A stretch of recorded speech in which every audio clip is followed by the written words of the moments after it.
to Summoner's Rift.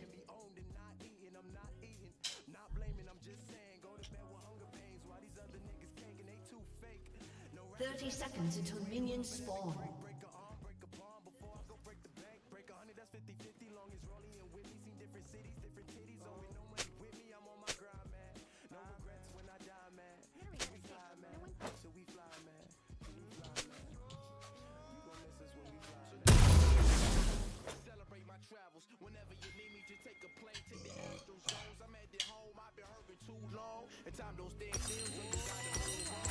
Minions have spawned.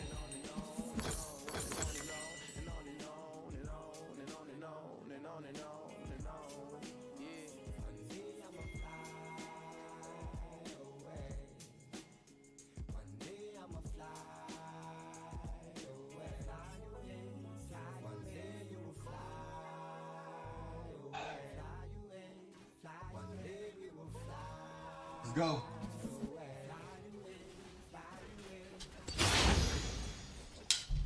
Oh, that's not. Give me the name.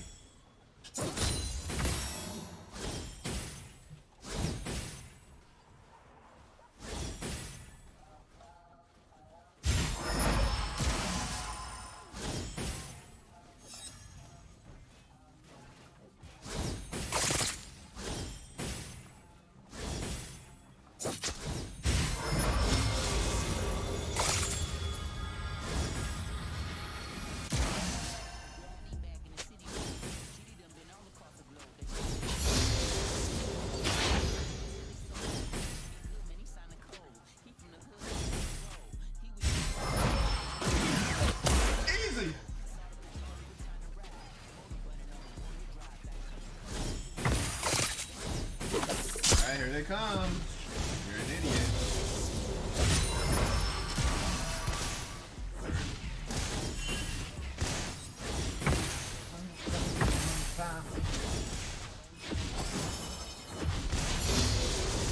On the hook. Come on, do it. Do it! What are you afraid of?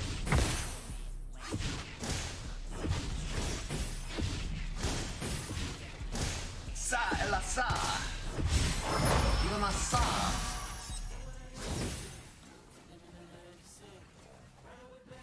First blood. Sa, Ella sa. Then it's again. Sa, Ella sa. Sa, Ella sa. Sa, Ella sa.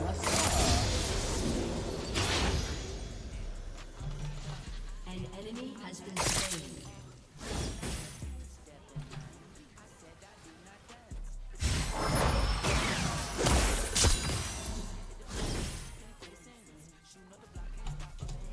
Fade away.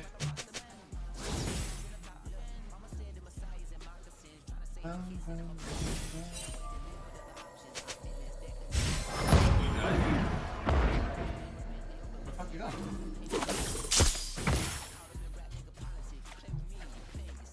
Sa, Ella sa. Sa, Ella sa. Sa, Ella sa.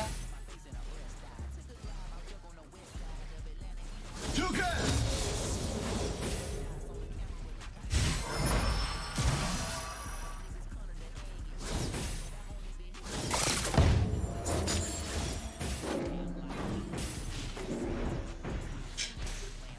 They're not me. They'll get dumbass. Yeah.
간다고.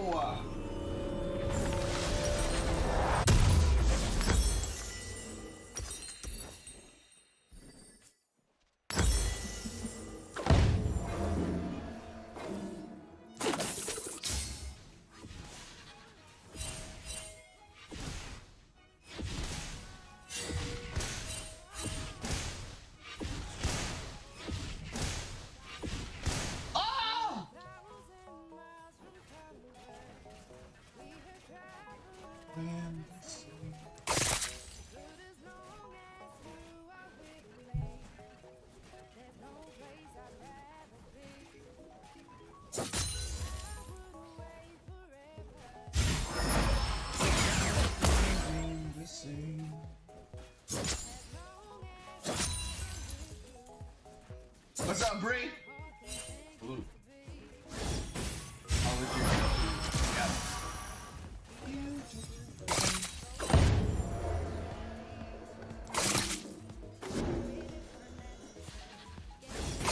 There's something here?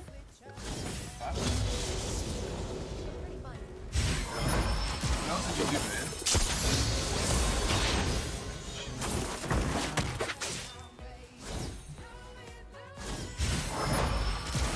Oh, is that what that was for? A wedding? An ally has been slain. Am I a dead man? Am I a dead man?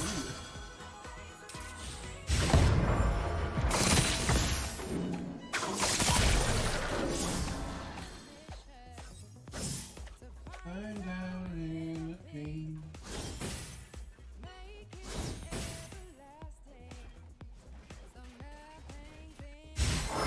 How was the wedding?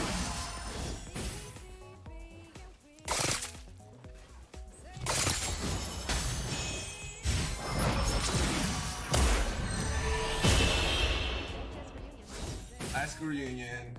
Yikes. I mean, good or yikes.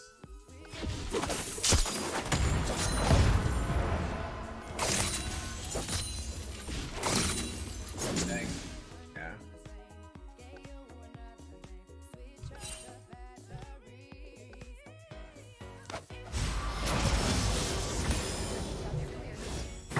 Look at me, my penis is humongous. Look at me, my penis is humongous. Look at me, my penis is humongous. Not about the size, bro. It's about the surprise. Look at me and my penis. Wow. Look at me and my penis. What the fuck? An ally has been slain. Ass. Dobby, Wait, how do you know my name's Dobby? Who are you? Who are you? Reveal yourself. Reveal thyself, stranger.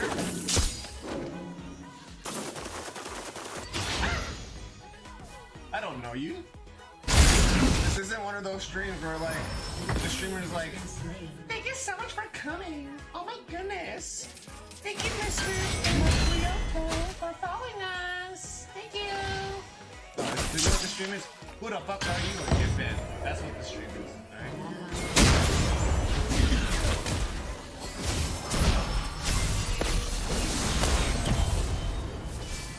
Oh, pussy.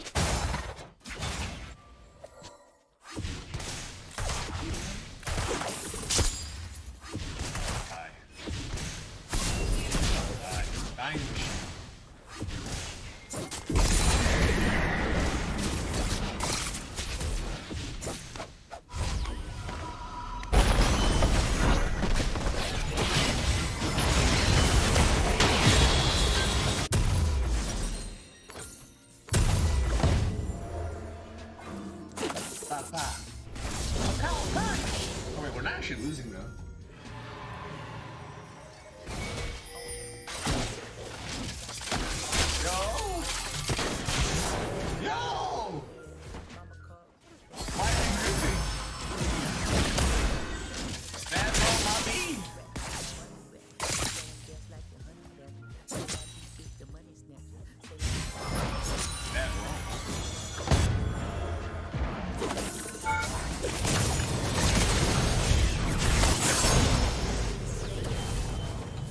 My kill.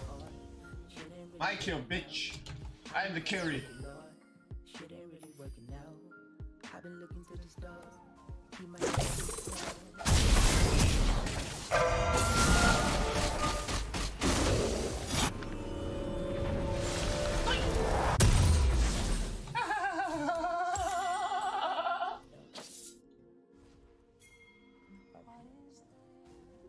Ain't really working now. Not afraid. Not afraid of you, bro. Not afraid of you, brother.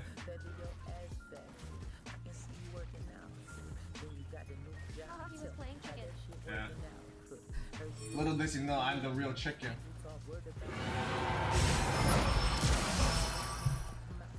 Getting my ass poked. Get your shit together. Get your shit together.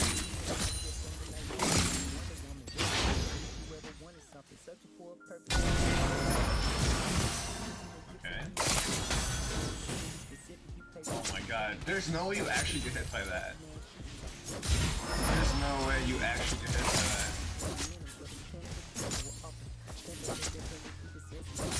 God.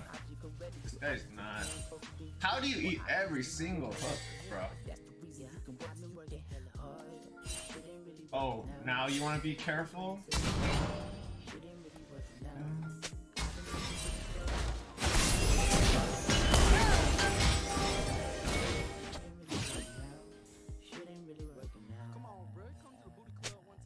Come on, bro. Come to the booty club one time.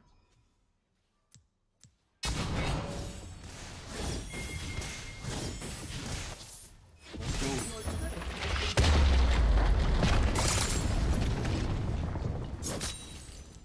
Yeah.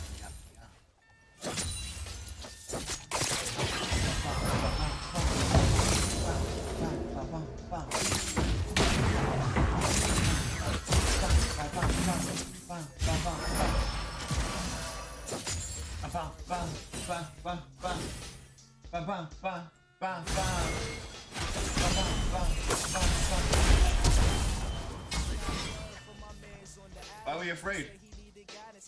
Don't be pussy, man. Hello, brother. Hello, why did you eat away? You're such a pussy.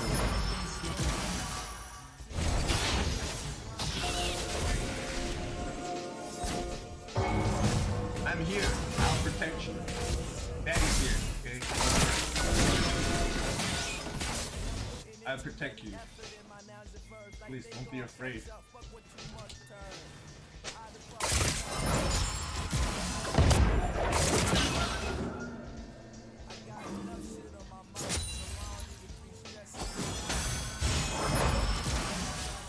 Wife and kids. Life like this, true.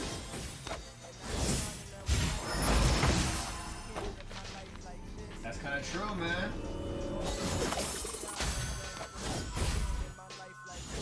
So true. Can't live my life like this. Nah. Shut up. I'm not like you. I don't eat hooks.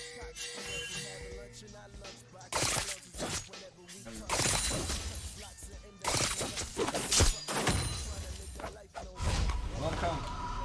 Welcome. Welcome. Welcome, welcome, welcome, welcome.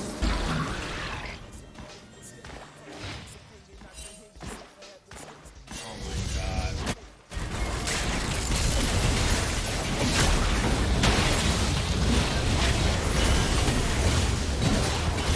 For the win, for the win, for the win, for the win. Killing spree.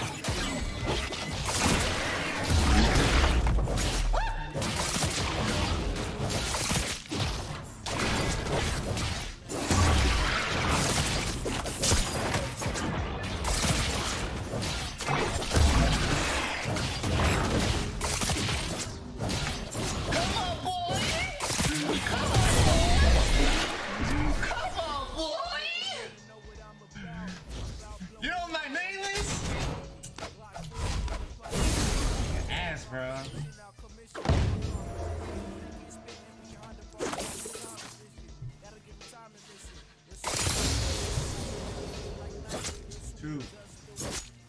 I'm too good, brother! We're not gonna get fucking Moonstone.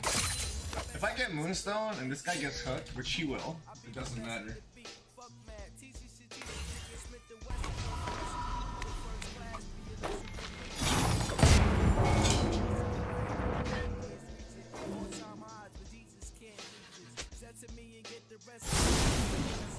I'm gonna play for top side. My Caitlyn is like waste.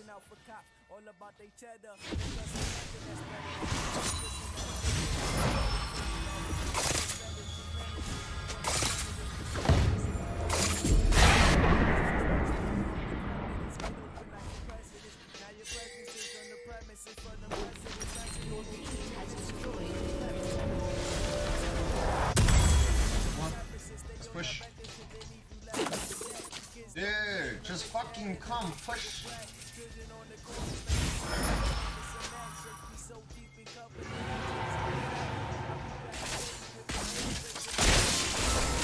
Get in there, bro.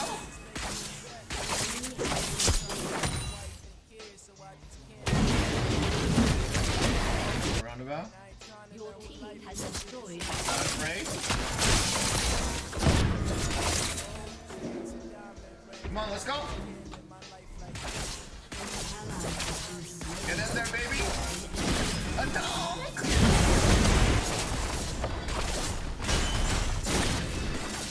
A dog. Legit carrying.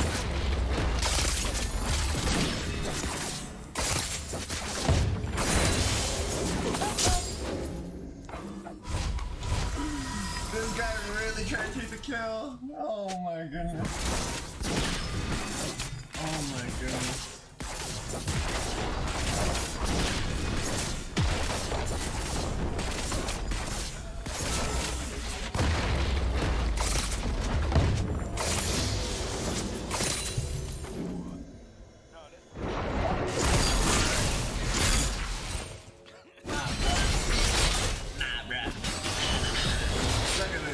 Look at this. Look at this. MVP! MVP! MVP!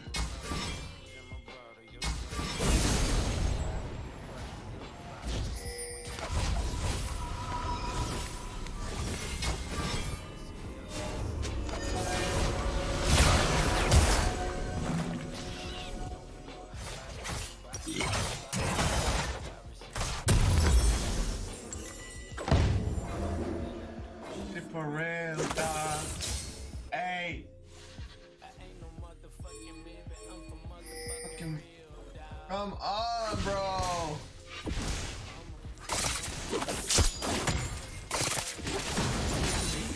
I gotta buy Oracle. Hey.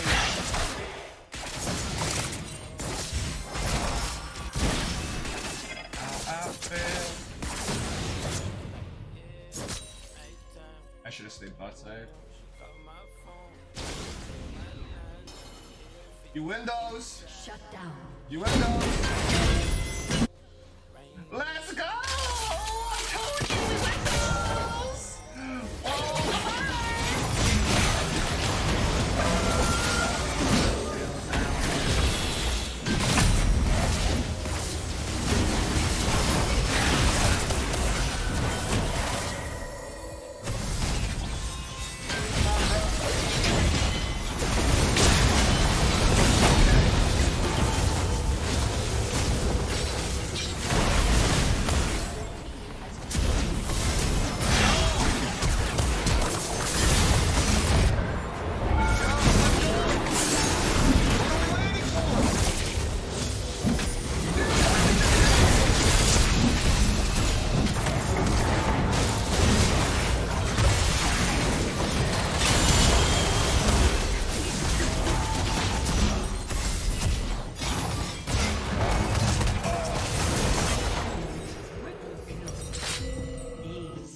having relationship issues with my old bank. Next to no interest, the fees, it was just take. So I broke up with bad banking and moved to SoFi checking and savings. Now I get higher interest, pay no account fees, and get my paycheck 2 days early. Break up with bad banking. Get 2.50% interest, pay no account fees, and get your paycheck up to 2 days early. Download the SoFi app and earn up to $300 when you set up direct deposit. SoFi, get your money right.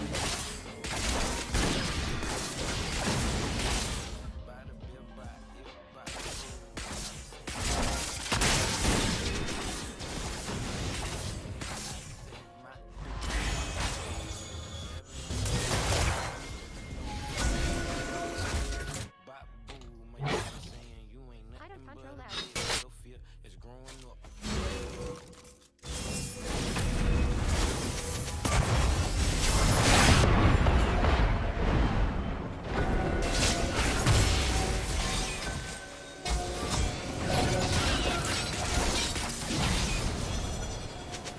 They're just kids. You don't have to be mean to them. Yeah, they talk that they're actually fun idiots.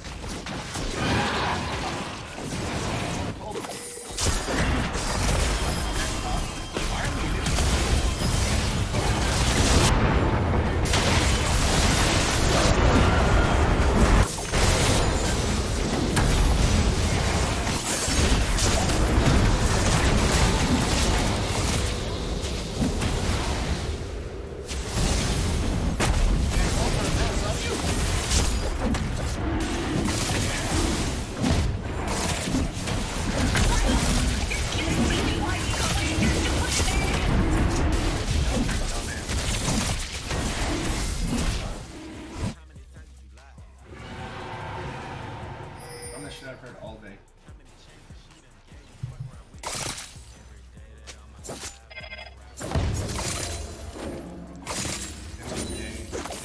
True.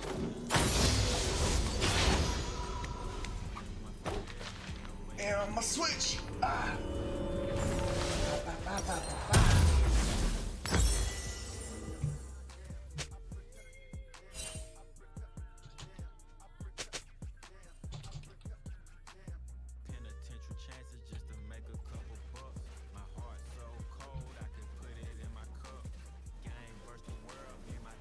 It was.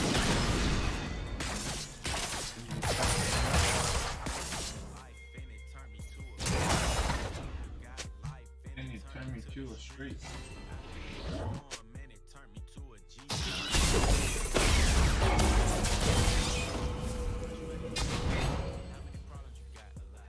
What's up, Pete?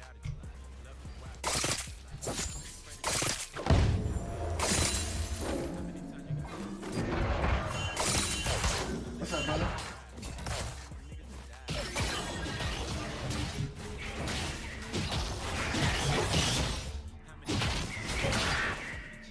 He done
so good. How was your day? With my pride. Yeah, fly. You used to be my side.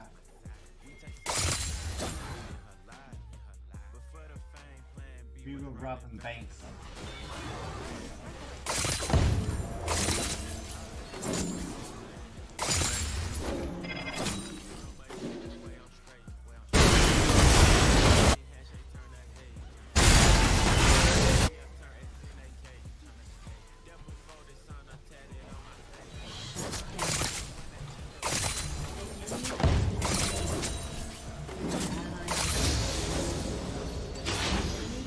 This one. Okay.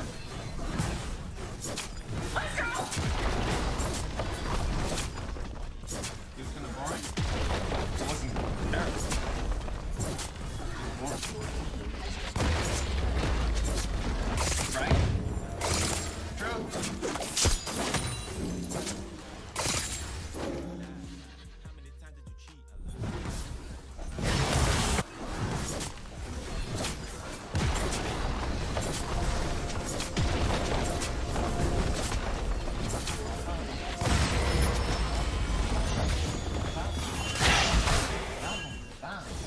You're gonna die.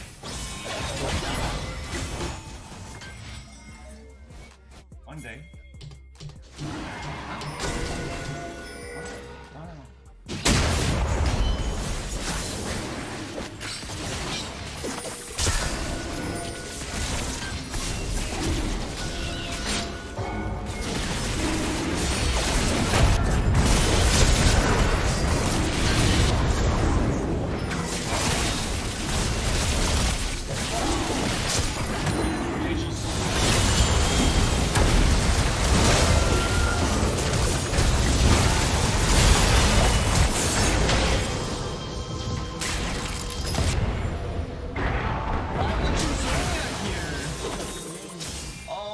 God, these guys are so bad.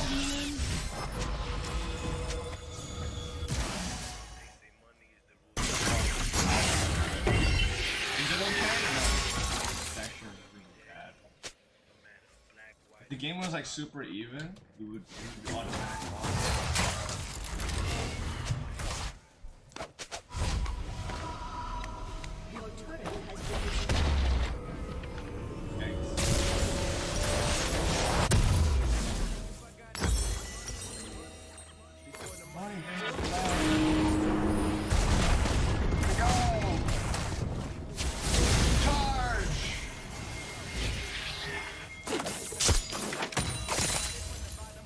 Summoning Jutsu!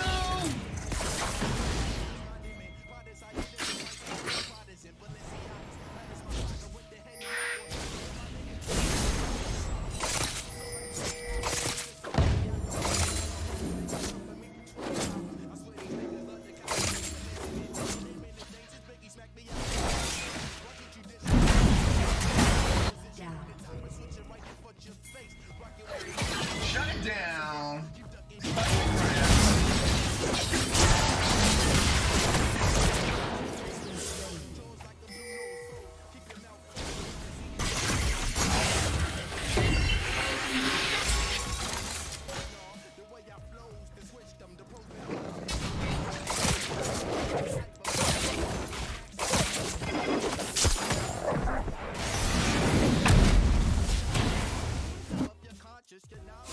Uh-oh.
y'all. It's the dollar bill, y'all. It's the dollar bill. It's the dollar bill that kills y'all. It's the dollar bill, y'all. It's the dollar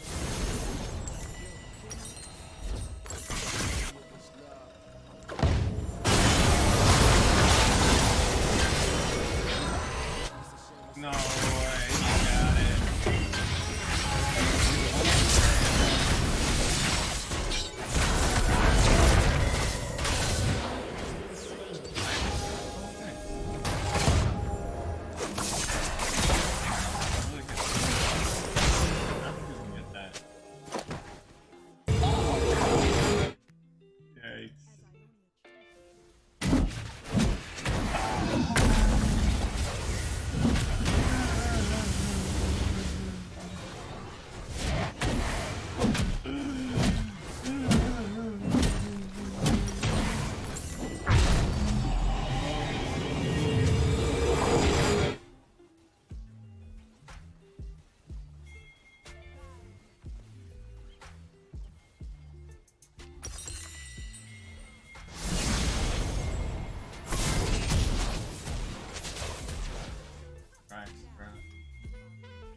Samira has put me in a great sleep.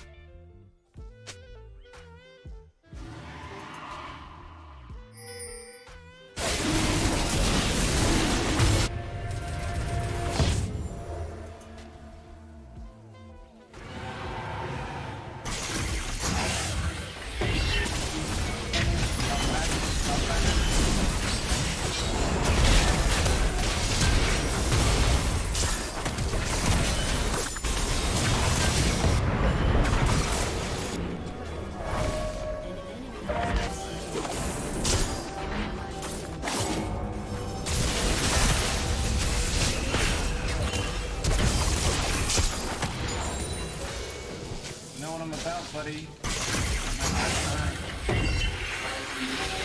first rodeo.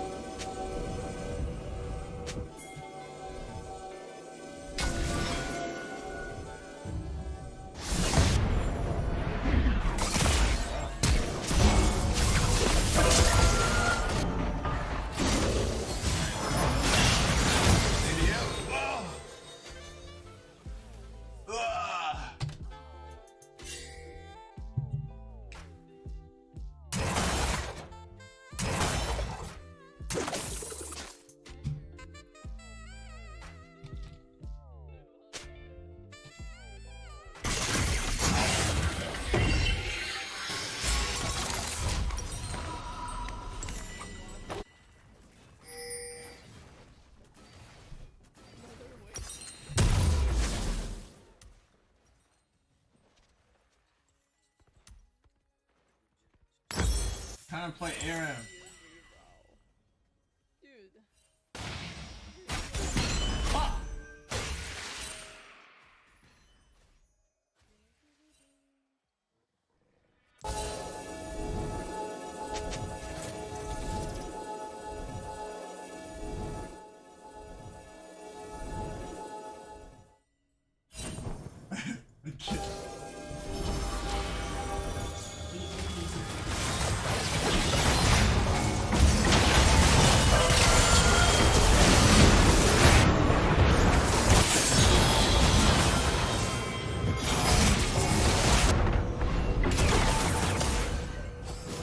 Dude, go in! Dude, he ran away? He ran away here?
you. Isn't this Ogi? I wrote probably Ogi. Ogi have too much account. That's you? This is not you.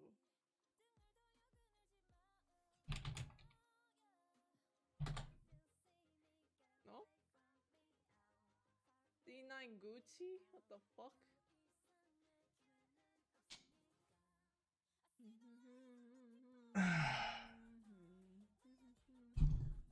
Oh. Whatever, it's over. Thank God it's over.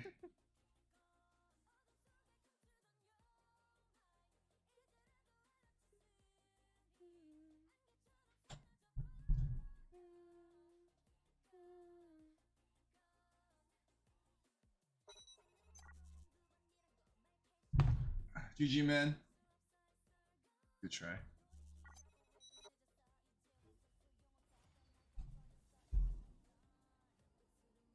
SRY couldn't carry. Here, I read There were some pretty big throws, bro. Oh, It's alright though. everything. It happened. Why?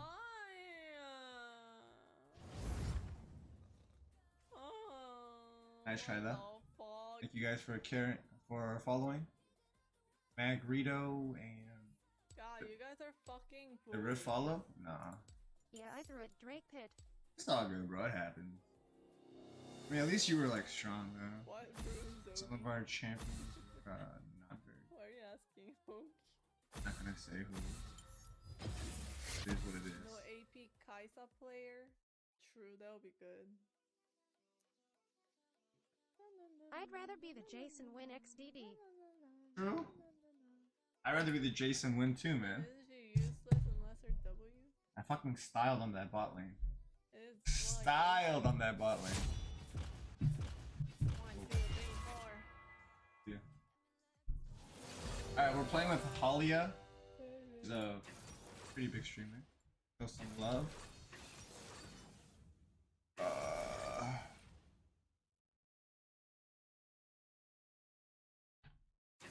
Make sure you give her a big follow. Did you ever play out? Roxe? Yeah, I played Overwatch. It was pretty Oh my fun. God. Our friends are probably gonna play it today. I know. Alright, we're gonna play.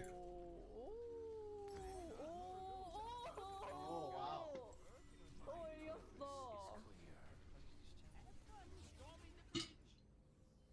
Alright, let's fucking do this.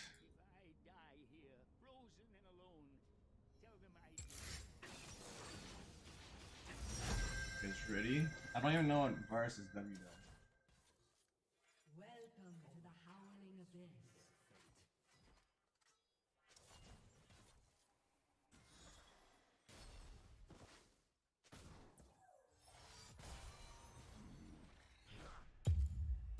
Minions have spawned. Chat is wild. How about you guys? Have you tried Overwatch? I thought it was pretty fun. I'm not really good at shooters. Oh! How did I miss?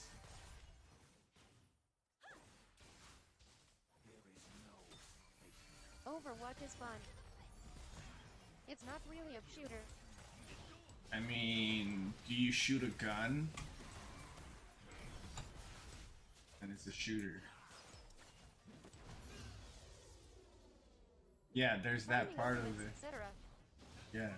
But is it, do you shoot It's the best parts of me. you shoot a gun? Yeah, you shoot a fucking gun, bro.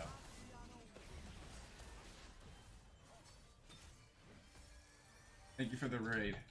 Hockey raid. It's a pocket raid, motherfucker! What's up, Danny? Rude. Bro, what's good? How you, my brother? Once like me.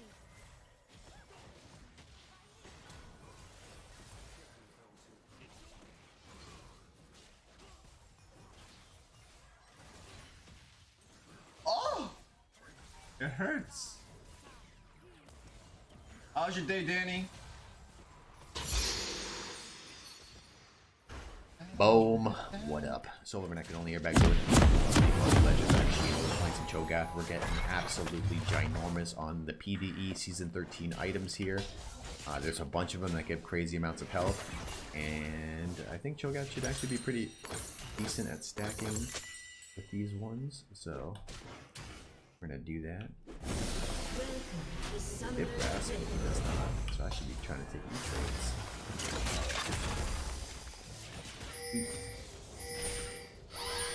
Okay, level up off of this. I'll take W here. Grass proc, walk away. Nice. So I think Cho is actually quite good into this guy. Because I can kill all of his little ghouls and they actually heal me back up. Now in the super early game, it's not a positive trade, but after like level, I think like 8 or 9, I'll get like 40 health off of each one of those minions that die. And I don't think his ghouls are going to deal more than that in damage before I kill them.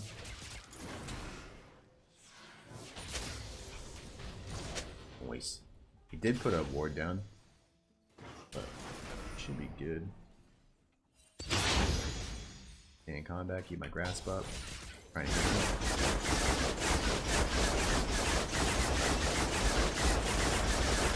Love that Devil Trade. Swap away Achilles. Get him healing, get him mana back off him. We can use our E as an auto attack. This is a great position to do this. Slow pushing on my side of the map. Yeah. Not the best. E slow. Watch that.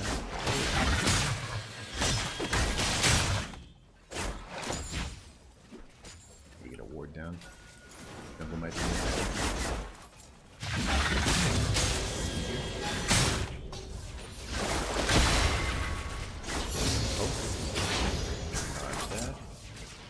You guys likely gonna do like the pen build, which I don't actually think will be very good against me.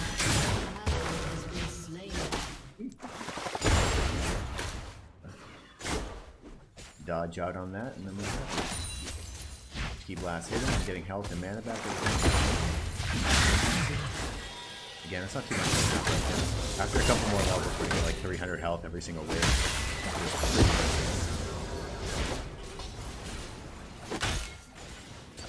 Just gonna use that to kind of get back.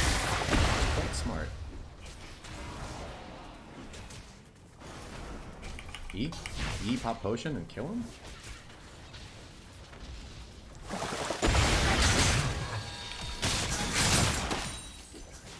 Nice. No.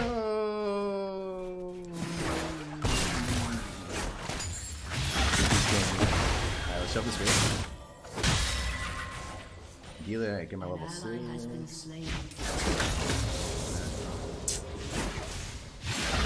think I get my level 6 off of these guys. Let's see here. Yeah. Not enough. If I do this wave? I do it quick.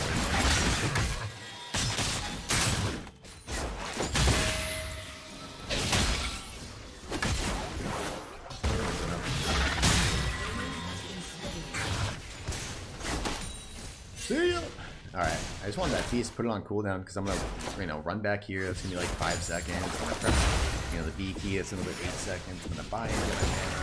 Another 5 seconds. I'm gonna run back to lane. That's 30 seconds.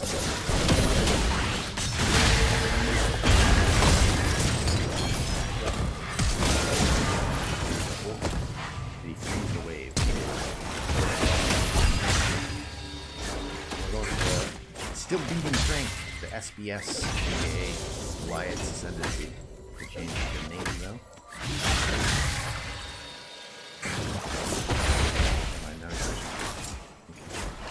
Who knows, man? People crazy. That's a bit annoying. It's alright though.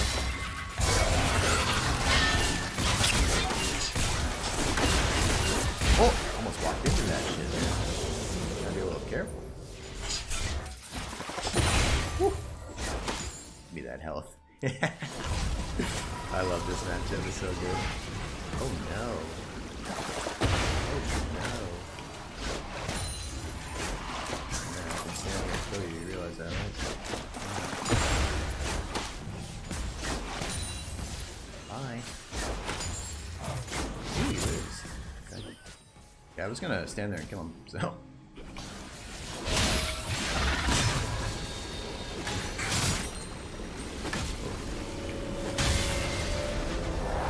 Who's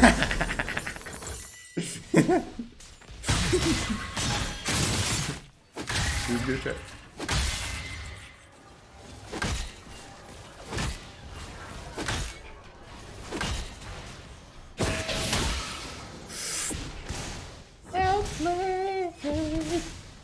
Let's go. Come on, man. Always making them risky plays. Let's go. A little spicy action.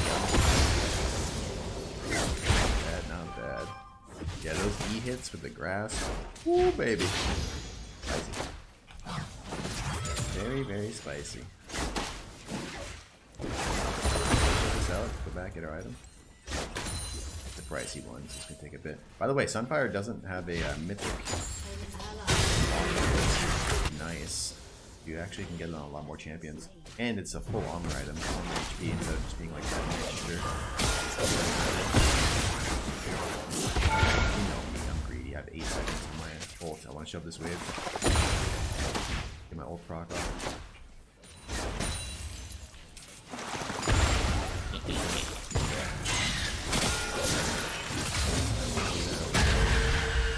Fight down, Riot Games. You don't know everything. I do like that they suggest what to buy, or what to build next. There's also a lot of Aegis build. It's kind of spicy.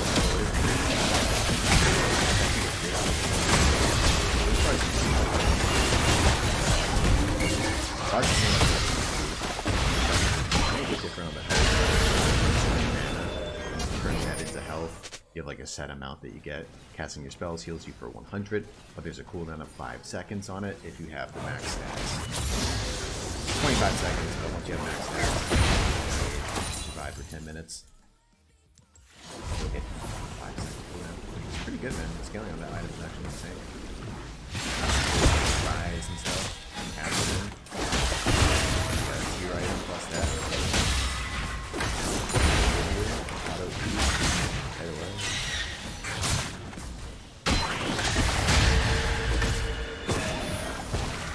I don't know what you're trying to do here. Oh, baby. Get him. Then we can heal up all his schools. It's alright.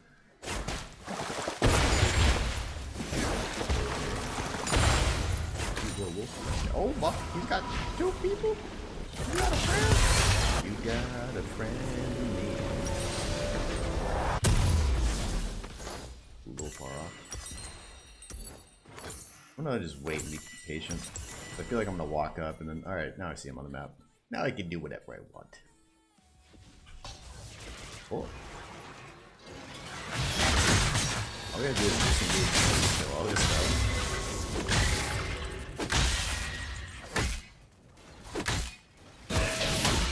Slain.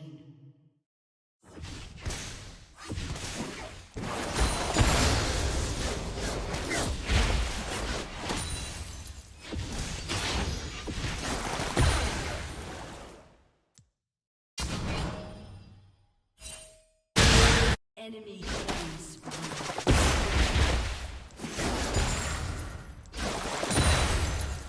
An enemy has been slain.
We're talking about champion pools today, and guys, sorry to break it to you, but I was wrong. You know, I'm a student of the game, both as a player and a coach, and I'm constantly updating my theory and my hypotheses about major concepts. And as I'm always coaching and learning from my students, I've learned quite a few things about champions. So I'm really going to share my findings today about what I was wrong about specifically, and you know, these are very important things that you need to consider for your champion pool moving forward. Now, fun and curiosity are going to be the two themes of this video that I'm going to be constantly referring to. So you're going to be like, why the hell are we using these terms? I'm just going to plant that seed in there, and we'll come back to this later on. First thing I want to talk about is champion pool complexity. This is something that I completely and utterly disrespected in the past, and something that I was very wrong on. Now, on the left-hand side, I've got this goofy-looking graph that I've put together. Basically, on the y-axis, we have reference point complexity. You can think of this in terms of like math, right? In terms of the skill cap or the range of what that champion is capable of, and how many options that champion has in terms of math, say from a math perspective. And then we have on the x-axis mechanical complexity, right? So if we look at the top right quadrant over here, these are champions that have, you know, like Rise, very high reference point complexity. They can do many, many things in the game, but they're also very mechanically demanding. You know, and yes, you can nitpick this. I just did it for the sake, I just whipped it up very quickly for the sake of this example. I know people are going to have arguments in terms of what should be where. I've just thrown it together. Don't get too bogged down in the details here.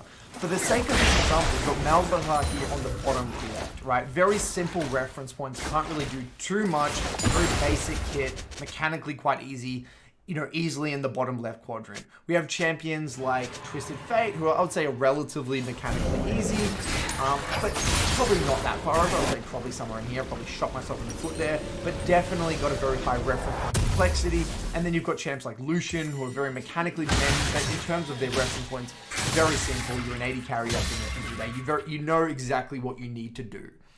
Now, the reason I threw this graph together, and the reason we need to talk about champion complexity, is because I've dug a hole for some clients where I've recommended them particular champions, but they're multiple champions from this top right quadrant. What I've realized is that, especially in the lower elo brackets, it's near impossible to climb if your champion pool looks something like this. So this is an example of a bad pool. Silas, Zoe, Azir. So if you're a Platinum 4 player and your pool has, you know, 3 champions from this top 3 area, you're really gonna struggle. Your life is gonna be quite miserable because these are very high skill cap champions that require a lot of time, and it's gonna be very hard. A good pool looks something like you've got maybe 1 champion from this top right quadrant, and maybe, you know, 1 or 2 champions from other categories where they're less mechanically demanding or, you know, less demanding from a macro perspective. So you really want that balance between complexity, you know, complex and simple. Now, yes, every player is different. I've met players that have played the game for like 9 years. They have a sophisticated background in MOBAs, playing Dota and Con, played PC since they were 6 years old, and they could probably play multiple complex champions. Then you've got other people that have just played League, they're a console gamer, and they might not even be able to play any complex champions, and they're better off actually playing champions down here in the bottom left. At the end of the day, I just want to throw this out there. We're going to refer back to this throughout the video, but it's a very important concept that we should consider. Now, the next concept that I've been experimenting with is champion cycling. So I'm going to use an example really. Let's take an average P4 player, right? And let's say this person has a champion of 4. Okay? There are 2 different, I would say, iterations of what the champion could be like. You could have a champion of 1 core champion and 3 complementary champions. Or you could have a champion of 2 core champions and 2 complementary champions. Now, what do I mean by this? So, let's say I absolutely love Victor, right? And I want to shape my entire identity as a player around Victor. So maybe that might be my 1 core champion. I could theoretically have 2 or 3 complementary champions that really shape, I guess, fill the holes of bad Victor games and really, I guess, expand the depth of my team. Now, the point of champion cycling is that you don't really cycle this champion. The Victor, in this case, would stay solid. I would basically always keep my Victor in my pool for the entirety of the season, and I wouldn't really touch it. What I would touch and what I would cycle through is very complementary champions. So let's say for the sake of an example, I might have Galio, I might have Vex, and I might have Lissandra. These are 3 relatively simple champions, not overly demanding with clear reference points. I could theoretically throughout the year play maybe each and every one of these for 2 or 3 months and cycle them through and add another one in there. Okay? Now the point of this is that I'm developing my mastery with my Victor, and I'm not moving my Victor. I love my Victor, that's my baby here. But I can keep that fun and curiosity element by alternating through these other 3 complementary picks. For other people, they might want to have 2 core champions in the shape their identity around. Maybe they love Victor and they love Cassie. Then they have 2 simple champions to round out the pool. Like I said, maybe a Liz and a Vex, but they can cycle through these. So they might play Liz, Vex, and then maybe 3 months later they might want to add in another simple champion and get rid of the Liz and play Dahlia instead, get rid of the Vex and play Diana or something like that. That's the theory behind the cycle, right? And so there are a lot of benefits from that, long-term benefits to cycling. It actually broadens your perspective over the game rather than tunneling in and only viewing the game through one lens. It allows you to have better quality skirmishing because skirmishing is actually largely anticipation. What I've noticed with clients who only have a very narrow lens of the game is that they struggle with skirmishing because they only view the game through this very particular way. And it's very difficult to see the game through what the enemy's going to do. So the more champions you play over an extended period of time, you can know or you're able to anticipate what they're going to do to you. And that directly impacts your skirmishing. You can have more empathy for others because you can understand why they're making mistakes. Better adaptability to metas. This is not really that important because I don't really care about meta, but it is worth noting. This is more important than Master Plus. But most importantly, guys, it increases fun and curiosity. A lot of the time, people get bogged down, right? They're like, oh, do I have to go through another season where I'm like the exact same champions? If you're ever feeling like that, and you're not having fun, and you're not insanely curious about what you need to do to improve, you're really going to struggle to overcome those plateau points. So for me in my cycle looks something roughly like this. I would say Victor and Cassia are like my core team. Like they're my babies. They're not really going to shift. I'm always going to play Victor and Cassia. Then I might start theoretically by having, these 3, Vex, Lissandra, Galio, just cycle through. Very simple. I can add them in and out, things like that. But they complement a lot of the weaknesses that these 2 have. Then, throughout the season, as patches change, maybe I might get a little bit bored, or I feel as though there's an extra hole in my pool. You know what? I might swap one of these out. I might swap this Vex for an Ari. I might swap that Lissandra for a TF or something like that. And then I will cycle through these. Now, what might happen by the end of the season or halfway through the season, I might think, okay, I'm really liking TF. I might actually then add TF to my main core 2, drop down my Cassio, cycle in Cassio, pick her up a few months later. These are the sorts of things you can do if you continue this cycle process. And this is actually what I've done intuitively over a long period of time. And this is actually what a lot of Halo players do intuitively. And over the time, when you do this again and again, year in, year out, cycling through champions gets easier and easier and easier because your view of the game becomes more sophisticated. Now, I do want to talk a little bit more about the importance of fun. One of my clients in that Mastery Academy told me this story about who was actually getting taught by a piano teacher. The piano teacher said, look, if you don't enjoy the music you're playing, you actually will get capped in terms of your ability. Without the fun element, you won't be able to connect with the music, and you'll get stuck at the level. And so his theory was that the fundamentals of piano, in his case, are not going to change. The fundamentals are very, very important. So that always comes number 1. Same thing for League. The fundamentals of the game never really change. You need to have good fundamentals.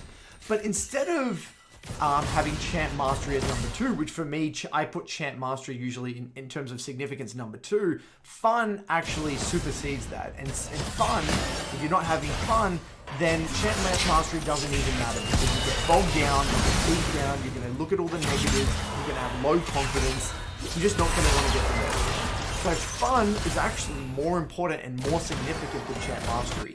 If you're having fun, and you love the champion, then you can really develop that champion mastery. It's the same thing for music in his case as well. So I thought I'd really want to share that. And again, I'm really pushing the importance of fun in the game. At the end of the day, we all played League because it was fun. If you're not having fun in your hobby, what's the point? It doesn't matter. Now, there are actually some dangers though of being a one-trick. You know, I'm not saying being a one-trick is bad, but I do just want to quickly talk about it. I do believe I've had clients in the past that don't even really enjoy their game. They only claim their one-trick because it's like, I've put so much time into playing this champion, I can't not play. And at the end of the day, that's a very dangerous mindset because, again, you're lacking that fun, you're lacking that curiosity, and if you're only doing it because of the sunk cost balance and you put in all that time, you're really not going to probably overcome those fights. You're just going to be treading water. You're not going to go. External factors, maybe, you know, you've got a reputation, or your friendship group, or your team, or whatever it might be. People have like this, you have like this reputation or expectation to uphold. Again, if you're not having fun, then screw it. Throw that to the side. That's not really important. Your fun and curiosity needs to come first, and it's not a good enough reason to stick to being a one-trick. Again, it won't be reliable in the long run. Self-deceived identity. You might only see yourself as only capable of playing that one champion, but that's bullshit. You just dug yourself that hole just because you played so much of that champion. You haven't got out of your comfort zone. You don't know what it is.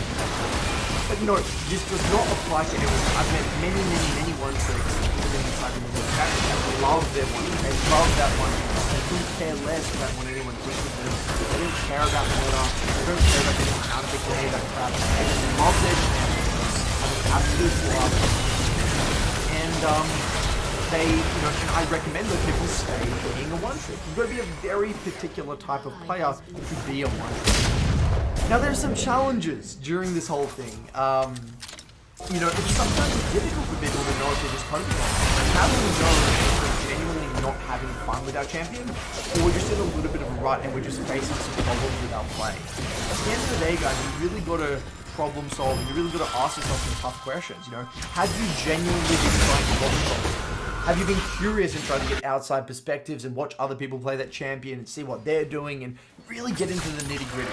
If you haven't done that, then maybe it's not really about fun at all. You just haven't tackled that problem. And I truly believe that if you're honest with yourself, you'll know if it is that you're not having fun, or you'll know if you're just in a rut. It's easier said than done, but it is something we really got to keep an eye on. Another thing that is quite tricky, and there is no cookie cutter solution, is knowing how many complex champions you as an individual are capable of playing. I know some people that can play many complex champions. There are other people that can't. At the end of the day, you should know your limits. You need to be honest with yourself. And look, you can always try one complex champion, say, with 2 or 3 simple champs. And then if that feels pretty easily, pretty manageable, and you're climbing, you're doing good, maybe you can start adding in another one and slowly build it over time. I would recommend against overwhelming yourself and having that immediate champ pool of 3 complex ones. That's not really the way to go. And then again, I get asked the question, I don't know what I have fun with. I genuinely don't know. I enjoy a lot of different champions. What I say to that is, you know, fun is purely subjective. You know, it's what makes you feel so present in the moment, satisfied, content, whatever. Like lost in the moment. At the end of the day, I would recommend playing a series of different champions. Like play a bunch of different champions. Screw the LPs. What gets you excited? Like when you think you're playing all really exciting. Instead of really excited, on the grid, you're having an absolute blast. Be honest with yourself over time. I think you'll know the answer. Again, it is a challenge that we face here. Now, there are things that have not changed in terms of my opinion on champ pools. The first one is that champ pool size, they still do need to be quite small. Like in gold, I still recommend playing around 2. In plat, I still recommend 3. At max 4, but again, if you're playing 4, the majority of them simple. Diamond plus, Master plus, you know, you can have a chance to 4 diamonds, or in Master you can theoretically have 5 and 6, but again, you really got to find that balance between complexity and simplicity depending on your personality, or you know, how much you're able to play the game. If you're not able to play the game that often, having multiple complex champs is not going to work. So yes, champ pool sizes still need to be considered and quite small. This one's an interesting one, having a clear player identity. I am still a massive advocate of having a clear player identity. So what I mean by that is when you're starting out, right? So especially when you're in gold and plat, you definitely don't want to be all over the place. You don't want to have a champ pool that looks like this. You don't want to play Orianna, and then Kiana, and then, let's say, TF. Like, what is the identity here?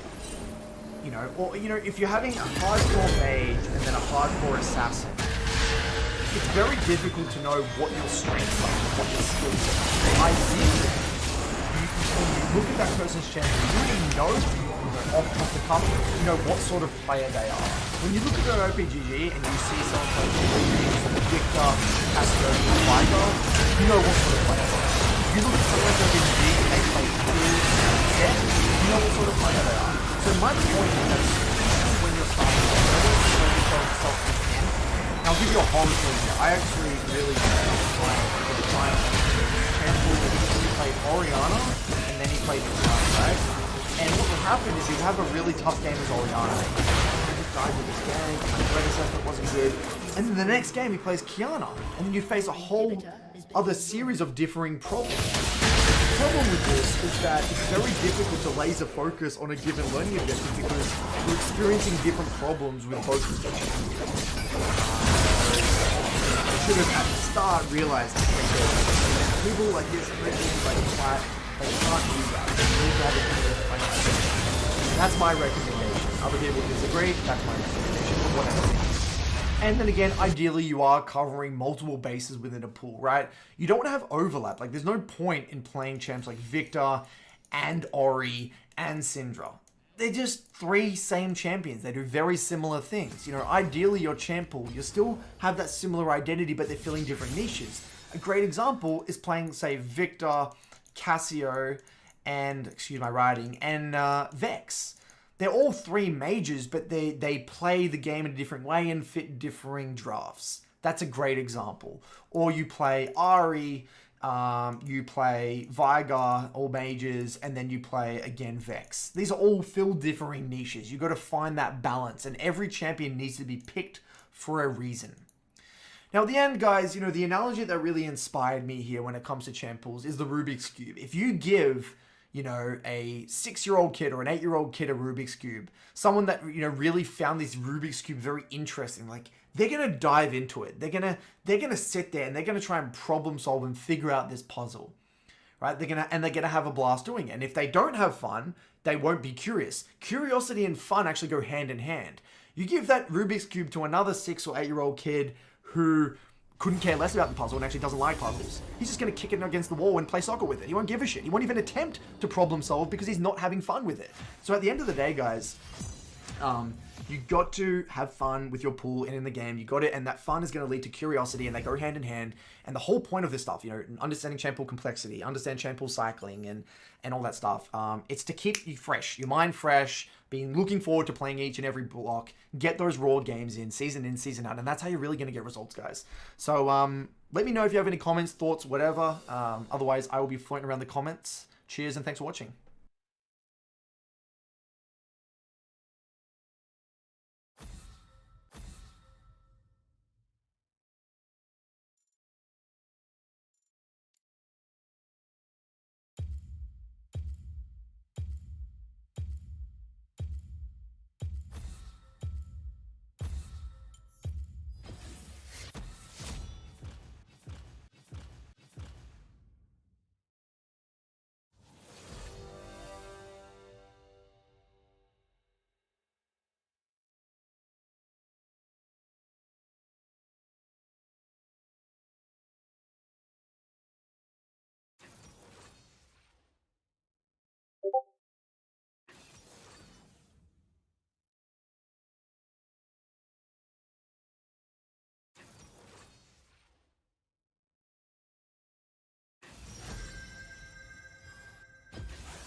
feel that in the last couple of years, or actually maybe even centuries, people with Machiavellianism, narcissism, and psychopathy have driven to the top, and now we're in an epidemic of narcissism.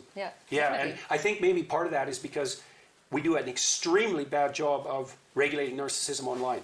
There's no punishment for it. No. So I read, for example, I found all sorts of markers on YouTube for narcissism in the comments section. So I can tell you a bunch of them.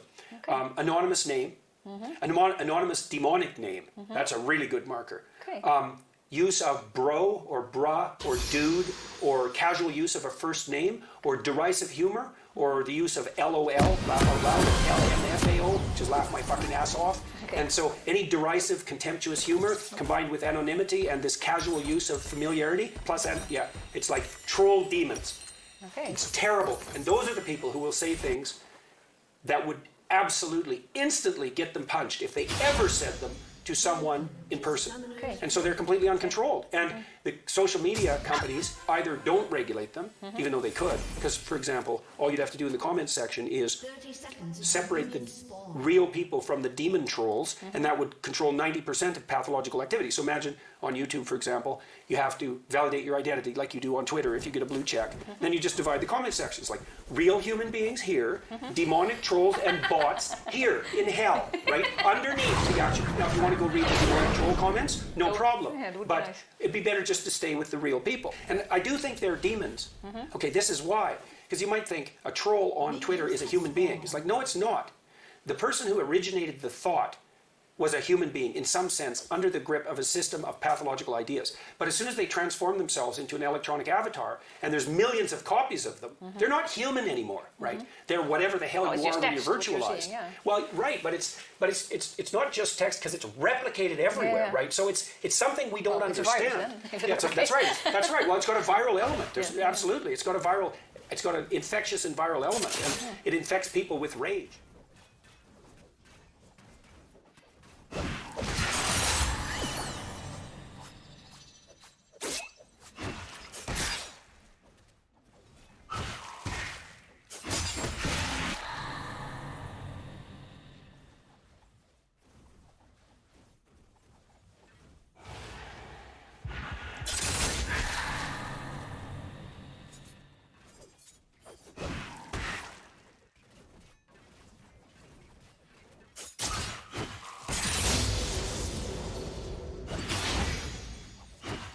Hey, welcome back. Today I'll be reacting to a little piece of a Jordan Peterson lecture.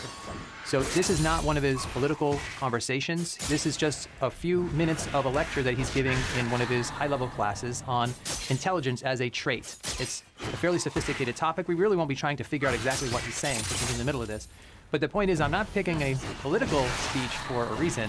That's not what this channel's about. I don't comment on it. I don't make videos about politics. There are plenty of other channels for that. And if you're interested in that, then please go find them. We're going to talk about his communication skills. Jordan Peterson is known to be a very compelling communicator, and I'd like to unpack exactly why that is. And that's what this channel is all about: communication, leadership skills, public speaking. So let's get into this and see how he does and what makes him so compelling. So the first issue is, how should you look at things? Well, that's a problem that intelligence has to solve. So that's one of the problems that intelligence goes after. And then I think what happens is we have the thing in itself, and then we simplify it with a perception. And that's like an iconic representation. And then we nail the iconic representation with a word. And that's how we compress the world's complexity into something that we can manage. We take the complex thing, make it into an icon, and represent the icon with a word.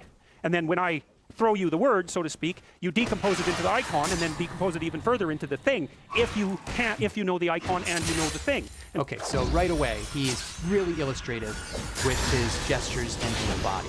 He's bringing everything to life through the way he moves his hands to make something a little bit abstract, which is intelligence as a trait, and he's trying to decode it and illustrate it with his gestures. In fact, these gestures are called illustrators. They don't have a specific meaning. This doesn't mean anything apart from the words he's using. There's another kind of gesture called an emblem, like a peace sign. It has a specific meaning. He's just using lots of illustrators. Now, I would say 1 out of 10, 1 out of 20 people would say, oh, he's talking with his hands too much.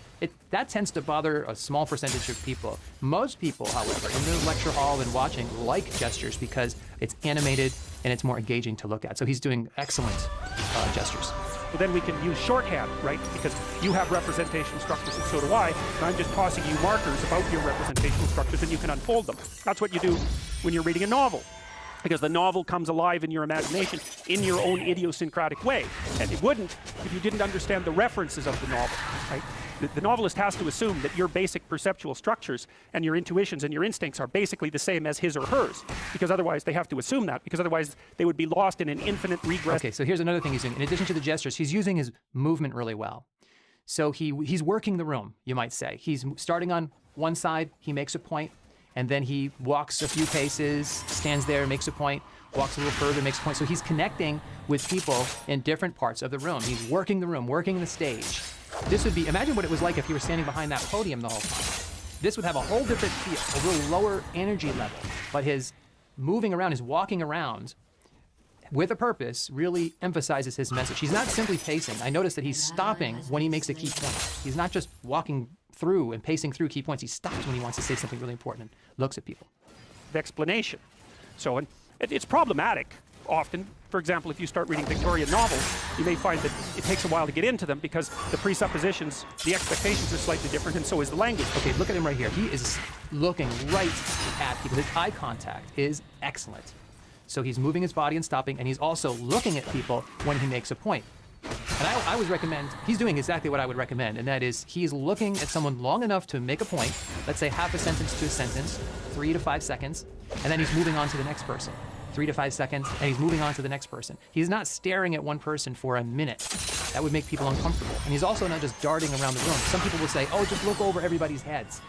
And that way, it'll seem like you're looking at it. That doesn't really work. That's like a very beginner level tip to look over their heads to help you with your nerves.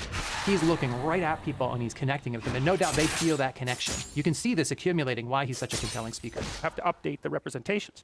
But anyway, so that's roughly, as far as I'm concerned, that's roughly a representation of what intelligence is doing in the world, or a big part of it. It's how in the world do you look at things so that you can use them for the purposes that you need to use them for. And then the next problem that intelligence has to solve, which is related, is once you've got the perceptual landscape sorted out, how do you abstractly represent the action patterns that you're going to implement in the world? So it's how do you perceive where you are now? How do you perceive where you're going? And how do you construct up and then implement strategies that enable you to move from where you are to where you're going? Okay, see, we see this all coming together now. His illustrative gestures, his movement, his solid eye contact. Now, one thing I want to mention that he's not doing is he's not staring back at his visual aids. You notice that some speakers will look back at their visual aid the whole time. Now, there is a visual aid up there because earlier in the video they showed it.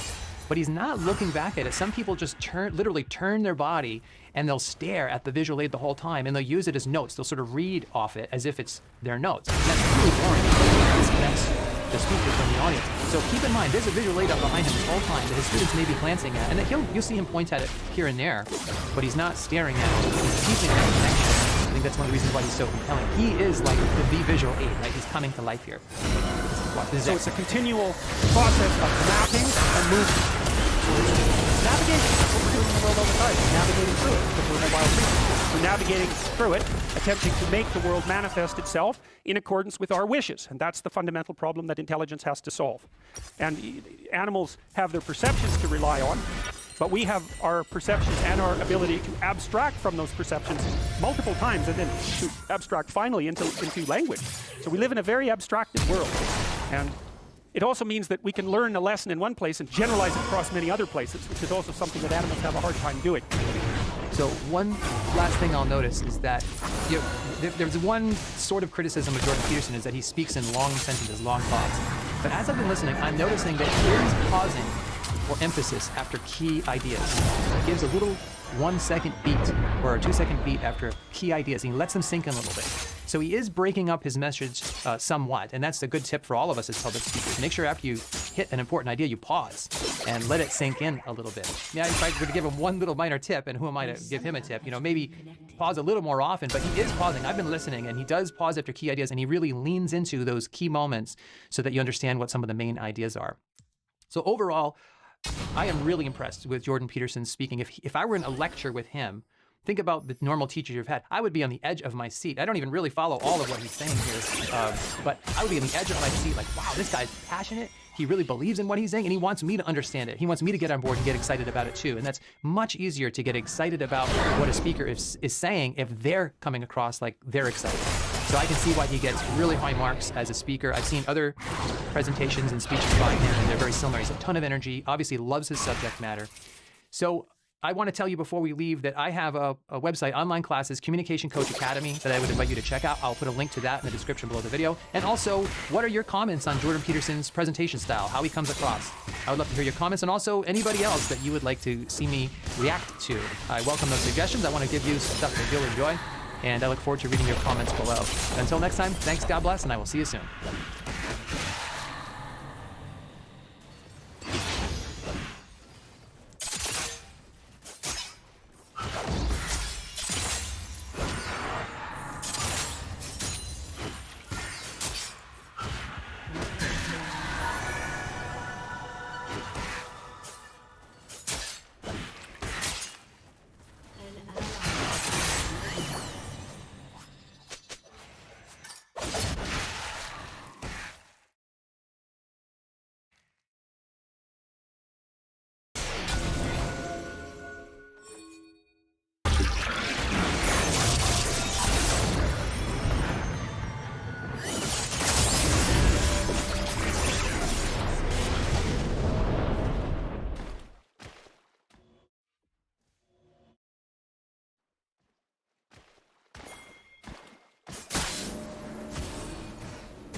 summoner has reconnected.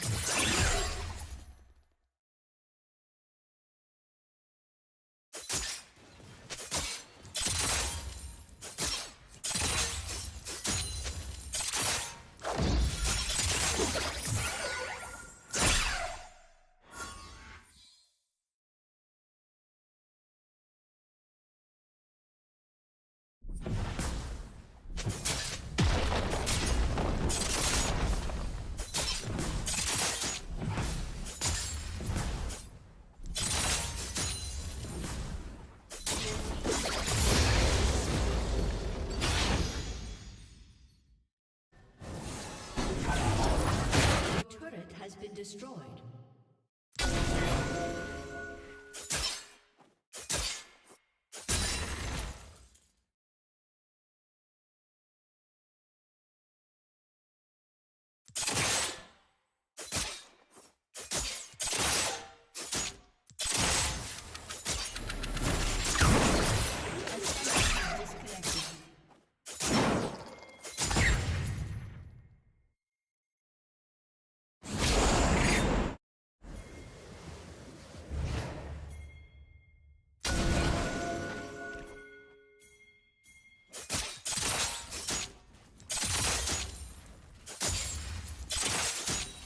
An enemy has been slain.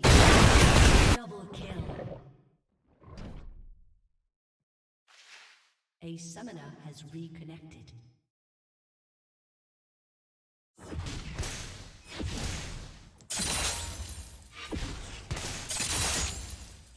Your team has destroyed a turret.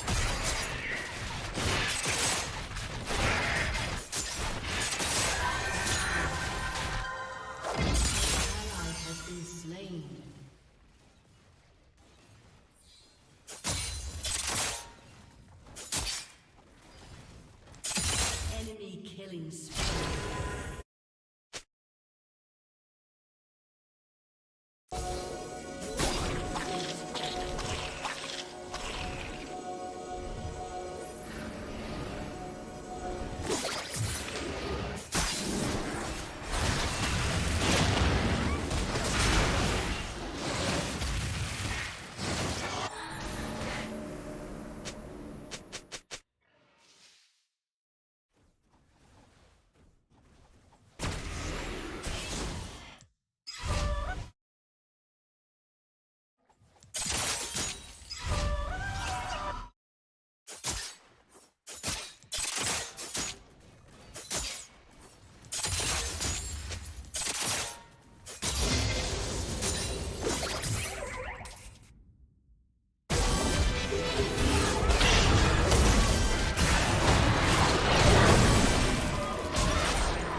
has been slain.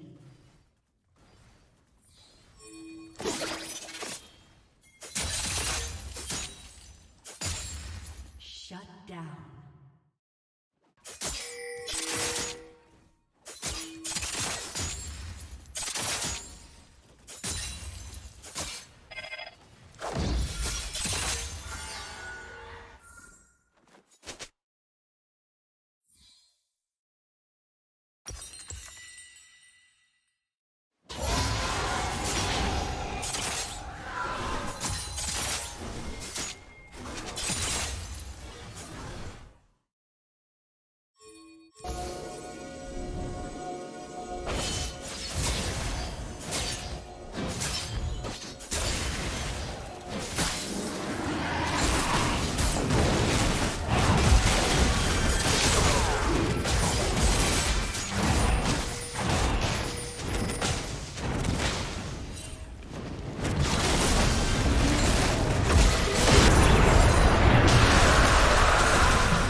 In this footage submitted by Jason, something happens that if it weren't caught on dash cam, you wouldn't believe it. It was around 1 in the morning. Jason was on his way to what he thought was going to be the house of a woman he matched with on a dating app. The person had given Jason their address over the app. They had not exchanged numbers.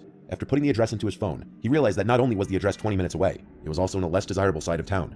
Against his better judgment, he got in his car anyway to head to the given address, which was in a cul-de-sac. After entering the cul-de-sac, he realized all 3 houses had all their lights out, and when he tried to message the girl he matched on the dating app, she would no longer answer. After waiting a few minutes for an answer, he realized the person had unmatched him, meaning it may have been a trick or prank, and so he turned the car around.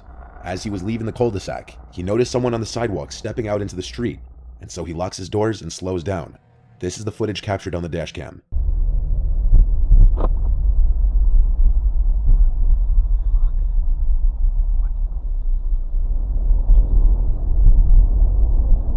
The footage is kind of grainy, so it's hard to make out some of the smaller details. But basically what happened was Jason slowed down as he saw a masked person walking into the middle of the street, immediately knowing something was off because there was nothing across the street except a busy highway.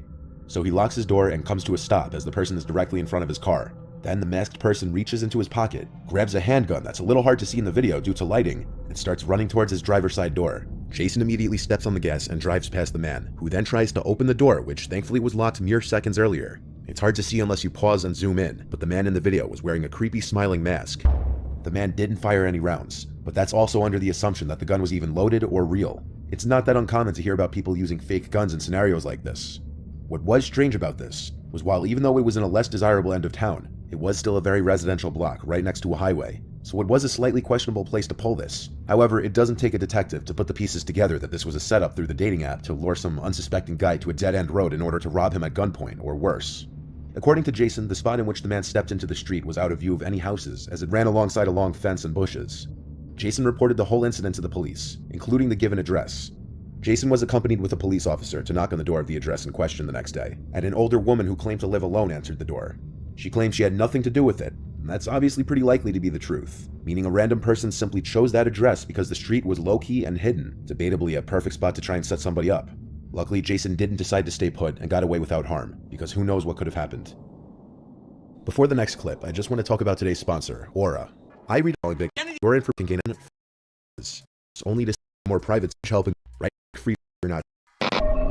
Thanksgiving. A fire began on November 23, 2016, the day before Thanksgiving. A fire began on the Chimney Tops Trail in the Great Smoky Mountains National Park.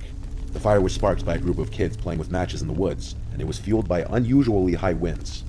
Flames erupted in a remote area with steep terrain that made access to the fire difficult for firefighters. Crews spent 3 days working to create a containment area lower down the mountain. Helicopters flew overhead doing bucket drops to attempt to slow the spread of the fire. On the 4th day, winds picked up and the fire spread, but the Gatlinburg fire chief said projections showed no immediate threat to Gatlinburg. Despite the predictions, on Monday, November 28th, dry weather and extreme winds caused the fire to grow rapidly.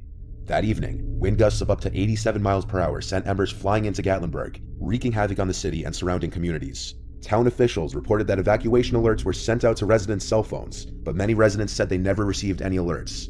14 people were killed and 191 people were injured in the fire. The flames destroyed nearly 2,500 homes and left an estimated $2 billion worth of damages. Resident Michael Luciano recorded his and his stepbrother's horrifying escape down the mountain. During the drive down, just about every single passing cabin is seen engulfed in flames. Oh, God. Sword. We'll get out of it. Hit the gas. I can't see. You can see. Why is every cabin on fire? Fuck. I don't know about this. Dude, this started at Natty Branch. We're going the wrong way. What?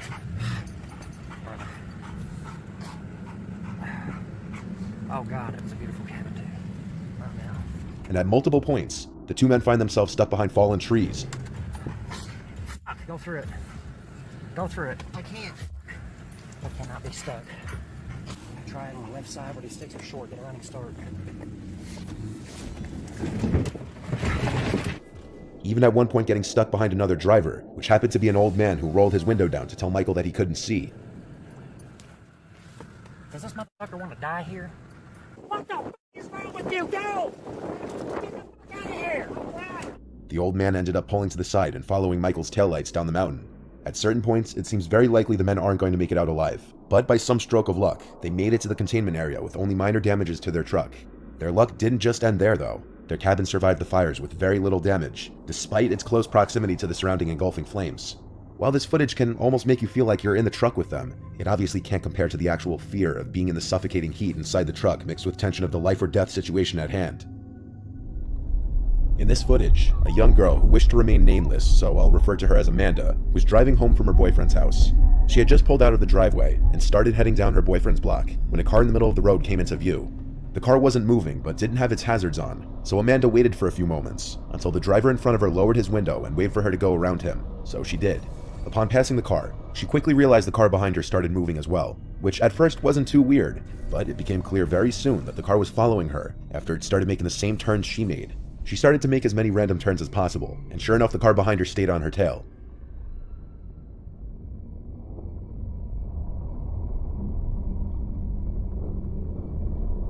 She then calls her boyfriend, which I muted at her request for privacy, and she explained to him that somebody was following her. He reassured her to keep calm and everything would be fine, and to just drive to the nearest police station.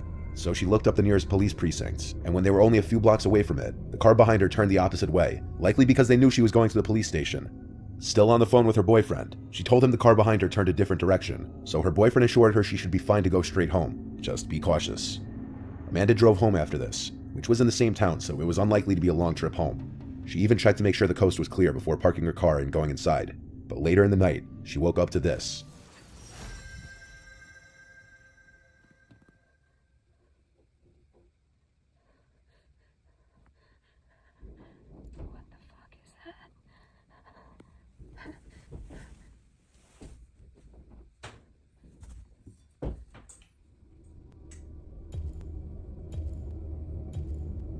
Amanda heard sounds right outside her bedroom window, like someone was trying to lift it open from the outside. Once she turned the lamp on, the noise stopped. She called for her dad when she realized what was happening, and the occurrence was immediately associated with the vehicle that was following her earlier. So the family called the police to file a police report and showed them the dashcam footage of the vehicle following her. The vehicle could be identified as a BMW, and Amanda was asked if she knew anyone who owned a BMW that might want to hurt her. The only person she could think of was a guy named Christopher Crea, somebody who she blocked on social media for obsessive harassment, who happened to drive a black BMW. These were the last texts Christopher had sent to Amanda before she blocked him. Christopher happened to know Amanda's boyfriend personally through mutual friends, and through those connections, he knew where he lived, so the idea that this Christopher guy waited outside Amanda's boyfriend's house suddenly became a possibility. As an idle threat, Amanda's boyfriend sent an Instagram DM to Christopher that she was filing for a restraining order if he bothered her again, but his response was him acting confused and claiming he hadn't bothered her. Whether it was acting or not is a mystery, but nothing happens again at Amanda's house after that, so it doesn't seem too far-fetched that it could have been this Christopher guy. The following dashcam footage was taken in the vehicle of Uber driver Christina Spikuza, and I want to warn you, while there is no actual graphic footage shown, the story behind it is upsetting. 38-year-old mother of four Christina Spikuza was doing some night drives on February 10th, 2022, when 22-year-old Calvin Crew used his girlfriend's phone to order an Uber. Christina accepted the ride and picked Calvin up. He gets into the car in a sketchy mask covering his entire face except for his glowing eyes. She greets him by asking for Tanea and how are you today, but he doesn't answer either question, or if he did, it was likely an inaudible grunt. Hi, for Tanea. How are you today? Christina was extremely polite to Calvin, even asking how his day was going a few minutes in. Did you have a good day today? Calvin is seen turning to check if the coast was clear, and then lifting his mask up slightly before pulling a gun on Christina and threatening her. 30 seconds until minions spawn. Sorry? Keep driving. You've got to be joking. Keep driving. What are you doing?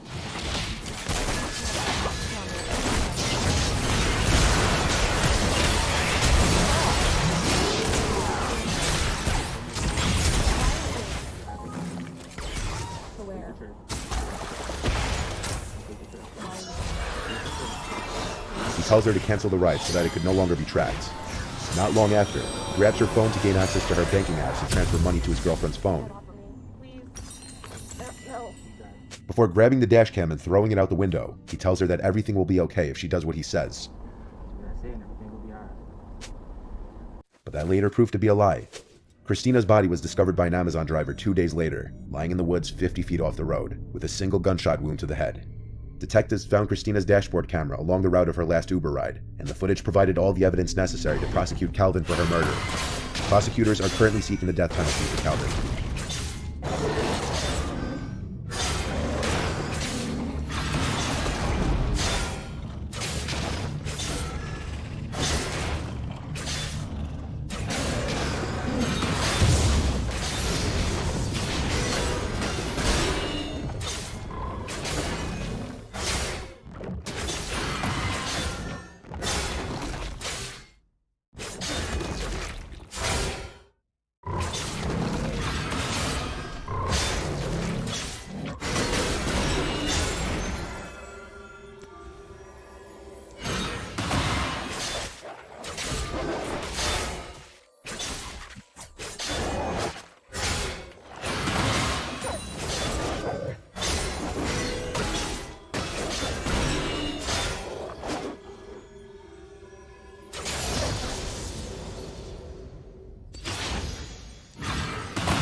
How y'all doing out there? Enjoying the smooth jazz? The relaxing journey through the jungle. Mesmerizing wildlife.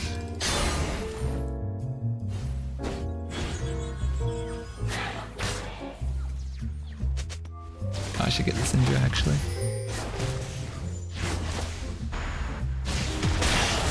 I'm coming. Oh, she saw me on that ward. Wow, that freaking shot, man.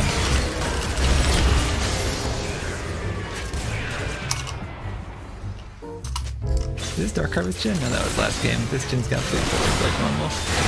I would respect the Dark Harvest Jhin because that's my favorite rune.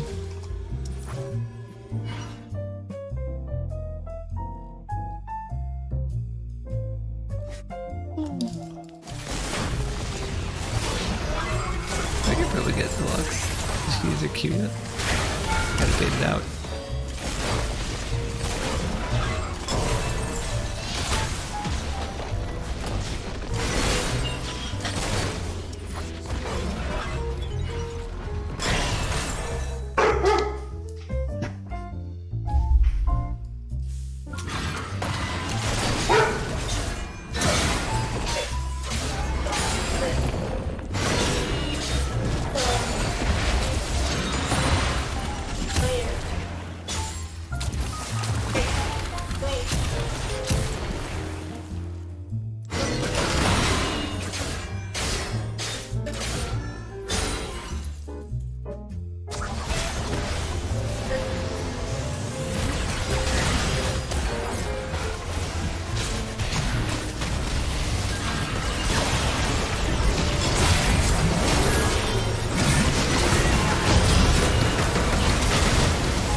She got caught trying to get me by the wolves.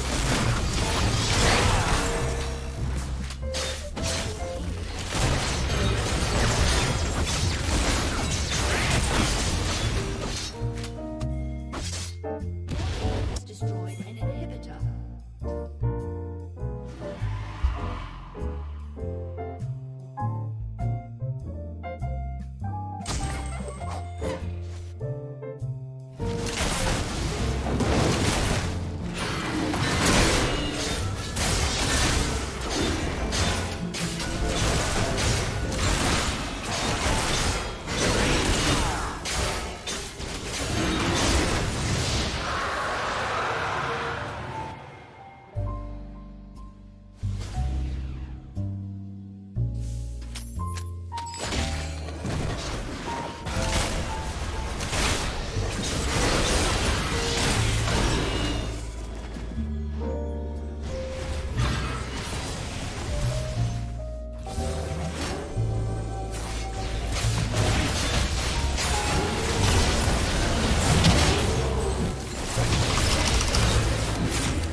got her.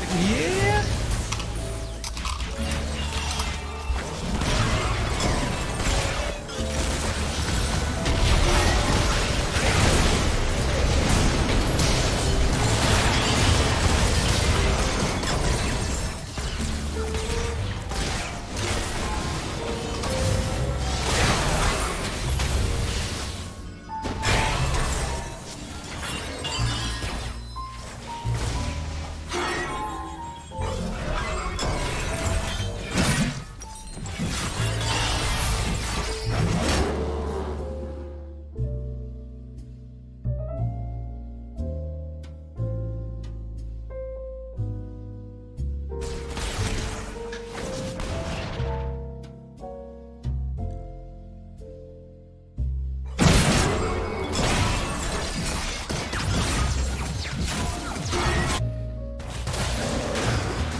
Nice. Let's do it.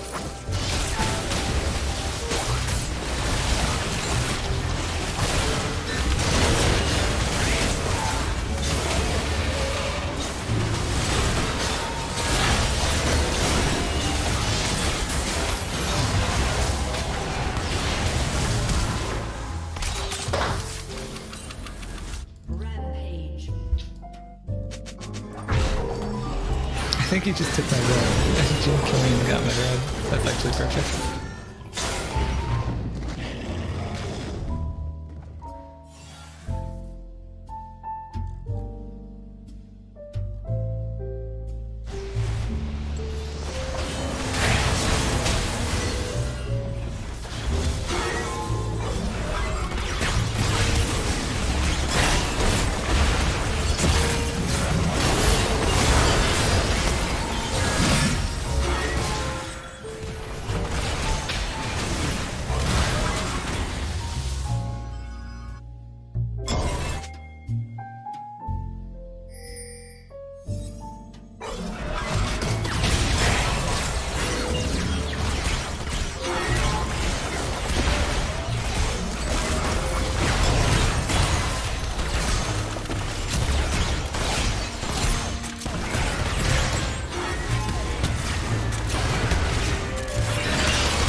It is October 13th, 2022, and you're watching The Code Report. Yesterday, JetBrains announced the preview release of Fleet, the long-awaited IDE that's been dubbed the VS Code killer. JetBrains has an impeccable record when it comes to building IDEs, with IntelliJ for Java, WebStorm for JavaScript, PyCharm for Python, and so on. If anybody's going to build a next-generation IDE to compete with VS Code, it's JetBrains. Let's find out if Fleet meets these high expectations. One of the main reasons VS Code is so popular is that it's free. Fleet is also free currently, but appears it will be a paid product in the future. To install it, you need to download JetBrains Toolbox, where you pick and choose the different programs that you want to download through this app. That's a pretty big turnoff for something I would expect to be a lightweight download. Speaking of which, one of the main criticisms of VS Code is that it's a big fat memory hog built with Electron. Now, I don't condone fat shaming, and I'm proud to use the big and beautiful VS Code, but was kind of shocked at the amount of memory that Fleet was using. I have Fleet and VS Code open up on the same project. VS Code is using about 750 megabytes, while Fleet is using almost 3 gigabytes. They both require a lot of CPU when you're actually editing, but I was very surprised at the memory footprint here and checked with some friends on Discord to make sure that I wasn't the only one. Anyone on Windows reported more memory usage, but on Linux it appears to be smaller. According to InfoWorld, it's mainly written in Kotlin, and the front-end UI uses Skia, with Rust being used in places as well. Hopefully we get a ton of crazy features in exchange for this memory. Let's find out. First of all, I like the overall UI. It's minimal and approachable, in contrast to other JetBrains products, which tend to be pretty complex. I really like its Git and Git history panels, and it also supports Docker out of the box. The actual text editing experience is pretty nice, and has this next-gen feature called Find that allows you to search for text within a file. This is really powerful when you need to find something but don't know where it is, because Find will search for something and then let you know when it's found. But what makes Fleet different than anything else on the market is something called Smart Mode. When you first open it, it just works like a regular text editor. However, at the top here, you'll notice a button to enable Smart Mode. When you click it, it turns the editor into a full-blown IDE, with features like autocomplete, refactoring, and so on. These features require a lot more overhead because it has to index the entire project, so it's cool to have the option to opt in only as needed. It's kind of like a hybrid between a lightweight text editor and a full-blown IDE, although it appears to take a long time, like maybe over a minute, to index a project. You can also get full IDE features in VS Code through plugins, but with Smart Mode it all just kind of happens automatically. Currently, not everything is supported. As you can see here, I have a Svelte project which isn't supported, which means no syntax highlighting, autocomplete, or anything. Maybe someone will create a Svelte plugin in the future, but currently that's not possible in preview because currently there's no API to extend Fleet with plugins. However, that is guaranteed to be a thing in the future. That'll be pretty essential because right now there's only 4 themes to choose from, and VS Code users are more concerned about how the editor looks when someone is spying on their laptop at Starbucks than any actual IntelliSense coding features. Overall, I think Fleet has a ton of potential, but it's definitely not a VS Code killer, and I'm not even sure that's what JetBrains is going for. A paid product will never challenge VS Code. Independent developers are just way too poor and cheap, especially with today's CPI print, which was once again worse than expected. I think the big innovation here is that you can move indexing to a remote space, which seems like it would be most appealing to large remote teams where great IntelliSense can be achieved on any language across multiple projects. But if you want to be a real alpha like the Primogen or David Goggins, you should use Vim. I want to see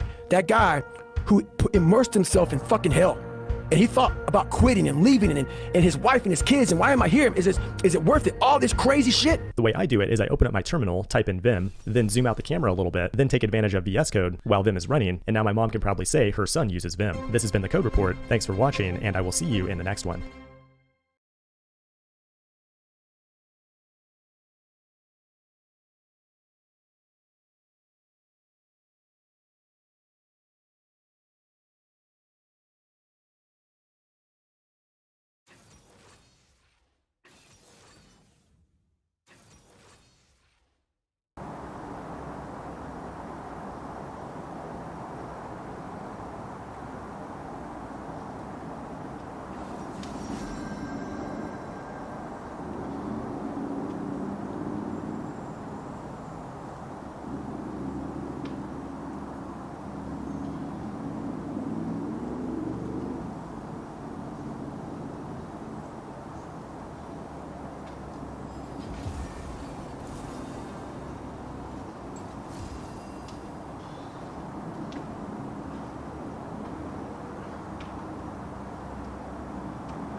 G'day everyone and welcome to another video. And you know guys, I'm getting old.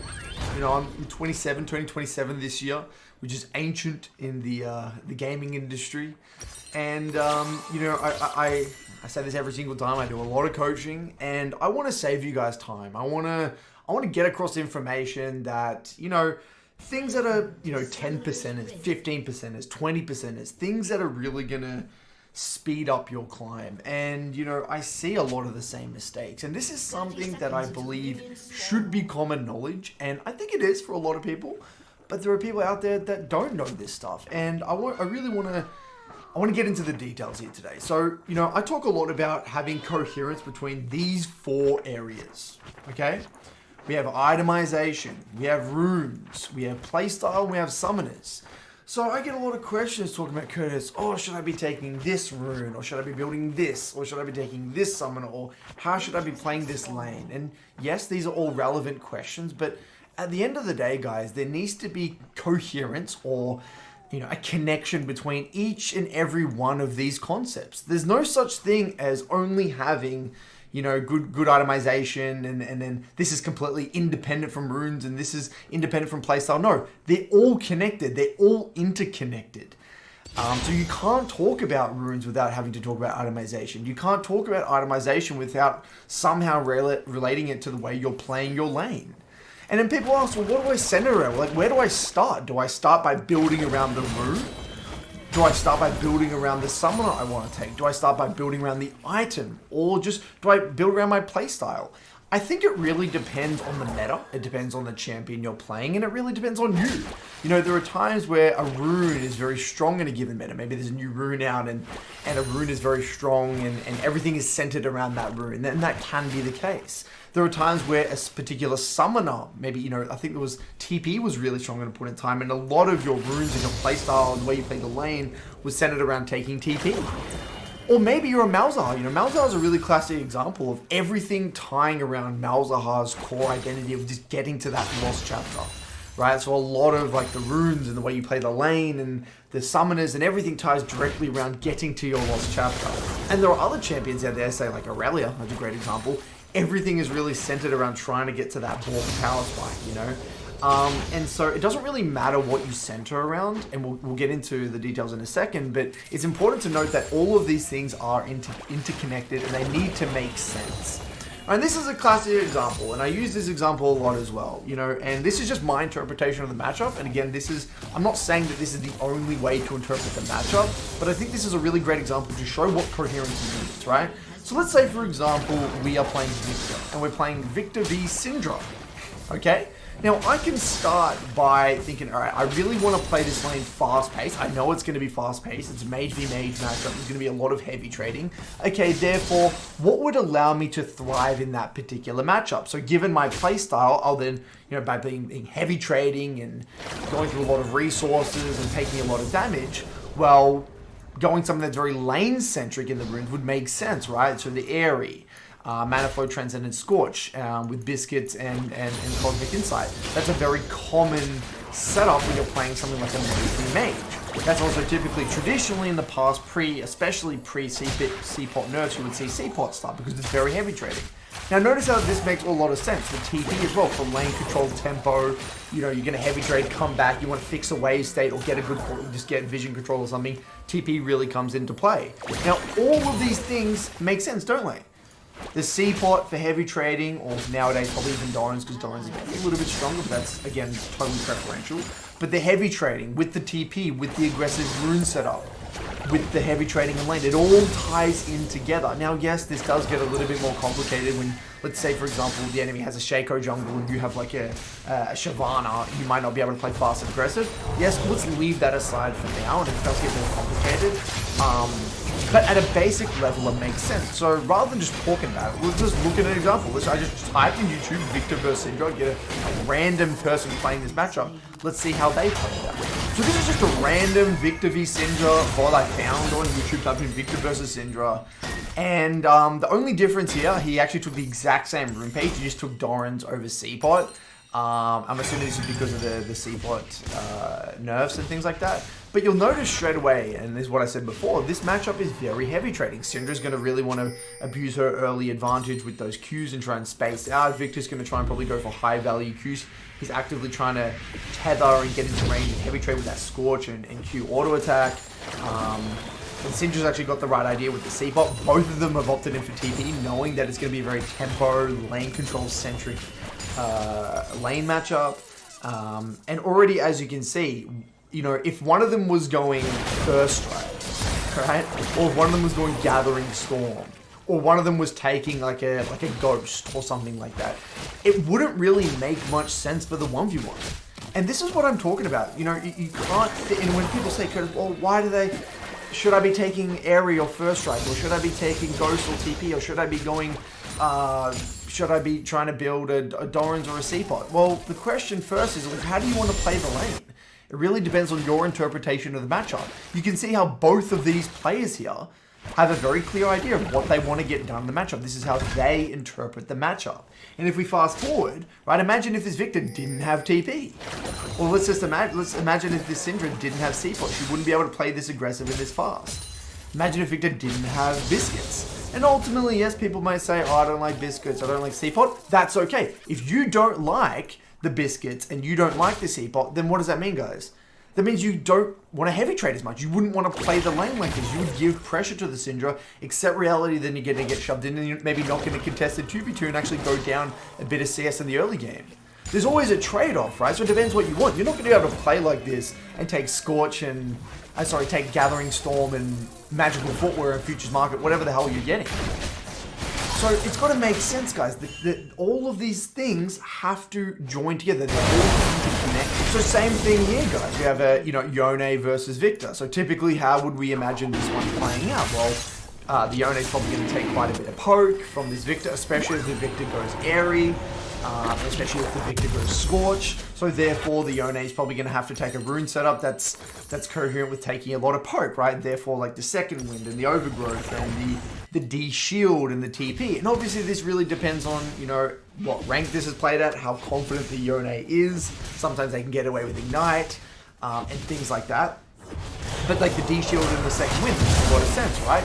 But then this gets even more complicated, right? Because the Victor, it could be in a first strike meta where a lot of Victors are going first strike. So maybe the Yone doesn't feel like he needs the D shield and get away with D blade. Or maybe he doesn't feel like he needs the Second Wind and can go something more greedy. I don't know, like a conditioning or whatever it might be. So at the end of the day, guys, I don't really care what setup you go, but you got to understand how the setup is directly connected to how you want to play the early lane, how the lane holistically has to make sense with your setup. So I remember vividly during my coaching program, there was a phase where Z99 became really popular, and he actually popularized Conqueror Z. And at the time, no one had taken Conqueror before. It was always just Electrocute with Z. And I remember a lot of Z players in my Discord and in the program were taking Conqueror. And they were proceeding to take Conqueror and trying to, quote-unquote, mimic Z99, but without success. They were just taking the build and the runes blindly, but they weren't adapting their playstyle. So they were kind of playing the trades in the lane as if they had the Electrocute, the early lethality, and playing the one-shot, etc. when they were taking Conqueror. It didn't really make sense. So it's very interesting to watch these players scramble to optimize their builds and runes without actually understanding how to adapt the way they play. And this is one of the most common problems I see with people, is that they blindly go into OPG or watch some one trick. They'll copy their runes and build, but they won't bother to watch to see how that person actually plays out the setup. So then they get into a game and like, I don't really like the setup. It doesn't feel good for me. And I'm like, well, did you actually watch to see why they took this setup? Like how they play out the lane or how they play out the game given this setup? And they'll say things, no, I haven't really watched the VODs, I just thought I'd test it myself. So at the end of the day, guys, if you're gonna go ahead and copy blindly a build or a setup or whatever it might be, watch them play out the lane. Because the way you play trades with Conqueror is going to be very different to the way you play trades or play the lane with Electrocute. And so the common response I gave to most of these clients was like, guys, you do better just sticking to your Electrocute, Lethality Zed with the intent to just one-shot the enemy AD carry, because at least that way you're going to have a clear identity, and you know what Zed's identity is like this. But look, if you genuinely want to learn the Conqueror style, you can do that, but it's going to be like you're learning a completely new other champion. And we saw the same thing actually with Phase Rush Talon. We saw the same thing with First Strike Silas. People are jumping the board onto these other setups without taking the time to see how to properly use the rune. Even I was guilty of this. I've been guilty of this at times when the First Strike came into fruition, and I was playing a bit of Silas at the time, and I didn't understand how to actually use First Strike Silas and how it differs from Conqueror Silas. So I think we've all been there, but I think this is a really important tidbit for you guys to remember moving forward, because this happens time and time and time again, especially as the metas change. Because you know what, guys?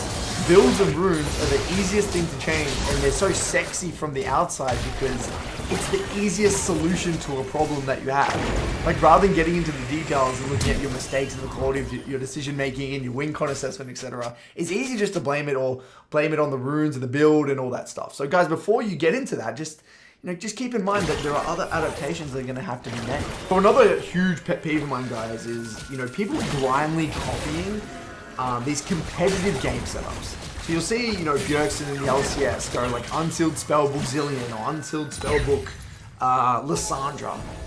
And then someone will go and play Unsealed Spellbook Lissandra in solo queue and be like, oh, this didn't feel so good. No shit, it didn't feel so good. Why do you think he took it in a competitive game, man? Well, he took it in a competitive game because really not much is going to happen, especially in the NALCS, not much is going to happen in the early game.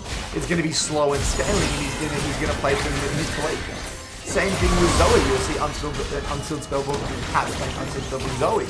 But in solo queue, guys, you're way better off just sticking to the tried and true, the Electrocutes, or for something, Electrocute or Aftershock or something like that.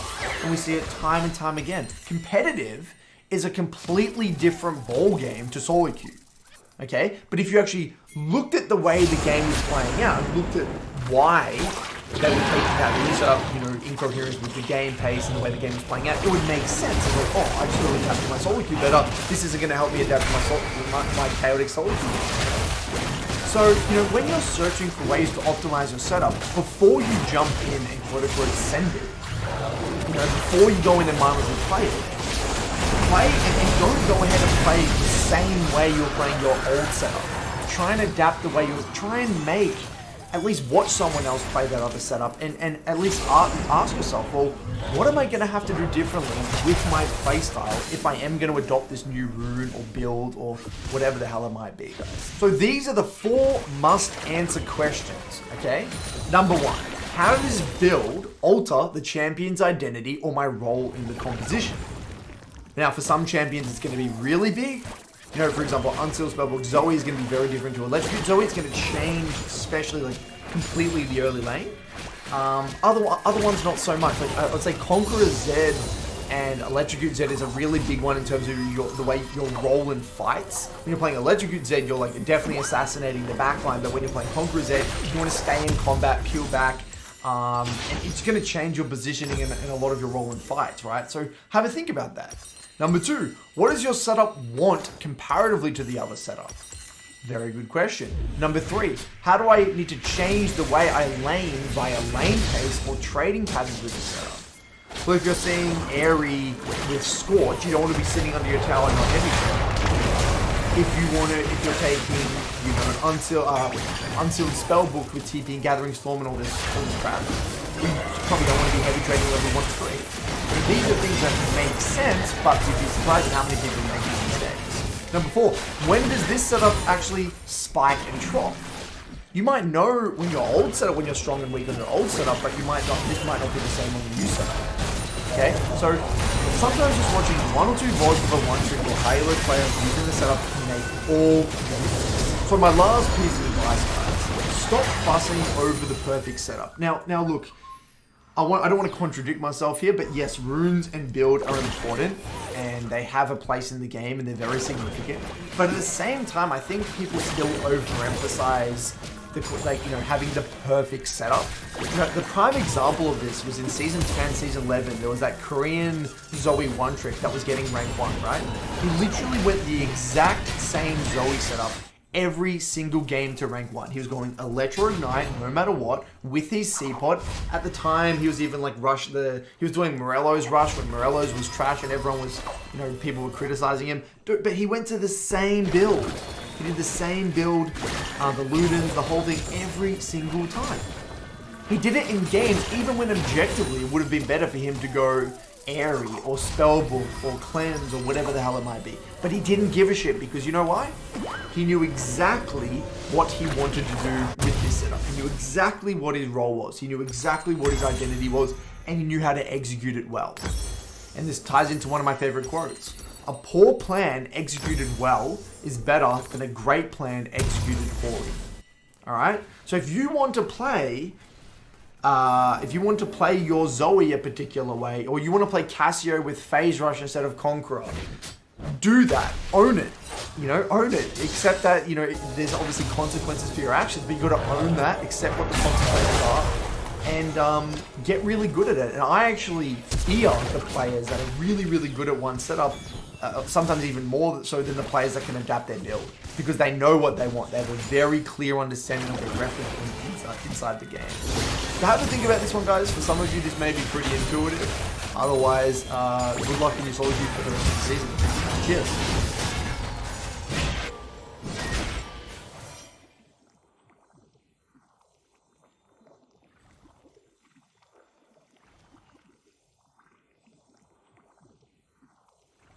Hey everyone, and welcome to another video. And today we have something special. We are covering my friend Niall's journey. Now, Niall is a long-term MLA member. He's been in the MLA for 15 months. He had a very impressive climb all the way from Platinum to DM. Now, quickly, a lot of people have questionable takes on what it takes to climb in League, how long it takes, what you should expect to get in a certain amount of time. And I think Niall, his journey is very realistic, and he's here with me today to walk through what exactly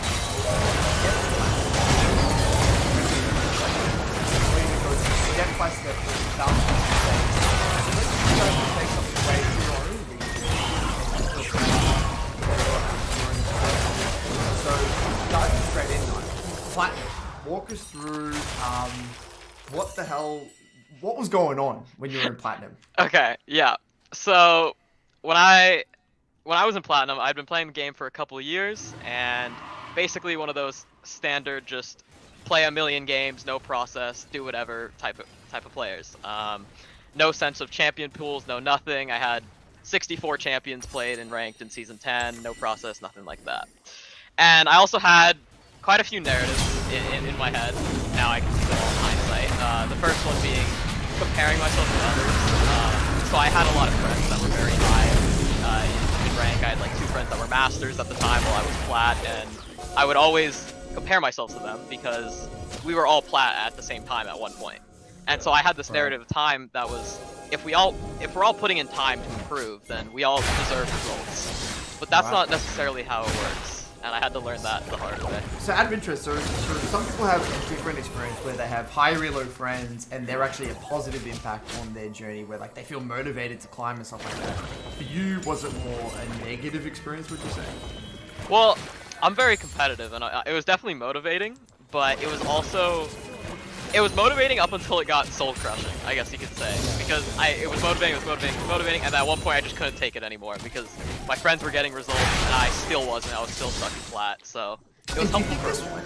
Do you think this was because they had either been playing against Silver, or was it because they had been talented? Why is it that they were able to find it? I think it's because, I think it was just their gaming background. Like, they had been high ranked in other games before. They had been high ranked like Overwatch or things like that. So they had put in a lot of time. They had gotten good at other games. Meanwhile, this was my first game that I've ever played.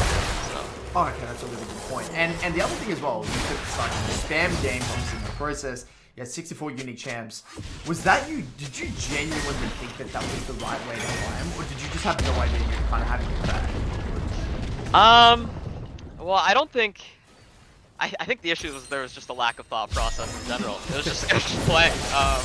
I mean, I thought this was the way. I guess there was no other way that I had considered, I guess, yeah. Okay. Just picking whatever off a chance select. And then a classic for very many people is that like a good win, a good loss that definitely like impacted my mood for the rest of the day.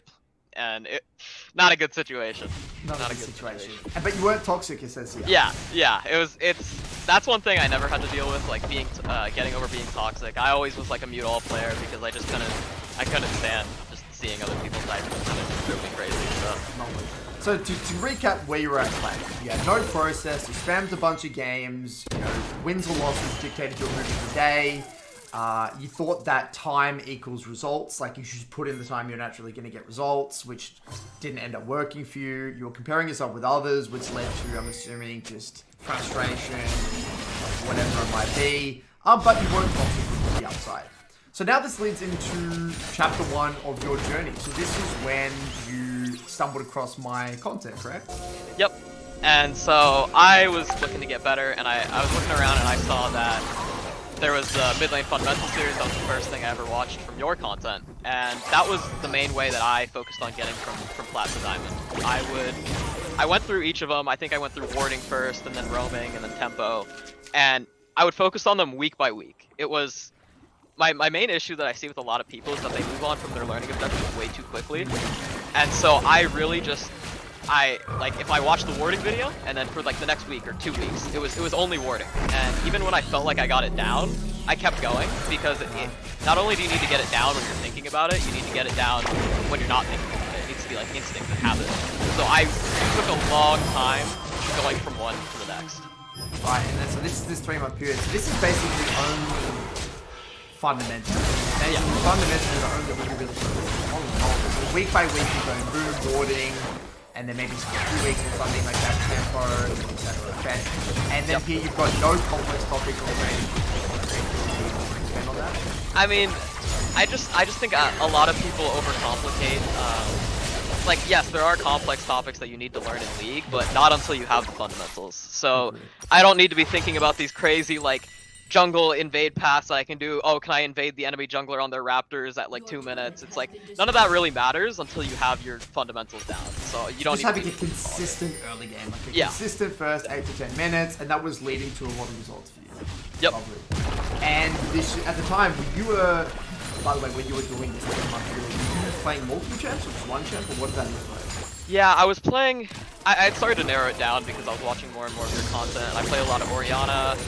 I played Syndra. I was just a very standard mage player, and then I found myself having the most fun playing Zoe. So by the end of this 3-month period, I was D4, and that's when I joined the MLA. Yep. And that's around when I decided that I'm going to mainly focus on one-trick Zoe for foreseeable future. So and that was, would you say that was influenced by like my comments around the importance of Gen Mastery, or would you say that was more intuitive? You kind of realized, okay, this game is very complex. I want to narrow it down a little bit. I'm going to cut one. I think it was, I just found Zoe more fun than any other champion, and then I also knew that, I mean, it was just, I was focusing on what was fun, and I knew that I wasn't going to have as much fun as I would not one-tricking Zoe, so that's just what I stuck to. That's so important, by the way. That's such a key message. You need to love the champion. Otherwise, you're not going to appreciate the fan, you're not going to love it. Yeah. So here's chapter 2, but yeah, I just wanted to mention on that. Through the MLA and all that, I mean, knowing one-tricking does give you like a kind of narrow view of the game, and there are negatives to it, but I think fun is more important than any of that. So, I mean, obviously, you have to be somewhat reasonable. You can't be playing like 8 champs just because it's fun, but you can cut some corners in the name of fun. Like, I only played, like, my biggest pool ever was 2, because I just didn't like having a very expansive champ pool, so I think fun is really important. Yeah, and I think that's a really good point. I think there's like a fine line though, and I think the size is the understanding your league journey. You can be a one-trick if you want to be a one-trick, but you got to understand, you got to accept the consequences of like the shitty Zoe games that you're going to face. Like, you're going to have some terrible Zoe games, but that's it. You signed that contract with Riot, you know, you're that Zoe one-trick, and you're going to have some consequences. And I think that one-trick really one is like, you weren't complaining, even like, I would never see an M like this one. Oh, I just had this annoying, how do I play Zoe the game something, or how do I win the game? You just accept it, you know, it's just like, I know I'm going to lose the game thing as Zoe one-trick, but it's something about it, you know? Yeah, it was all about I mean, it's kind of like you dug your grave without lying. Like, if I chose to be the one trick, so instead of complaining about things that are kind of hard, I figure it out now. So this led to, this is your gig, this is an MLA, join the MLA, knowing one trick. This is brutal. This is absolutely where the grind really starts, right? D4. Alright, so walk me through some of this stuff here. Yeah, so we mentioned before all the things that I had when I was plat of comparing myself to my friends and just thinking like, oh, I put in the time so I should get it. And being stuck in D4 for 4 months really destroyed that because, like, even more so. My friends were like still masters and I still wasn't climbing. I had a little bit, but then back to no climbing, and it was like, oh no, I thought I got out of this, not again. And then there was also the, I'm putting in 4 months of time, why haven't I gotten any better? This is crazy. And so I would like take breaks because I'd get too sad playing, and then I'd come back and it'd be the exact same. And like eventually, I just like stopped wanting to play League that much, and then I kind of got desperate. Last call, before I was like, okay, I'm done playing this game, I was like, let's just get a coach tournament. And in that, I just remember, it kind of just was a wake-up call of like, none of the in-game stuff matters that I was thinking about. It's all the out-of-game narratives that we're holding together. Right, fascinating. So these are some of the narratives that you had here. Right, yeah. It was comparing myself and then denial of my current rank, and that was a big one because at some point I had hit D2. I think just random streak, and then I'd come back down. And ever since then, I was like, oh yeah, so I'm D2. And so when I was in D4, I was like, okay, I don't really have to review because I'll start reviewing in D2 because that's when the real mistakes are happening. Yeah, I'm a D2 player. I'm in D4 now. I don't need to review these. Yeah, exactly. And it was like, and you know, it's like, oh, I'm making these mistakes in D4, but I know that these are mistakes, so I don't have to review it. And then that was even worse because now I'm just sitting there not even reviewing, playing games in D4. And I think this whole thing, I just want to go back to it's a very important point to do. What I love about your journey is it's raw, no bullshit. I get some people come in and they might get that whatever, but then they have to sit like and some people just genuinely try to overcome certain concepts and build muscle memory and develop their mastery and things like that. But other people like you, which is mainly what we call stage 3 problems, right? Stage 3 meaning more, mindset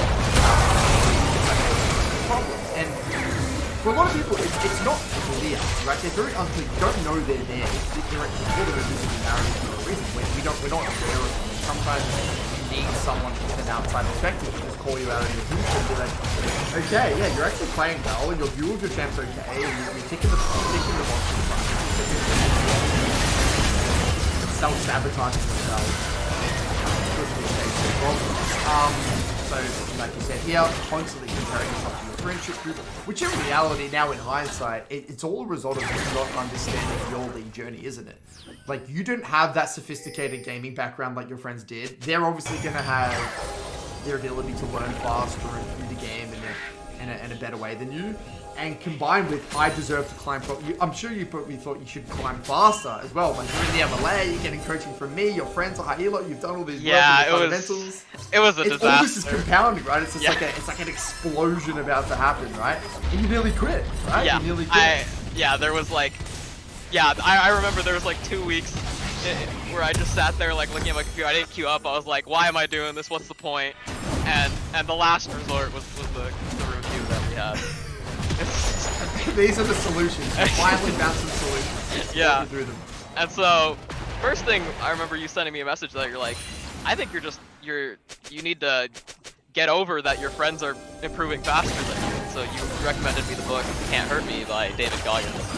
And that book really, in the book, he talks a lot about his upbringing, and it's like the worst upbringing imaginable.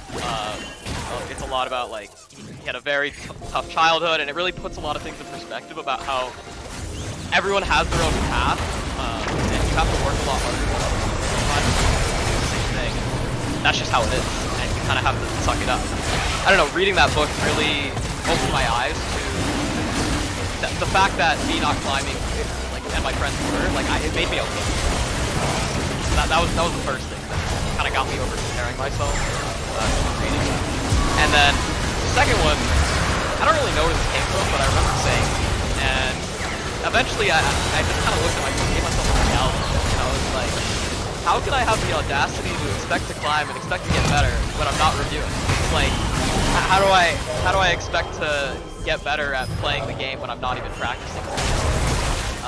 And that reality check kind of finally got me back into reviewing, and that got me over the denial of my current rank, because when you're reviewing, you also see your mistakes. So you see all the shit that you were ignoring.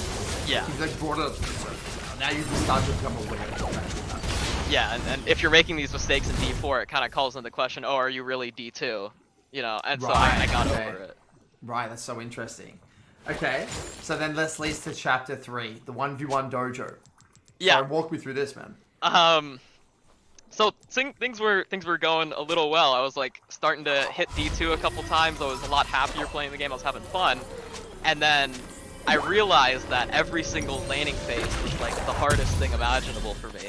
And I was really confused as to why. And then another Coach Curtis review came in. Told you this before, but I'll never forget. You told me my micro looked like an old man at the keyboard. And that was when I was like, okay, this is a problem. We gotta fix this. And so I turned to 1v1 because that's probably the greatest way to improve on your micro at least. And I kind of took it by trial by fire. I only did 1v1s for a little while. And the biggest thing when it comes to 1v1s is I've heard a lot of people where they're like, oh, I'm working on my micro as their learning objective. And then I'm like, what does that mean? And there's no answer. So working on your micro is not actually a learning objective. It's just like a topic. Like that's like saying you're working on your back. It doesn't really make any sense. And so I would get in that 1 week where I just did 1v1s instead of playing solo queue, I would go into my review and literally look at like the clicks. I would do a 1v1 or like, do a couple, play like Orianna versus Syndra, get some like skill shot heavy matchup, and then look at the clicks. And every time I ate a Syndra queue, I'd be like, what happened there? And then I'd write it down on a spreadsheet, and then I'd go to the next one, and then you'd start to see trends. And then I realized, oh, I'm bad at tethering the enemy's skill shots. And then once I got better at knowing the range of my enemy's skill shots, I realized, oh, I wasn't good at tethering my own range of skill shots, and things like that. And you go piece by piece. You can't work on all these things at once, and I can't even work on these things in like solo queue games at all. Like I can only improve these things personally when I'm working on these in 1v1s. And so I would go piece by piece, and the same thing like I said when I was working on fundamentals, it would like I'd spend like a whole day just like, okay, I'm gonna play like, I know one I did a lot was, I think it was Orianna versus Anivia, and I was like, okay, I'm gonna fake CS because in that matchup it's to fade out Anivia Q, you can fake a CS, that's a really good way to do it. And I would spend like a day playing those types of matches and working on faking CSing and making sure it was like really becoming habitual. And then the next day I might do it again or move on to the next specific topic. So like the biggest thing about working on micro and the reason that people get stuck or the reason why people don't think they can improve it is because they're always just working on micro but nothing beyond. Right, they don't know what is the micro. Yeah. Buzzword at the end of the day. Macro and micro is the buzzword, right? Yeah. I think I remember getting into review with like we spoke a lot about faking CS. That was a really big one. Faking CS is I would say like 50% of it. Faking CS and tethering, tethering the enemy range and tethering your range is basically like, that's majority. Yeah, dodging patterns is another one. And this was the one thing about like the MLA. You had other people who you could tee up with, and that's like what I liked about what that especially at that time of the MLA. I think there was a massive emphasis on 1v1ing. I would say it's less so now. There's like it's kind of like metas of the MLA, isn't it? There's like a meta of the MLA where I think there's a few months where I think everyone was obsessed with 1v1s and like leveling up their micro. And I think once people kind of got that done, people moved away. Because I think, 1v1s are very interesting because I used to be big on them and not so much anymore. I feel like the thing with 1v1s, and feel free to disagree, but you just got to know exactly what you're trying to get better at. There's no point just like grinding 1v1 for the second one because it like sounds cool and it's like sexy. Come in. I want to test an age. I want to get better at this. I want to try this item. Start this and that. See how that affects. But you just blind them one.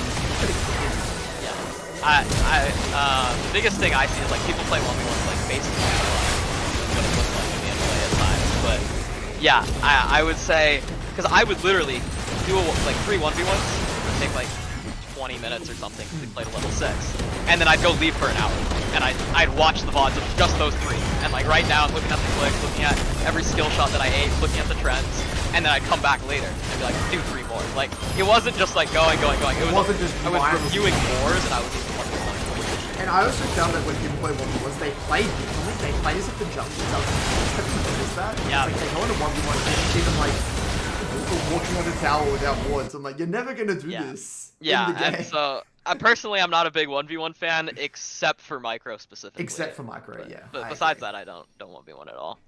Okay, so by the way, this dojo stuff, this got you to a D1. So now you kind of got the fundamentals. Now you've kind of got the micro up a little bit. You've kind of been more aware of your stage 3 problems. You got the mindset down pat a little bit more. And now you've had, this is called Chapter 4, The Moment. This is in 1 month. You went from D1 all the way to 100 LP in Master Tier. So walk me through this. Yeah. So after I had done the 1v1s, lanes were extremely easy for me because I'd extensively drilled it, so I hit D1. And then came around the term destroying the enemy nexus. Something you say a lot, and something that comes into play like D2 and beyond, or D1 and beyond low masters is when you have to start to understand what that means. And this is like the biggest buzzword I've ever seen in my life, but I get why, because there's no amazing way to describe it. But eventually I watched a MLA resource that kind of described the checklist you have to go through. So first you have to have your fundamentals, and your warding, your laning, your first 8 to 10 minutes have to be solid. You have to have your champ mastery. You have to know what your champion wants to do as a champion. Is it like skirmishes, how you play skirmishes, your itemization, things like that. Just have like very little mental energy on that. And the same thing with matchups. You have to know like your first 3 waves, and then you have to know like the general strategy 1 to 6 and post 6 and things like that in your matchup. And then you can consider destroying the enemy nexus. And how I would describe that is... It's a tough one. It's a tough one, isn't it? It's because the reason I call this the moment is because eventually I saw this resource, and then it just clicked. And suddenly it was a switch was flipped, and I got it. And it's all about just once you have your solid foundation and your 8 to 10 minutes take very little mental space, you can start thinking about, you're not playing the mid lane, you're playing the game as a whole. You're playing League. That's why I always say Master Tier 0 LP is when you're actually playing League of Legends as a whole. You're not really playing League up until Master. You're playing like your mini game in a way. Yeah, you're playing like your subsection of the game. You're playing one subsection of the game. Spot on. Yeah. And so the only thing I can say about this is you just have to get these first 3 concepts down so much that like once you have that much mental space, just free space to do anything, and you can start thinking about anything, then you can start taking in the information of like the junglers and the side lanes and how they're playing out, because now you have all the space, so you might as well be thinking about it, and that's when you can start to get it. But what I would say on this is that people who watch this, and you know, I made that resource, and I think some people get it and it clicks and like, wow, that makes so much sense, and they get massive results from it. Other people, they don't get it. It just... And I feel like the biggest differentiator for the people who do and don't understand it, it's like a feeling. Once you have felt like, I'll give you a very very relevant example for me recently. I'm learning Ari, right? I don't play Ari. I am recently learning it. I'm 40 games deep. It literally wasn't until my last 3 block with Ari that I finally felt I had the mental stack to think about the game holistically. And it was only at that point now that I feel like I know how to somewhat approach killing the Nexus. That 37 games, or 38 games pretty much, was all me playing Ari in a minigame, essentially. I'm purely reacting to what's ever in front of me. On that 39th, 40th game, I'm now able to think, okay, what sort of game pace do I want? Who are my win conditions? How do I see myself winning this game? How important is that Rift Herald? Do I need to contest that dragon? What's going on top? What's going on bot? Where's my jungler? These are pieces of information that I wasn't able to think about before because I'm so tunneled on my 1v1, my items, reacting to bullshit in front of me because I don't have the mental stack. But once you feel it, there becomes a point in your journey with that champ mastery, with the fundamentals, and you get the matchups down pat, it just clicks. It kind of clicks. And it doesn't mean you're a master at this, right? Does it? It doesn't mean you've nailed it. It's just like, at least you know kind of how much room there is to grow. Yeah, it's like you can see the path of where, like, what's next to improve on it. Yeah, I remember before I had this moment, I had a very cookie cutter formula of playing League, of like every single game it was get the first 4 dragons and then follow your ADC around and like try and get them kills, whatever like that. And there was never any adapting to, oh, maybe my top laner's the carry this game. Oh, maybe dragons aren't as important this game. Things like that. So those adaptations started to happen once I had the space to think about it. That's when I got it. Yeah, I love it. So that got you to 100 LP Master. Now we're in Chapter 5 Refinement. So this is the big climb. This is it. This is the Refinement 7-month period. 100 LP Master to 550 LP Grand Master. Walk us through this. Yeah. And I mean, part of the reason that this block was so big is there was like preseason dropped right in the middle of this, so it was a lot of adapting. But besides that, it's all refinement. Because I had addressed my stage 3 issues already, and because my fundamentals were down, it kind of felt like it wasn't a matter of if you can climb now, it's a matter of when. Once you have your stage 3 and your fundamentals down, it feels like you can see you're just chugging forward. There's no like major roadblocks that are gonna throw you off your tracks unless there's like a really difficult concept. Because you've done the work before. Like you've put in the work before to deal with those stage 3 issues. So nothing can really bite you on the arse anymore. You've got rid of like the nasty roadblocks that could really come up. Yeah. And so it was just blocking every day whenever I could. And then always just furthering my process of reviewing. So asking yourself always like what makes a good review. And to me, the thing I always turn to if I ever have like a really bad game or I'm really tilted or something, I open up the VOD, I'm like, okay, no matter what, I'm gonna learn at least one thing. No matter what, I'm just gonna take at least one thing from this VOD, so it's not a waste.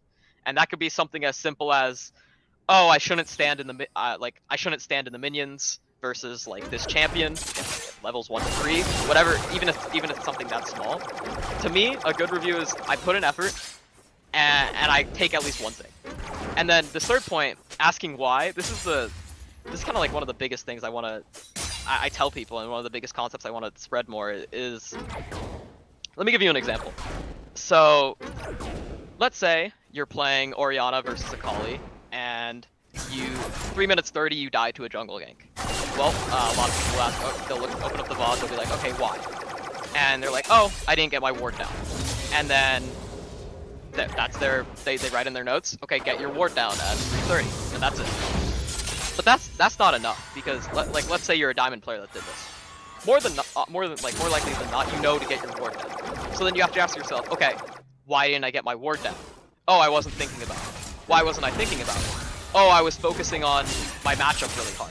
So then, instead of it being, oh, I need to get my ward down, and that's your takeaway, it's actually, oh, I need to get more comfortable with Orianna versus Akali, and then the warding will come.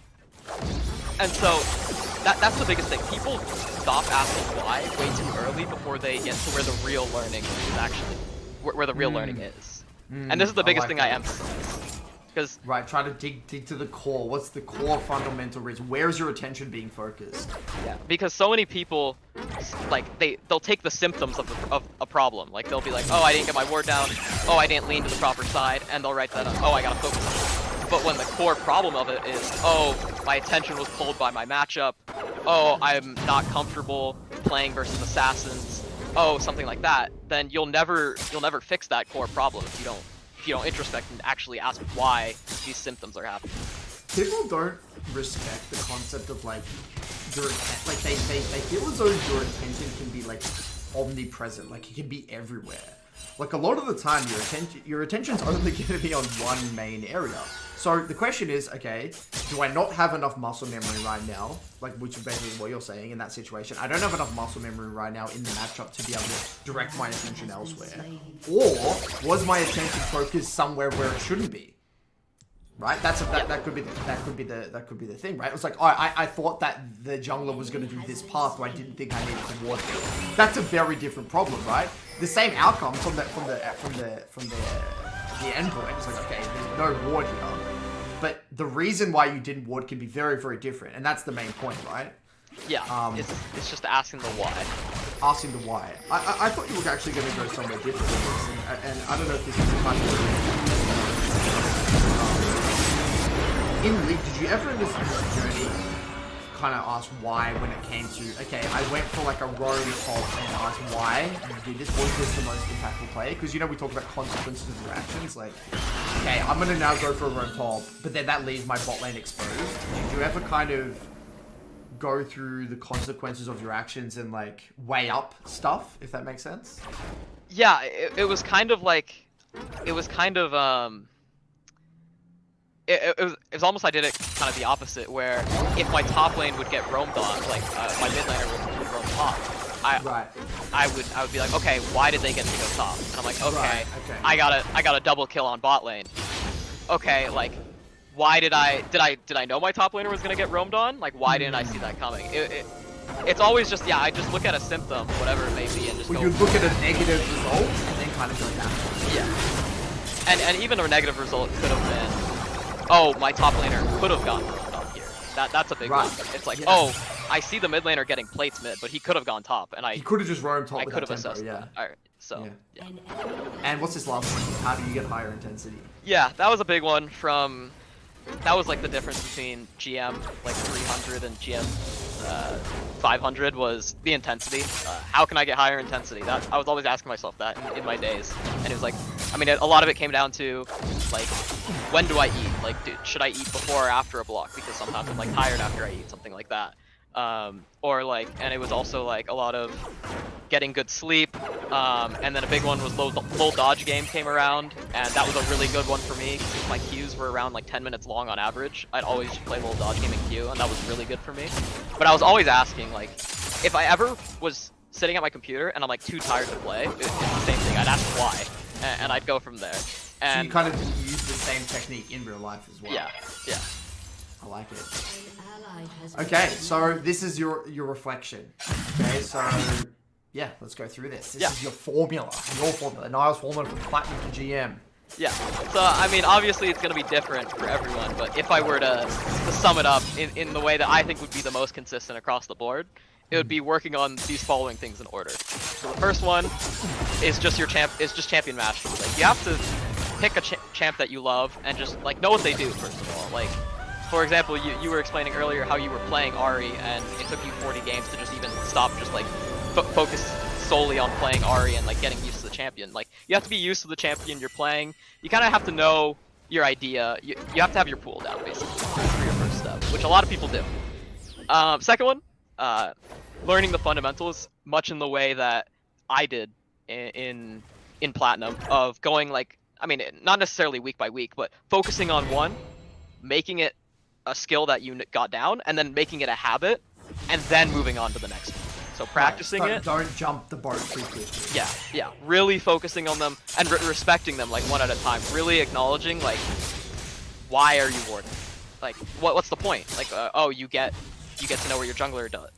Get to know where the enemy jungler is. Okay, what does that do for you? Like, really knowing and respecting each of the fundamentals and like acknowledging like these are big concepts that I need to know, and not taking it lightly. Then from there, you can move on to your matchups. And when I'm looking for a matchup, usually, personally for Zoe,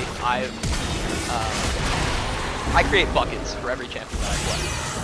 So for Zoe, I have like mages that I can contest levels 1 to 3, mages I can't contest levels 1 to 3, assassins, then champions that go D-shield, and then some other cases.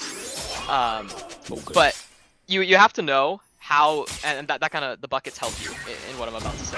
You have to know how to play your first 3 waves in every matchup and have a general plan for 1 to 6 and 6 and beyond. And thinking about having that plan, a detailed plan for all like 40 mid lane matchups can be overwhelming, but once you bucket it, it starts to get a lot easier. Yeah, people don't understand that bucketing is very, very important. Like, when you're playing Zoe versus Ori, Syndra, Victor, it's going to be pretty similar. And Zoe versus like Kiana, Fig, pretty similar. Yone, Yasuo, pretty similar. Like, they're all pretty, you can bucket them up quite nicely. Yeah, and then it's also just respecting that like within the buckets, you also have to know the intricacies of how is Syndra different than Victor. Syndra's a lot of more of like attacking the mana pool and dodging, baiting out Qs, and. But there's all levels to that, right? You know that you go from going from flat 2 to D2 is very different from going D2 to Master and Master to GM. Like all of them are very, very different.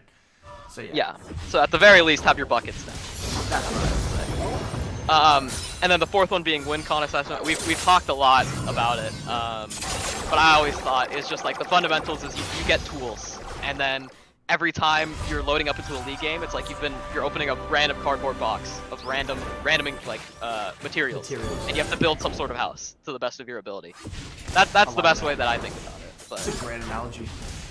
And then once you're in high elo, like Masters, like I found this in like Masters 200 plus for NA, was sometimes you break the rules, sometimes you break the fundamentals, sometimes you have a wave building into you, or like 2 waves, but you have to sack it, and because you know that if your bot lane gets dove here, you're gonna lose the game. So getting creative to me is all about just knowing when you have to break the fundamentals, and just learning those on a case-by-case basis. And this order. It's important you do it in this order. Well, also, I use this as a review tool as well. Right, so okay. If I'm in review and there's a fundamental mistake of like, I didn't get my ward out so I got ganked and died, then I won't even bother going on to how should I have played the matchup, how should I have like assessed my win cons better, because you stop at the fundamentals. That's the problem. It's kind of like a step process, so once you check every box, that's how I review. I reviewed in that order. And that actually makes a lot of sense, because if you're playing a champ that you don't have mastery on, who gives a shit about the matchup understanding or your win con assessment? If you don't even know fundamentally what your champ wants to do, then and then if you can't have a safe laning phase, like in general, on average, then who cares about how the matchup is gonna play if you're just randomly gonna get ganked? 100%. So. Yeah, I really love that. Really, really good. Okay, so these are your tips for process. Yep. And so I mean, stage 3 issues are tricky because nobody like purposefully has them. But as soon as you identify that something's going wrong, it's as soon as you feel like, oh, I'm getting really tilted off of the next thing, like really think about them and really challenge them, because climbing without stage 3 issues is infinitely easier than climbing with them. It's like it's kind of like the more stage 3 issues you have, the more tunnel vision you get. So if there are like 100 things you can learn to do, every stage 3 issue you have like cuts that number in half. Yeah. And you see less and less. You see less. And I think the other thing is that you see what you want to see. When you have stage 3 issues, if you believe that you are the victim of many games, or X champion is OP, or your champion is bad, you're going to look for the evidence that suggests that you are correct. And you're going to block out the evidence that suggests that you're incorrect. And this will actually happen. This is like selective attention. You're actually not even going to be aware that that's happening. And so I would recommend for people who have use my psychology playlist on my YouTube. Yeah, so that's the best bet. I have a lot of stuff on in the MLA, but if you're not in the MLA, probably the psychology. Also the BB Broken by Concept podcast, which talks a lot about this stuff. So Broken by Concept podcast in the description. Check that out if you. Yeah, I would say like it's easier said than done to challenge your stage 3 issues, but in terms of some of the resources you said, yeah, I would listen to that podcast weekly, and I'd say that helped a lot, because not only does it tell you or help you break through issues that you may potentially have, it also lets you know like what issues are out there, and by seeing like some potential dangers that you could run into, it kind of helps you avoid them. And you can write in. We actually respond to in the mailbag section. You can write in your problems, and we can address those. Yep. Okay. So second tip, finding out what gives you the most intensity. I mean, once you get more intent, like you're doing things that allow you to have higher quality games. It's kind of like a speed boost. Like you just get more out of every single game. So if you don't really have like a process right now, just like start off with your intensity. Like, do I warm up? Should I warm up? Like little dodge game, like doing something on my computer. Like just find some sort of way to like consistently get you focused. Because if you aren't every game that you play that isn't focused, you're kind of just throwing away. Because a lot of times there's not that much to learn. So if you have every game being focused, then you minimize how much time you waste. I will say, you know, one of the games denials that players do is that you're very self-aware. And kind of came in largely unaware. You came out the other side being hyper-aware of yourself and your emotions and how you're feeling, your mindset, mentality.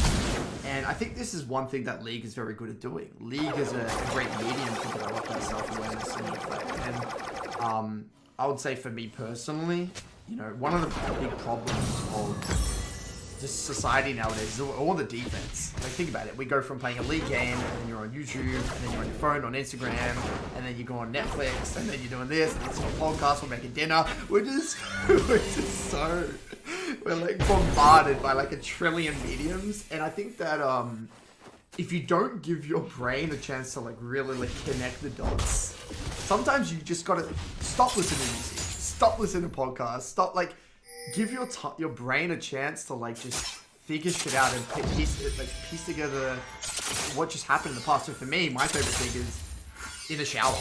I love just sitting in the shower and just after my solo queue blocks and just like reflecting about what happened. I had amazing fun. Yeah, I mean, for me, like. I would do something similar. Like I'd just like lay in bed and like stare at the ceiling, and then I had some of my greatest like breakthroughs just like sitting there, and then I'd like write it down on my phone, and then go to bed and wake up and have this whole like catalog. Yeah, that's actually so underrated. Yeah. So cool. And then yeah, finally, I mean, when people tell you to review, a lot of people assume that's like okay, and they like flip a switch, and now they're a person who reviews. Yeah. And they got it, but it's just not. That's just not. It's another skill, and you have to work on that. I mean, I know personally. It's like learning to study, right? Yeah, exactly. And I know personally, I said I wouldn't recommend my review process to anyone else until about like 10 months of working on it. Like it took me a long time to really figure out like how I consistently got good answers, and the asking why part was kind of like the core thing that I figured out. And yeah, it's just like, it's a skill. You can't just start reviewing one day because you watch one Coach Curtis video and think you're a master. Well, you got to start somewhere as well. Like, you're going to have the shittest quality reviews at the start, right? You're going to go in and be like, I don't know what to look for. I don't understand jack shit. Just be like, my biggest is be curious and be open-minded. Be curious, be open-minded, and just pretend you're a toddler that doesn't know shit. You just question everything. Ask why, like the Niles question. Ask why. Look at a few, and if you're unsure about where to start with deaths. First 8 minutes, start with deaths. Very simple. Yep. And if you're ever like concerned about like if your reviews are like if it's worth your time or anything, just I mean do what I do. I focus on just trying to get at least one thing out of it. Like one thing out of it, and that game was worth your time. You're walking away better. Like you don't have to like figure out rocket science in your reviews. Just get one thing better. Exactly. So, if you were to distill everything into 3 things, number 1. Yep, we've talked about a lot of these already, but stage 3 issues ASAP. Getting those out of the way, it just clears your roadblocks. Asking why, I mean, a good rule of thumb is like when you think you've got your answer, just ask why 2 more times, and generally you'll be amazing. And then the final thing is be honest with yourself and give yourself reality checks. Kind of like when I said earlier, how do I have the audacity to climb from not reviewing and trying to get better? It's like, if you're not sticking to a champ rule, if you know you're not reviewing, are you really expecting yourself to climb? Like, you have to be honest with yourself and have that conversation. Because so, I need to go back here. Look at this. Alright, just look at this. Alright. Do you have champ mastery? Yes or no? Are you confident with the fundamentals of the first 8 minutes? Yes or no? Do you know your matchup? Yes or no? Okay, let's just stop there, right? Let's cannot say confidently that you've got those 3 things down, you can't objectively say to yourself that you deserve to like climb and be super high elo, right? Like it's just a fact. You're not going to get to master tier or GM without like it's not rocket science, like you said. Like just be really logical about it. And I think this is such and why I wanted to do this, because I'm hoping that it does give people that reality check. It's like this is what consistent results. Not one time where you're randomly like 200 LP master, the next you're D4, or like one season you're this and then next season that. If you want like consistency, this is the only way. There's no other way. Yeah, so, yeah, I mean, like really, yeah, it's just as simple as that. You kind of just gotta, the biggest thing is like a lot of people know this deep down, but they don't like, they don't ever, I mean, kind of like we said earlier, they don't ever stop to think. You just gotta stop and take all of what you have and realize, like, are you really doing the best you can? Like, are you reviewing? It's that simple. And now what now? Tell us a bit about what you're doing now, and the final chapter of Nile. Yeah, that's a little ominous, but yeah. So I mean, after climbing all this way, I think it's really important to always ask yourself, like, why are you playing League? For me, that was mainly, I mean, I'm really competitive, so I like being competitive, and the League was a good thing for that. But it was mainly kind of just bettering yourself. Like, I mean, I really enjoyed how I realized that over like maybe like 6 months into the journey, I realized like I was becoming kind of a better person, maybe slightly more self-aware, things like that. In playing League, so that became my main purpose. I was like, I really enjoy following the process to better myself and find out complex answers and things like that. And now that I've climbed all the way to 550 LPGM, I mean, obviously I didn't hit Challenger, I didn't make it all the way, but I feel like in terms of self-improvement, I've hit a very high amount, and so the time to reward ratio of me putting in more time to try and better myself, I'm not going to get that much out of it as compared to doing other things. So, I mean, for me, I asked myself why I was playing League, and once I realized I was fulfilled, I decided I was done, and that was the end of my journey. So, yeah, I'm done with League, and going on to other things, taking the process with me, and, you know, just seeing where I go.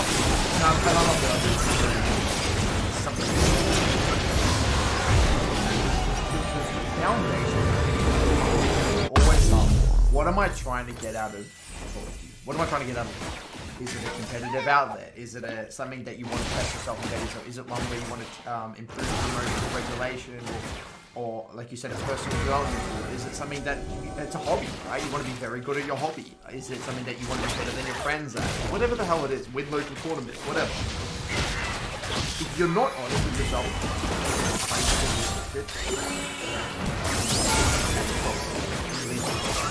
and I think that I really love how this all ties in beautifully. You've gone through this amazing process, Niall. You've become more self-aware. You've put this amazing process, tools that you've developed, and now you can apply this to any other endeavor that you do. Instrument, a language, another sport, it doesn't matter what it is, whether it's even studies. You know, you're probably going to need to clear one of your studies and any other work challenge, workplace challenge. So I think that's a good thing. Yeah, I don't think, and I mean, we've mentioned some good things here, but don't think it has to be why you're playing League, like super profound and deep. Like, I mean, I started off when I was in D4, I was like, I just want to hit really cool clips. That's what I was playing. I mean, hey, that was still part of my driving factor when I was playing Mastery Akali and whatever. So, I mean, as long as you have a reason. Yeah, have fun. That's fun. That's fun. Yeah. You're not having fun. Yeah, and once you have your reason, it allows you. When things get tough in the journey, like you can kind of rely and lean on your reason as to why you're playing to kind of keep you sticking around and keep you going through it. If you don't have a reason, it's like, and you're not having fun, and things are going bad, like why bother? Like a lot of people quit. Especially when you're playing like you're trying to cheer and stuff like that. But you're already in the top 0.0%, right? I mean, we're trying to push absolutely. It's like one little mistake. So that's that. Thank you so much, Niall, for sharing your journey, and I hope this inspires other people to come on their own journey and gives no bullshit look into kind of what it takes. And remember, this is Niall. This is not your journey. This is not my journey. Everyone has to really hard work. Everything is seriously is his journey. And, you know, for some, like I was at the very beginning, like maybe some of your friends who have a more sophisticated gaming background, maybe it wouldn't have taken that long, right? You've got to find what works, test it, take a little bit of inspiration here and try maybe a few of these and see what works for you. So thanks, Niall, for being here.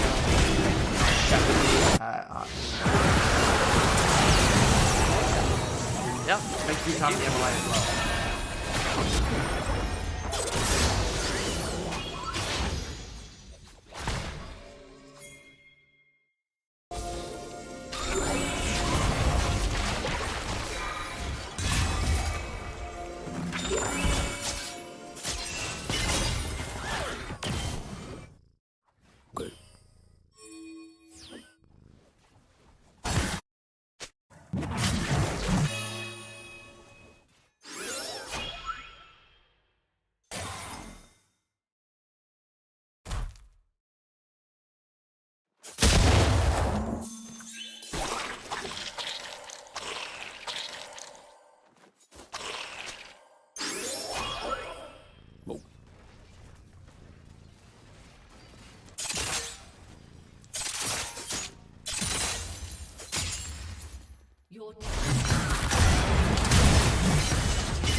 helicopter. Checkpoint.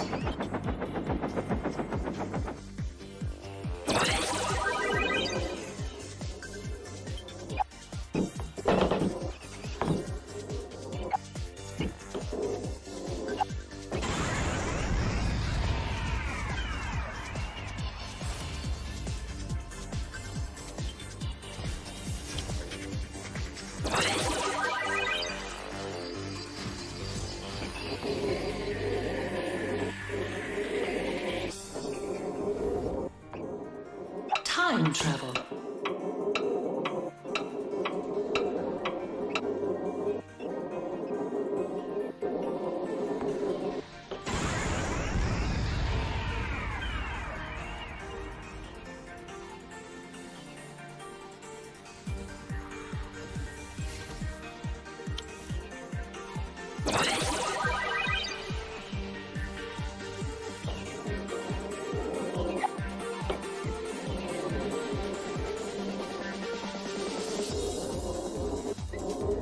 Checkpoint.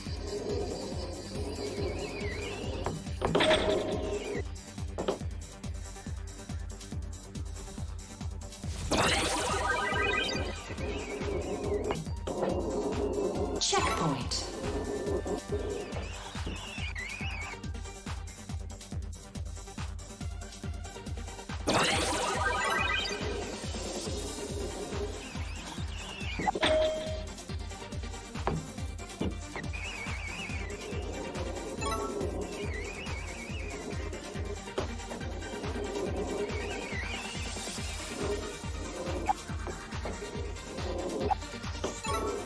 Super jump.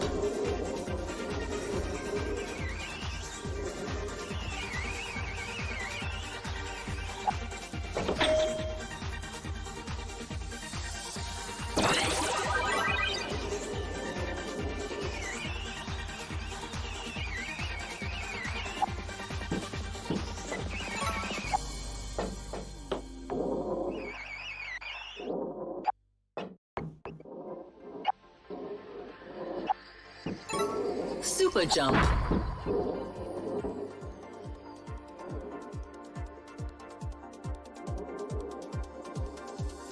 Super jump.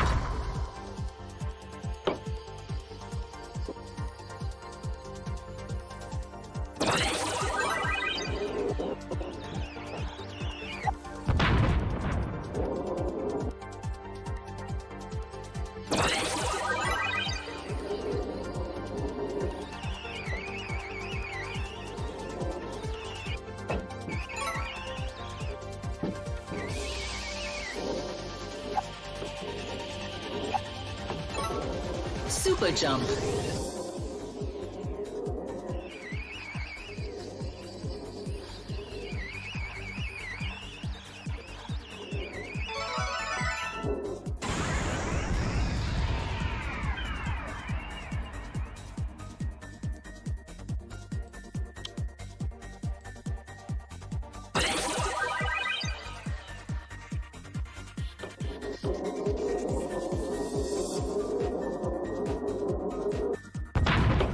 Time travel.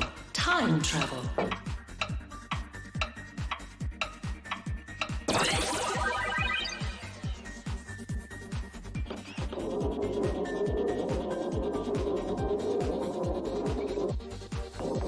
Time travel. Time travel.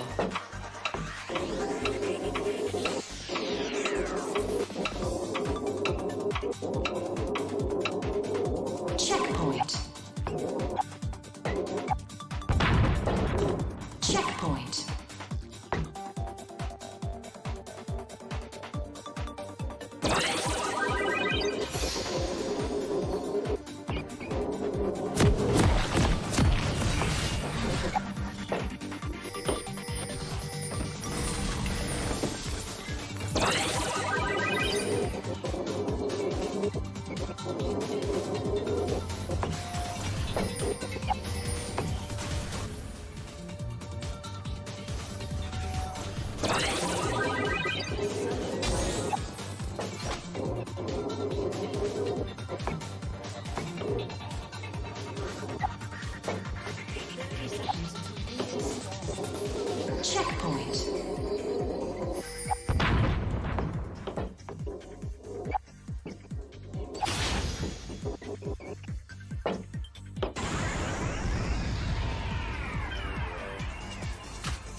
Checkpoint.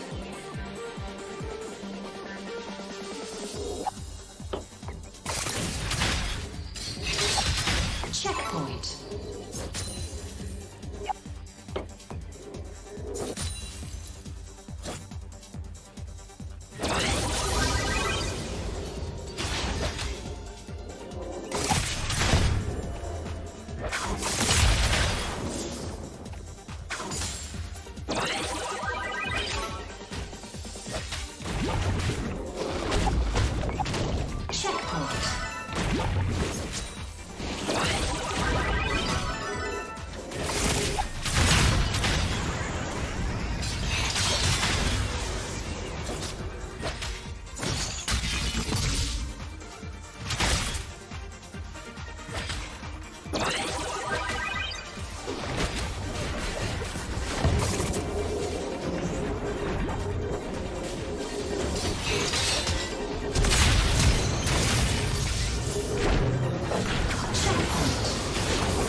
Super jump.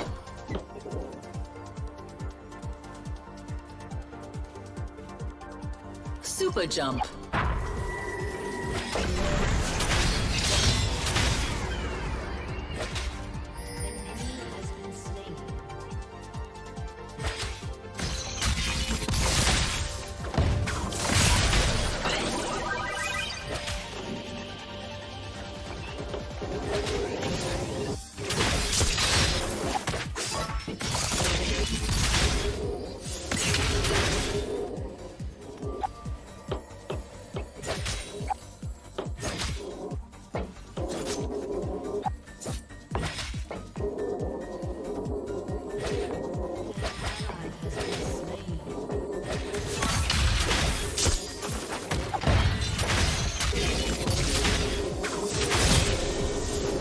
Time travel.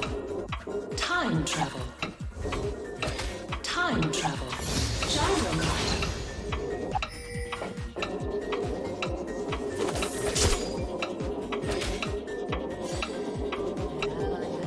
time travel.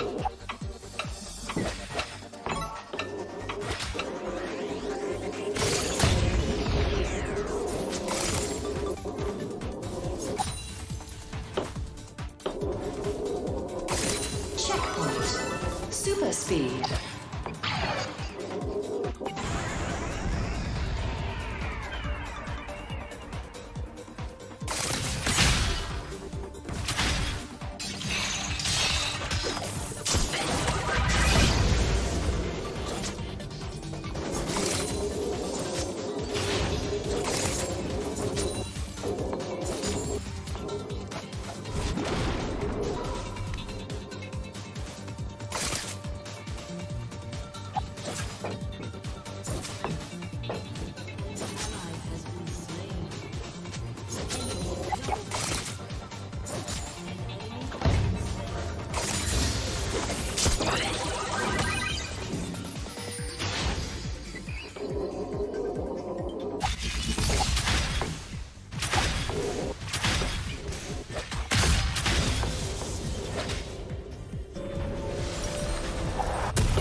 Checkpoint.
Checkpoint.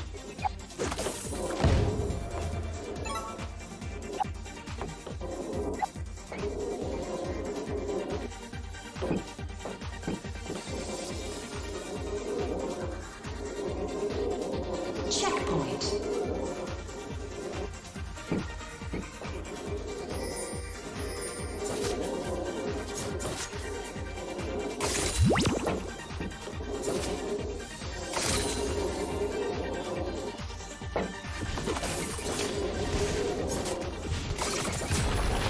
Super jump. Checkpoint.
Super jump.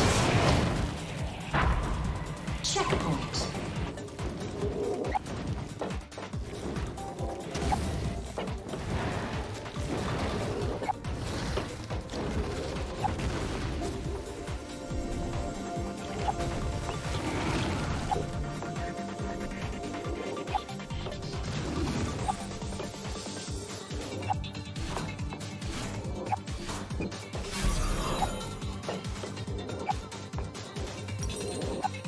Checkpoint. Super jump. Super jump.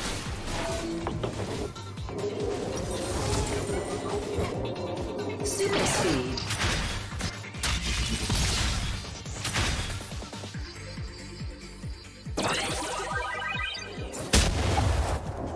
Super jump.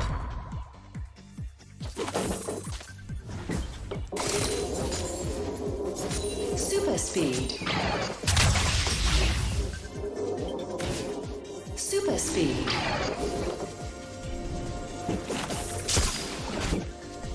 Super speed.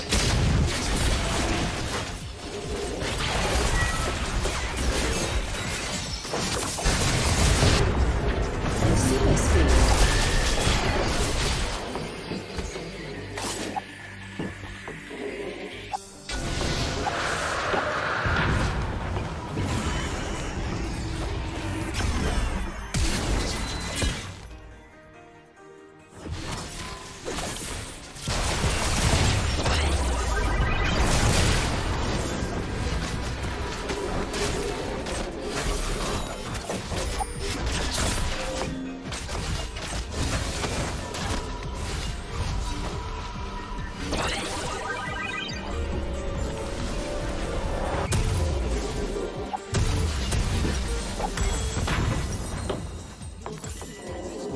Gyrocopter.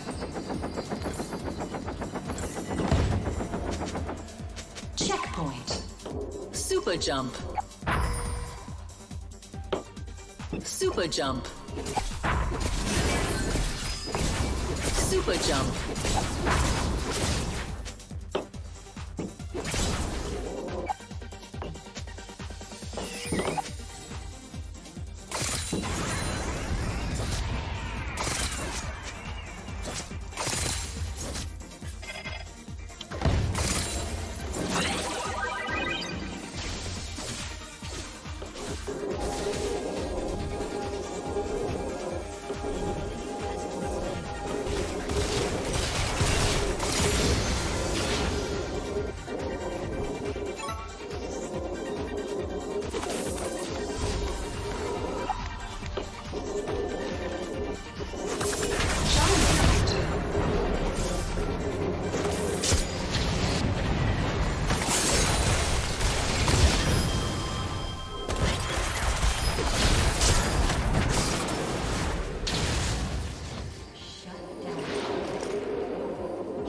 super jump.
Checkpoint.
Solve it, baby.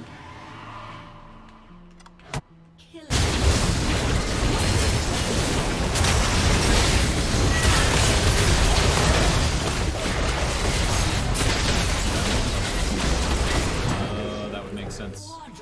That makes sense. It would, and it does. An enemy World 4. I also unlocked World 5, I'm assuming? 5? 5, anybody? 5?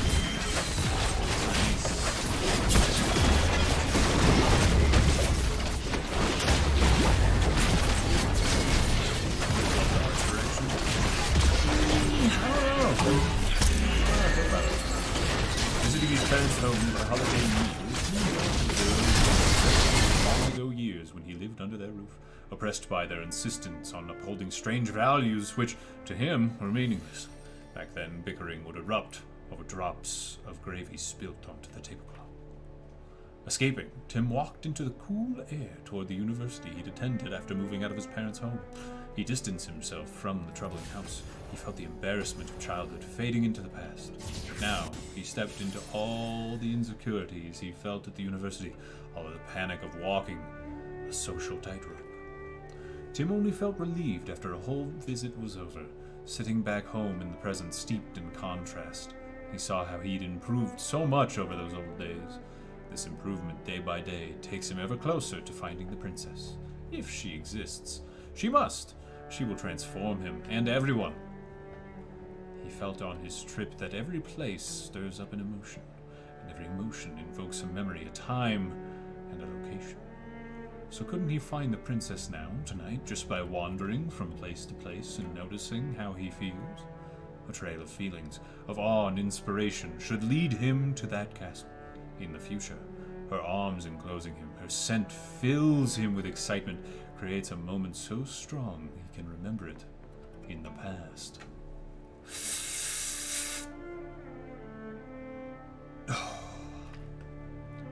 Immediately, Tim walked out his door the next morning toward whatever the new day held.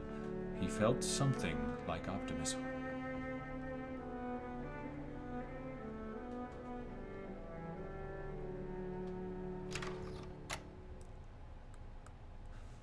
Do you think Jonathan Blow may have gone through a weird breakup?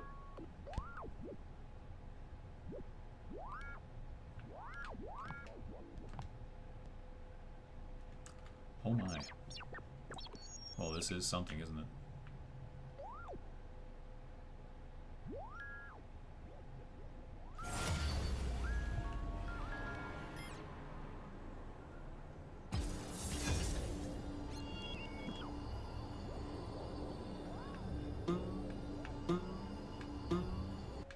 What? Fucking bitch.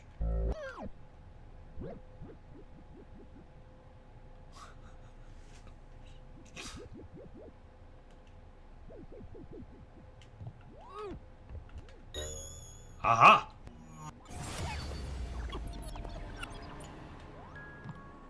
Oh, this is gonna be a pain in the ass, isn't it?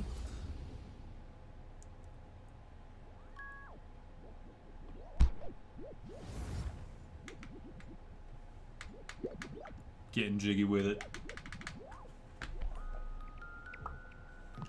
The best part about this is that I get to listen to the lullaby song for 1,000,000 years. Feck off, Donkey Kong. Oh, this sucks. This is pretty much undoable. Good.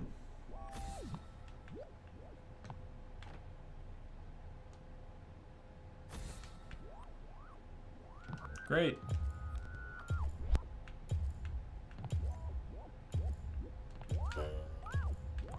Ah. Pretty much doable. Good shit.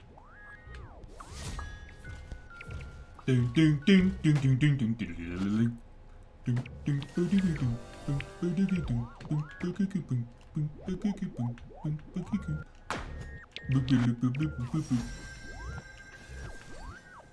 Well, this is fun, yeah.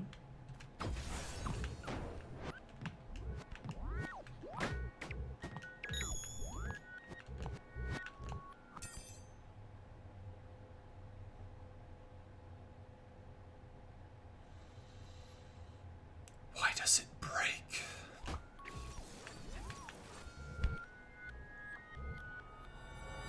No.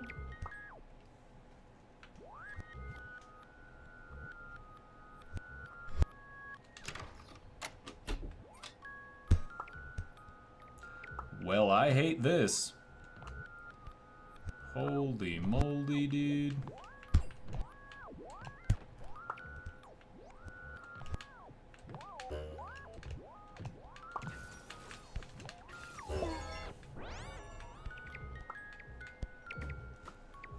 Oy.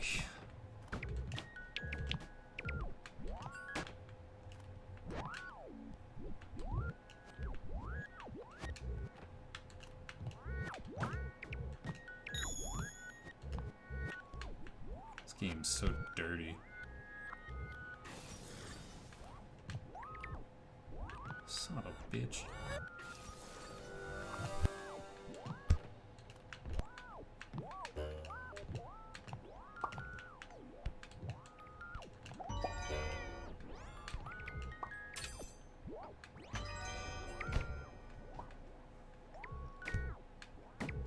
This track is mad dirty, fam. Hell yeah. Fuck me up with them beats, sister. Please don't do this. This is bad. Ooh.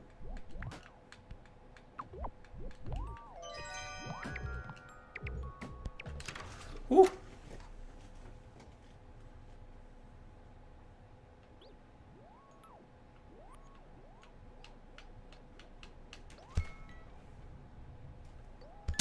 Got a little windy outside.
This is hard, right? Minions have spawned.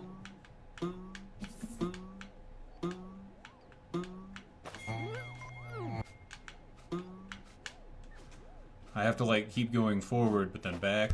It's very odd. But the further I go forward, the lower down he gets. It's so confusing. Oh, but now this is... Oh, okay, I see.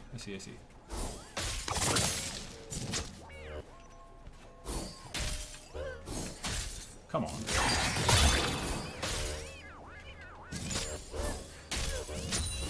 up! Fuck! Thank you.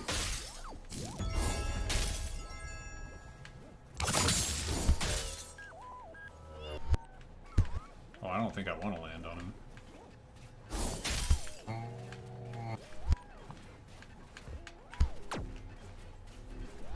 I think I want to pull a little.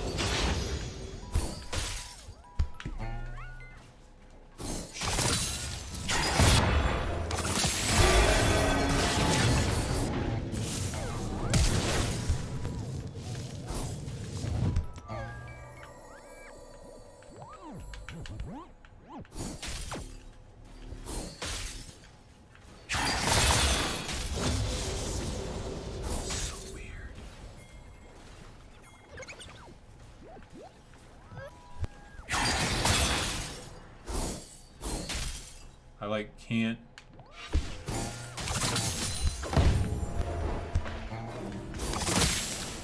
There we go. Okay. That's what I want.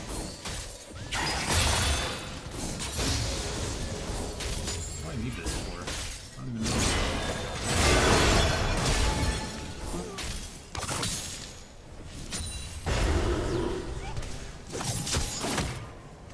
Aha! Damn, dude. Shit is nuts. Don't go back too far. Man.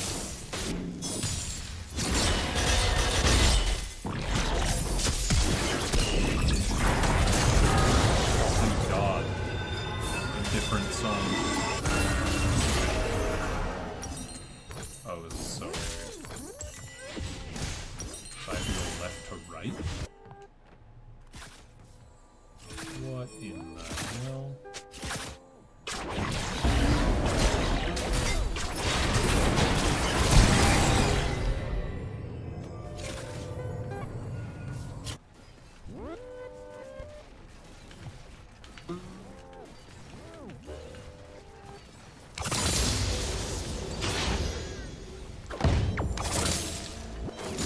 How in the hell?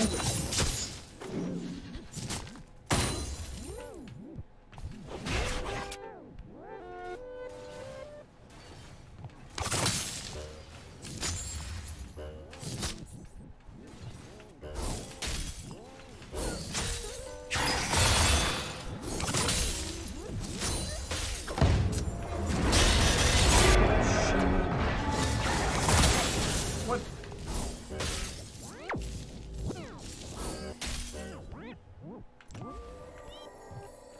I do not understand.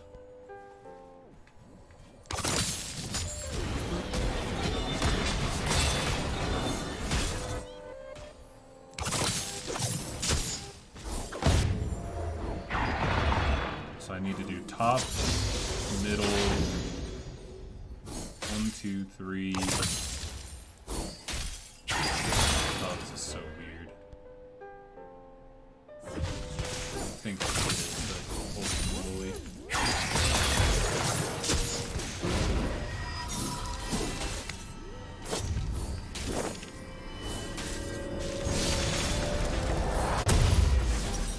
Alright, I get it now. It's hard as shit though.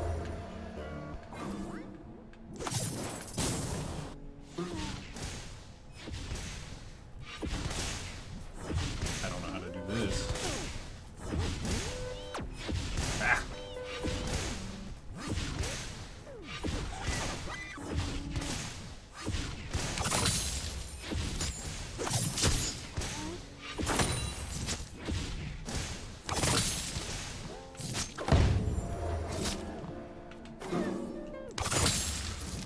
Oh, a kink in the plan.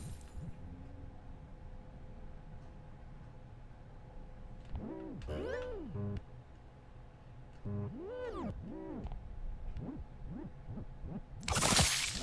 don't know what to do here. How do I accomplish this?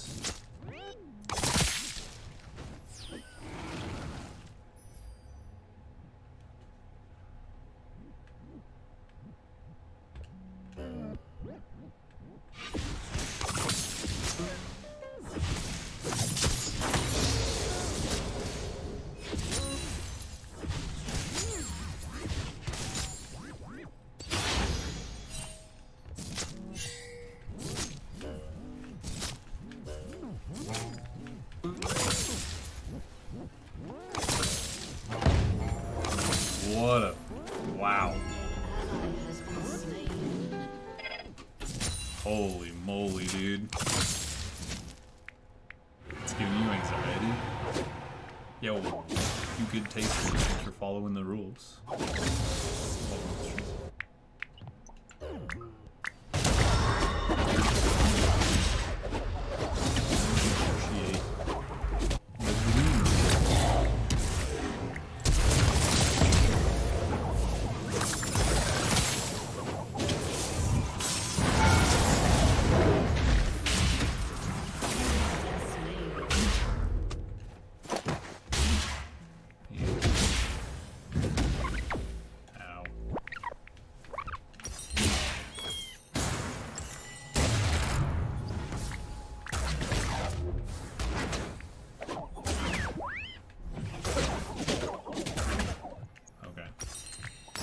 Back it up.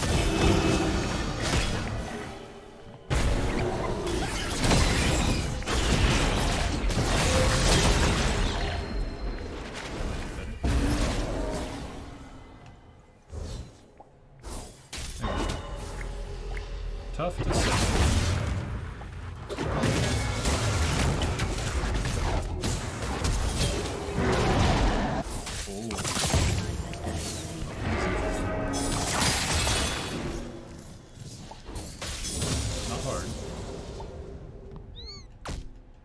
When that happens. Maybe this is hard.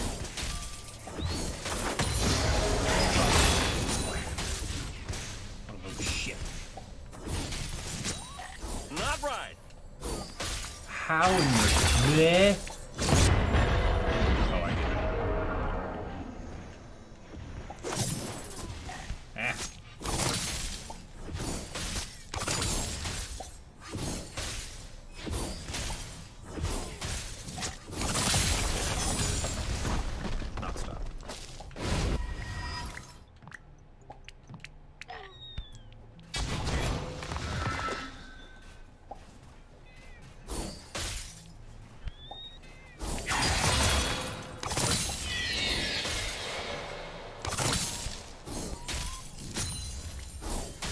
Ah! Damn it. It's hard.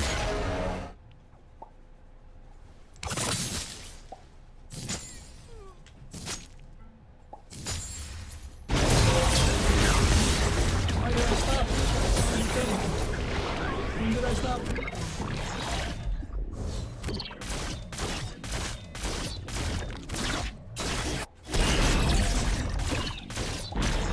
This is stupid.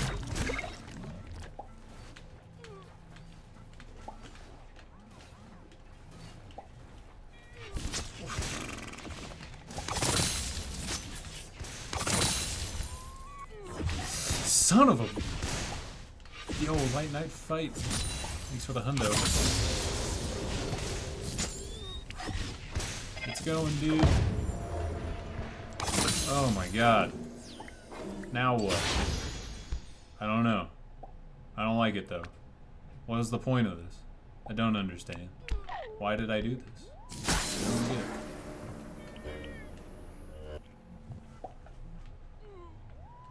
I'm beyond confused. Oh, because I can't get up there. Where's the key? Oh, well.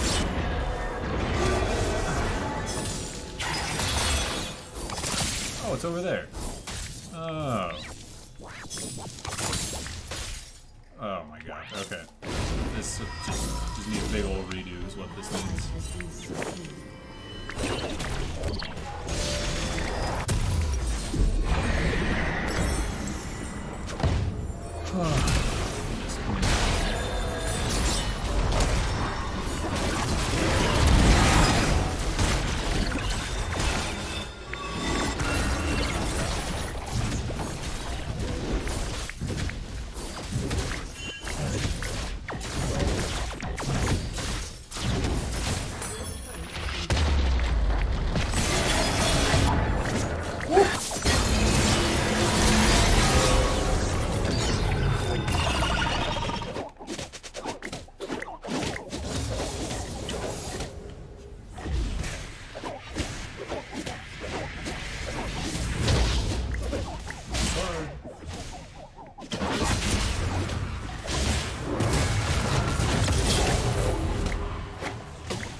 confusing.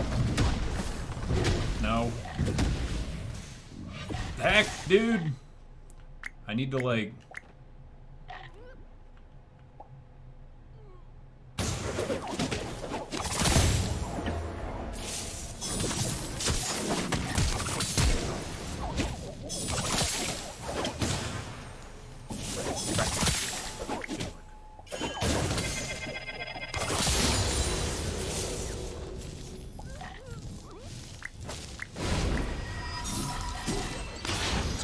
Go.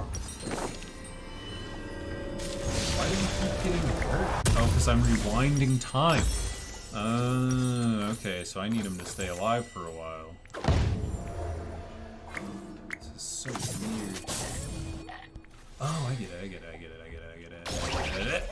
No. Wait a minute.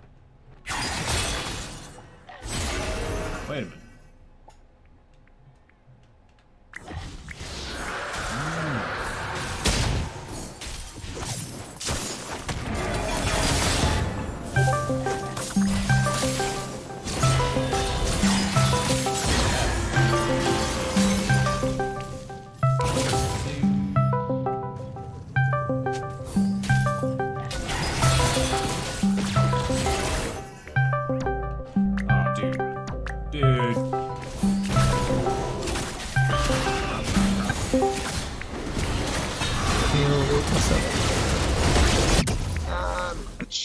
Just chilling. Nice. Oh, this bunny's gonna own me, dude. Got that update in today. Nice. It'd be a bigger win, but like, yeah, we already got stuff lined up to do more on it anyways. Doesn't really feel like much of a win. Yeah. Just a waypoint.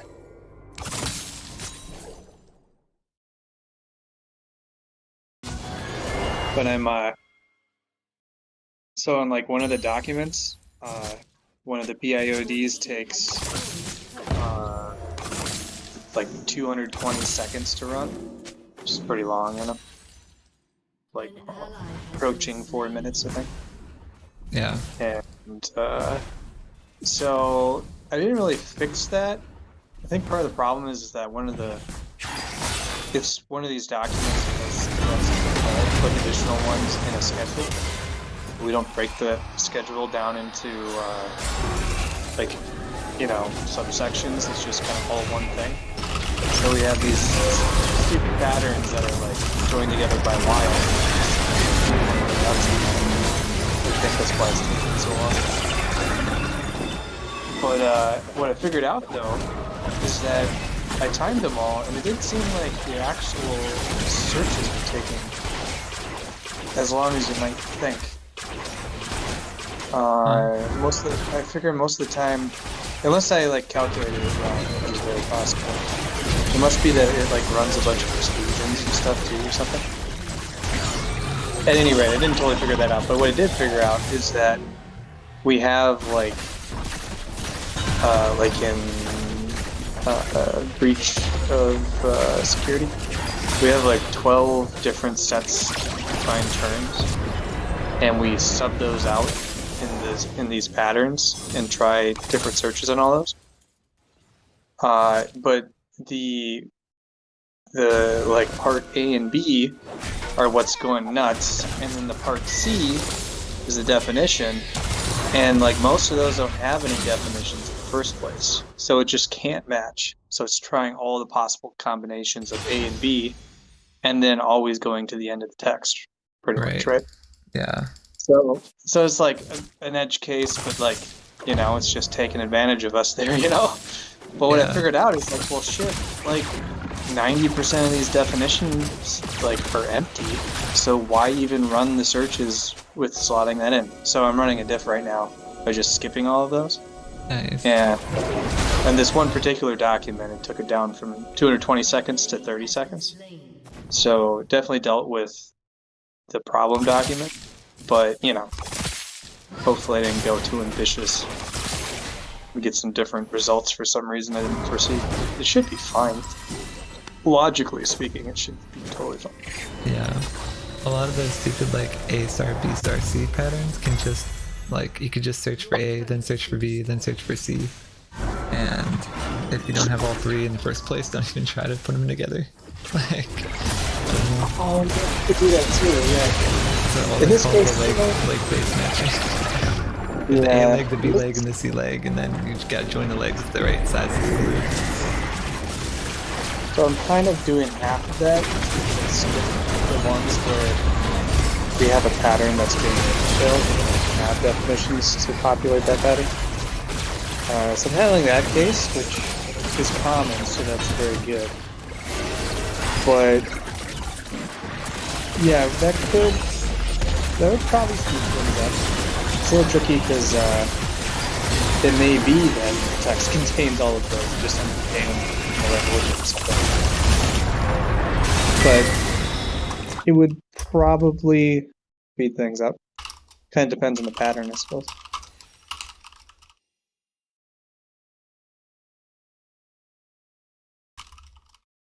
One of the B components, one of the options for the B component has an infinite wild in the middle. So it's like even more branching potentially. Oh man.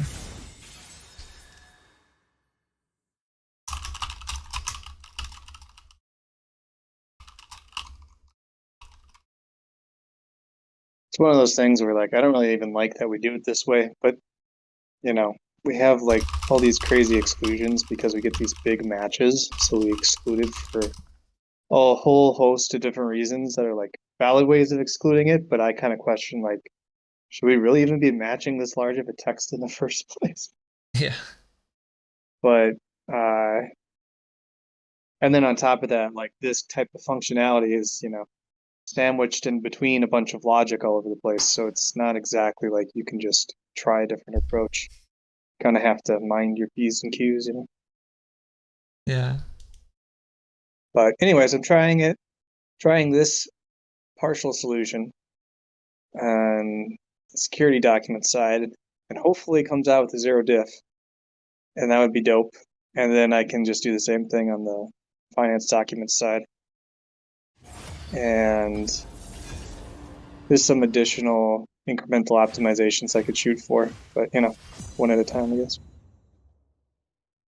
I figure even though this isn't like quite the holy grail that I'm looking for, I figure, you know, if this cuts down the analysis time by like 25% even, that just means faster iteration on defensive default, so that'd be great.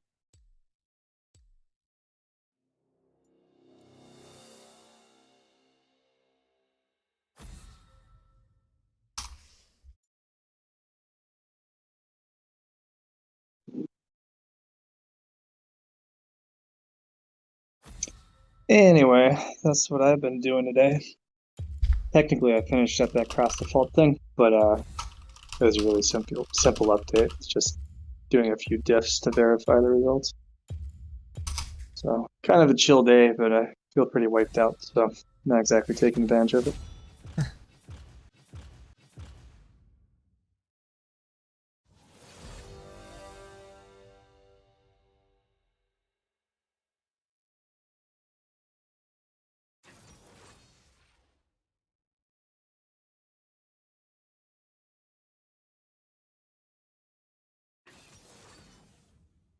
I'm reading this kind of. The tragedy in it is real. I was wondering why the main character. The bad guys aren't that bad. Like when people say, "Oh, I'll let you do what you want," or "You do what I tell you," or else I will like. But like, why do you not think that they've already killed your family because you can't go and? That's just so obvious. Like, don't you listen to whatever bad guys tell you? If they're not bad, everyone knows where you're at. Yeah.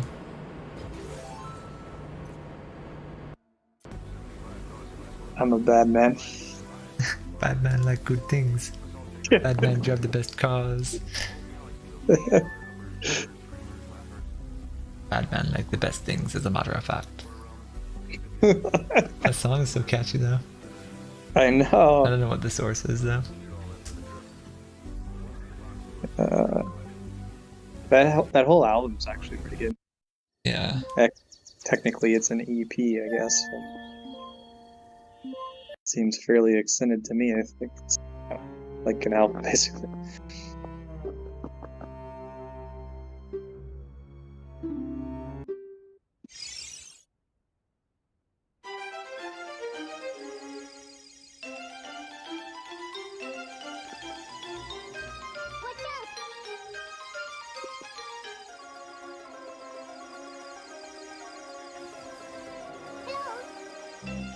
My landlord took the TV from the smoking room and put it in her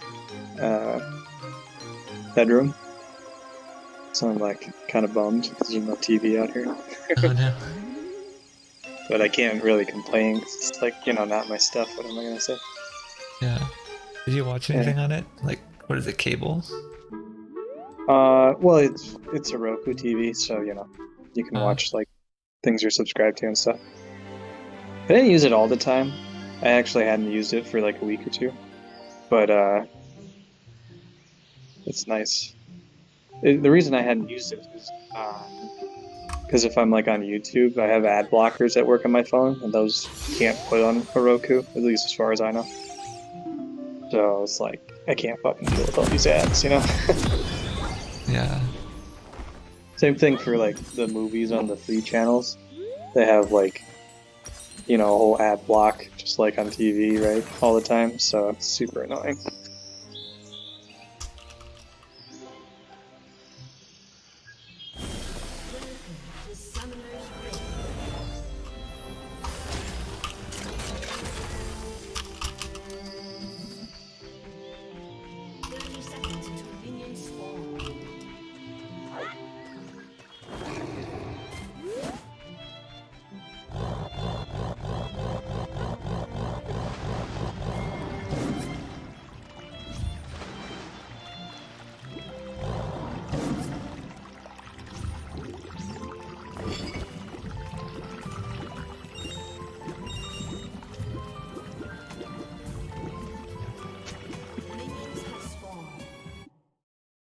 You get some big wins in your parties stuff. Working on the Aylays thing, but I didn't merge that in tonight. It's too big a change. I'm not gonna gamble on that. And we don't need it. Just gonna make life easier going forward. Got a couple small things done, but then I was checking other Trellos. I'm like, these have already been addressed. I guess as part of other stuff. So I'm like, I don't know. Really annoying reviewing Trellos though. Like running the doc, gotta find it, then run it. Yeah. Just to mark it done. I don't know how they do it all day. That's like all that stuff is super tedious. Yeah. I actually don't mind reviewing the diffs because like I did the change, right? So I know what I'm looking at in the diff. Yeah. It's kind of true for me, but sometimes these patterns I don't really get the point of. So I read the text and I don't really associate it with whatever I do.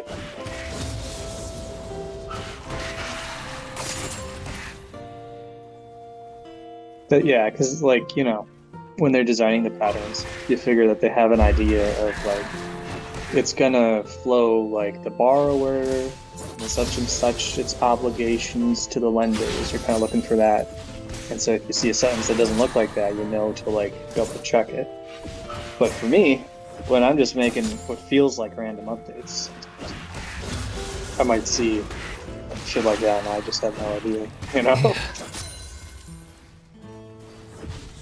Like one of the changes, I fixed 3 out of 4 things on this one set of Trellos, and the 4th thing, it was something like the borrower, and then some language, but basically a wild, and then obligations. But the patterns that kept hitting were the borrower, blah blah blah. And then in parentheses, other than the obligations. So I was like, well, I don't know if I should fix this. It's saying other than the obligations. And she came back, she's like, well, yeah, because it's cross default. So if the borrower is defaulting on their obligations, that'd just be failure to pay. But if they're defaulting on something other than their obligations, the normal ones, then it's crossing over to that other territory or whatever. And I'm like, oh, okay. But it still felt weird to me because I'm like, what if it says including the applications? I guess it would be like something else and including the applications, and therefore it could still be in the same category. But anyway, I don't know. That's the kind of stuff where I'm just like, I don't really know.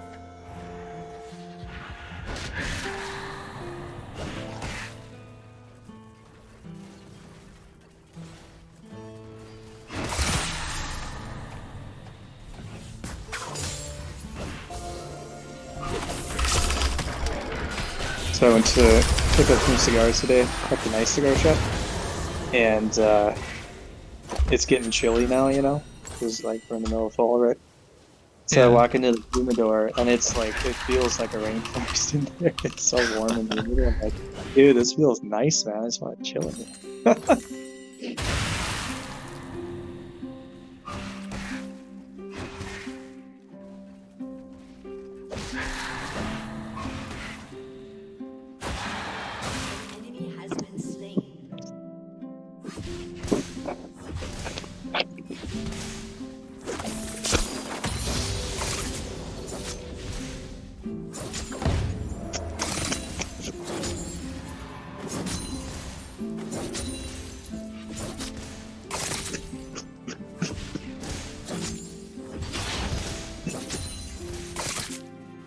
Jeez, now she's up early. Excuse me.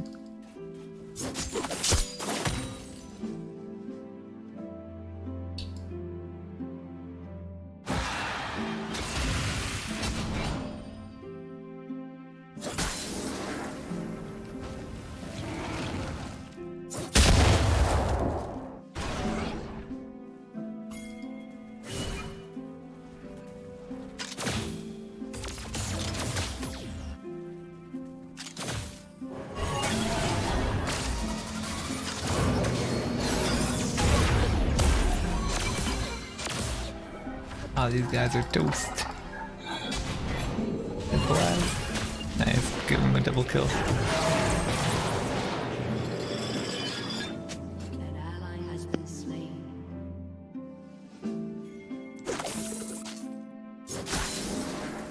Wait, what? What is going on here? I'm not walking in that bush. You're crazy.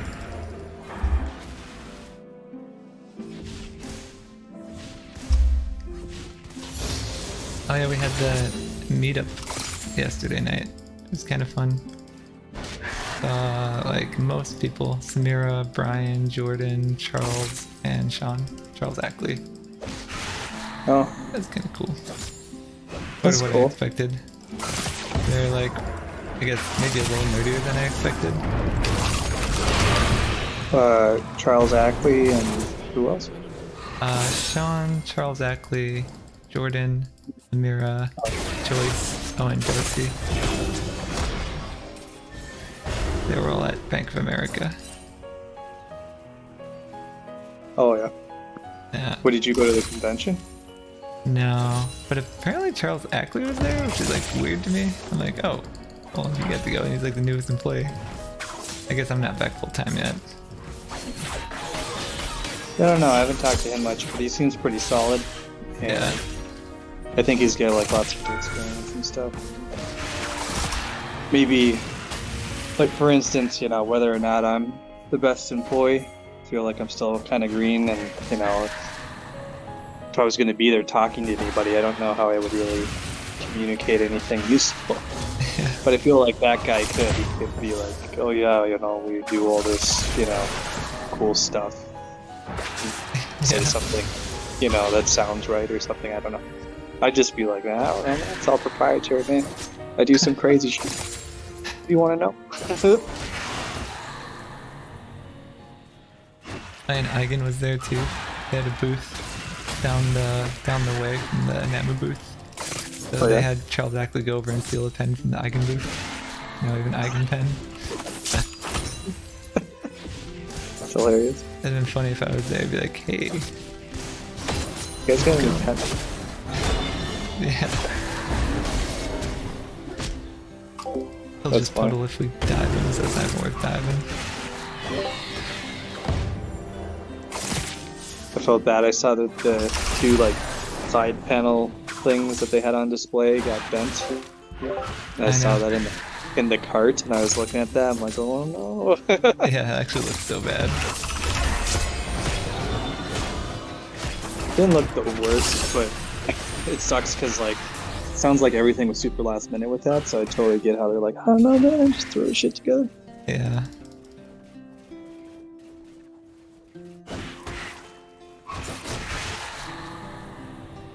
Yeah, this play looked kind of janky. It's definitely not up to Eigen standards of like, you know, salesmanship. But it is what it is. Yeah, I looked at Eigen's website the other day, and they have a website that looks pretty like, you know, like they're really involved or whatever. Yeah, it looks super good. It looks like how you'd expect that website to look, not like ours with a freaking cube.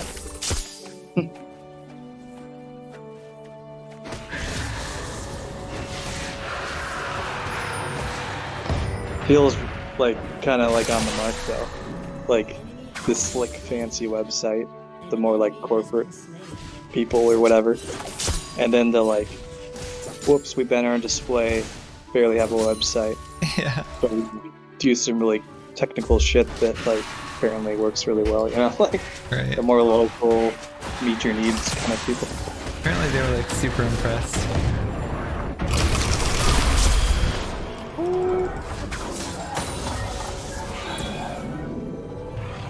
I hope so.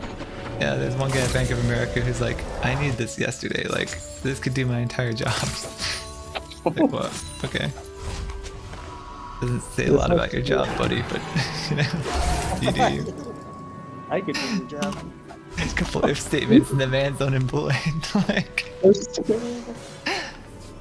I can work, Alden worked in, like, high-frequency trading, and, like, his coworker had some algorithms, and he's like, yeah, it's just a few if statements. Like, that's pretty good. Wow. Surprisingly simple stuff can like work.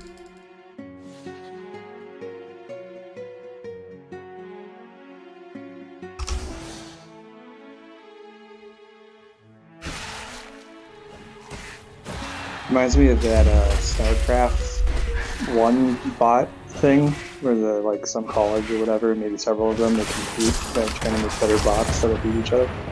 Yeah. Do that. Yeah, like one of them that was destroying everybody for a period of time. I was like reading about it, and it was just like the Zerg Rush bot, and all it did was just mine minerals, produce as many Zerglings as possible, and just spam them. Yeah. And it won like a huge percent of the time for a Like long surprisingly period. hard to beat that, yeah. Yeah. Point strategy. What was it? It's like the one-hit wonder. It's like this dude's algorithm's like playing Tekken and just keep pressing A. I'm still subscribed to that Twitch channel, and there's a lot of tournaments recently. I think it's like because school's in session, whatever. Oh yeah. So it's mostly college kids, I think, and like high school kids that do that. That would be freaking awesome. That'd be so fun, right? Kind of wish I studied computer science in school. Do like AI algorithms, like classical AI, right? Not just the neural network stuff. Yeah. Yeah, that stuff's super cool. Like just stacks and queues and all that kind of shit. Yeah. I was. I don't even know because it's not using machine learning, so it's like I don't know what reward function and stuff they use. Probably varies by game. Oh, like that stuff, yeah. Well, probably just involves like a lot of creativity, honestly.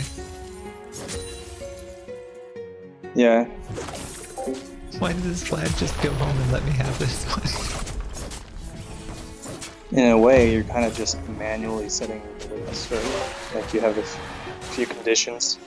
If they cross a threshold, then you apply strategy A, and if they don't, you apply strategy B. Yeah.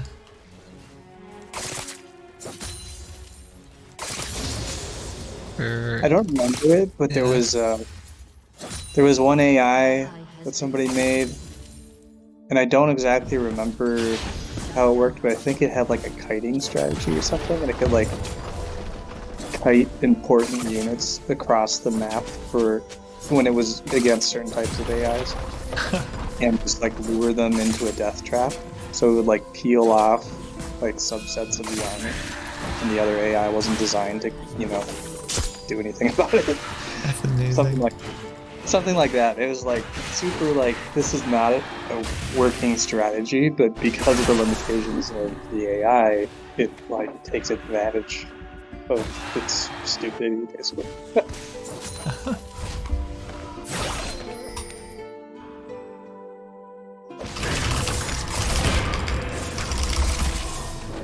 It might have been something too, like that the AI that it was targeted against, the other one that it would beat, would like maybe never attack unless it had like a certain supply or something. So if it kept peeling units off, it would just like beat its common or whatever and so on, and then eventually kill them. Something like that. That'd be super fun because you're not even like solving a general solution. That's where you're in a tournament and you know, like, okay, there's this type of AI. You know, we can just screw if we apply this strategy. Yeah. And forget about like an actual like human strategy. You know? That sounds so fun.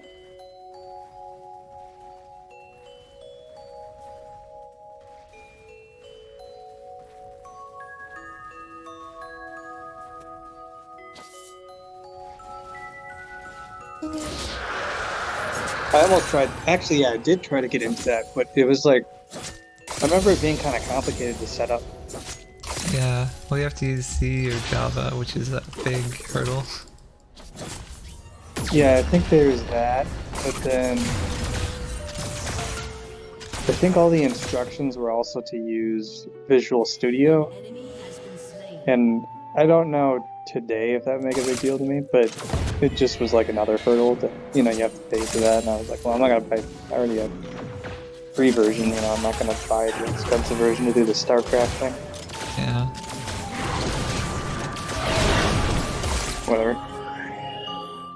Can't do everything, I guess.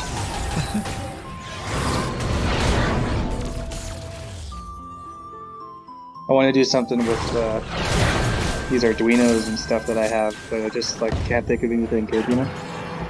So I thought I might try, they have like little LED arrays that kind of like a screen, but they just have only a few, you know? And then of course, have the leads on them, so directly, you know, program them to make whatever display with, it's just the raw binary, you know? So it's kind of lame because like what are you gonna do with it? People make like little, like basically like charm things that they raise or something, and that's stupid, right? But I thought I could either get a big enough one of those arrays or maybe four of those and apply that algorithm to it where remember I made that thing where the pixelated colors like move around on the screen and follow the same color and avoid box colors and stuff. Yeah, I remember that. Yeah, I think that'd be pretty easy to program for that.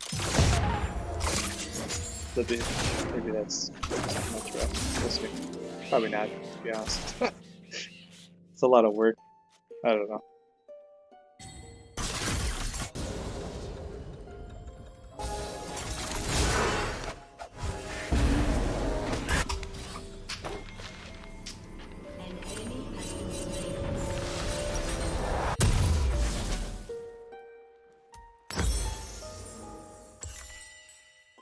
Wait. Oh, so the little orb is only 25%, which is pretty bad. The full book is still 25%. Unless they're below half HP, then it's 40%, which is like, okay. I don't know.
you heard any more stuff about the PayPal thing? No. I saw an article the other day that said stock tanked 5%. That was all because of the backlash. Oh, really? And, yeah, and I was kind of like, well, 5%, I don't know, maybe that's like a lot in a day or whatever, but that kind of just happened. Didn't seem like it's that big of a deal to me. But I think it's continued to go down. I didn't really look into it. And now they're like trying to send people $20 to sign up or something like that. So I guess they are like trying to hitting them hard enough.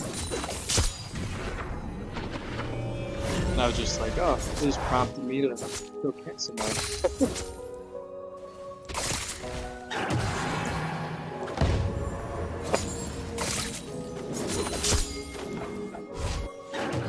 Man, the chart of PayPal is like crazy. It looks like a penny stock. Like, it was one of the meme stocks kind of last year, and they started taking crypto payments, and everybody freaked out.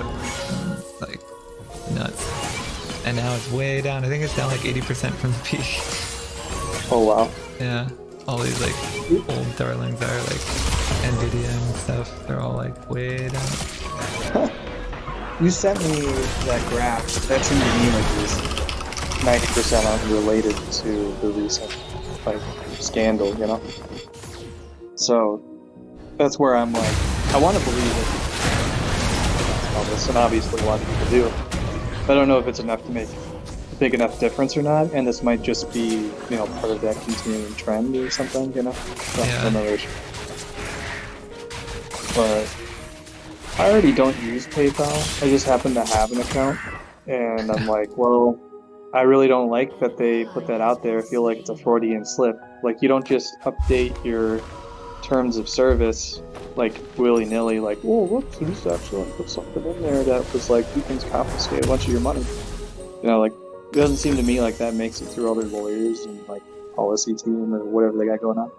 Yeah. Without having been thought about, you know? So, you know, maybe it was like something proposed and they were like, nah, we shouldn't do it, but then it accidentally made it in. I don't know, but the fact that it was in there at all to me was like, you just don't seem to have like an interest in respecting my money. Yeah.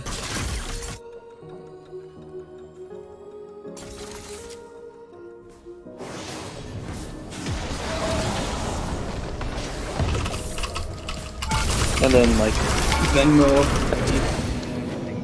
all your transactions public is always rubbed me the wrong way anyway. It's kind of profitable to finish it off, you know. Venmo's so nice for splitting like meals and stuff, or paying rent though. Splitting rent in New York, everyone uses Venmo. Yeah. PayPal not so much. I can't remember the last time I used PayPal, except my old landlord took it. And it was like only PayPal. I'm like, you can't use Venmo? He's like, no, only PayPal. Super annoying. Huh. Oh yeah, and I'd be from one person's account, and I'd have to PayPal that my roommate so he could PayPal the landlord. I'm like, this is the most roundabout shit. Can't we just use Venmo?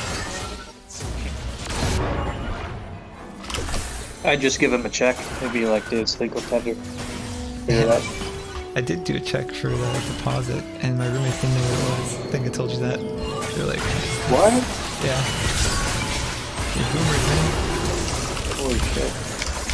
I get that like checks are kind of on the way out, but I still use them for my rents. You know, well, that's the thing, is I could use Venmo. I think she said like, you know, you can Venmo me or PayPal or whatever it was.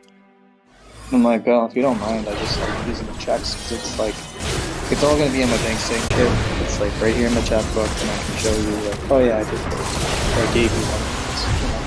Lost it. We'll figure it out, but, you know. Anyway, but this is actually a great example of why it would kind of suck to be Venmoing, because like if I cancel my Venmo account, well, then I don't have that history anymore, you know? Yeah, actually. I guess it would still be in my bank account, I suppose, but I don't know that it would like really show you like, oh, this was for rent. It might just be Venmo, you know? I don't know. I don't know, to be honest, but anyways, I think it's still valid, like, you don't feel comfortable with company anyway. You don't do important stuff.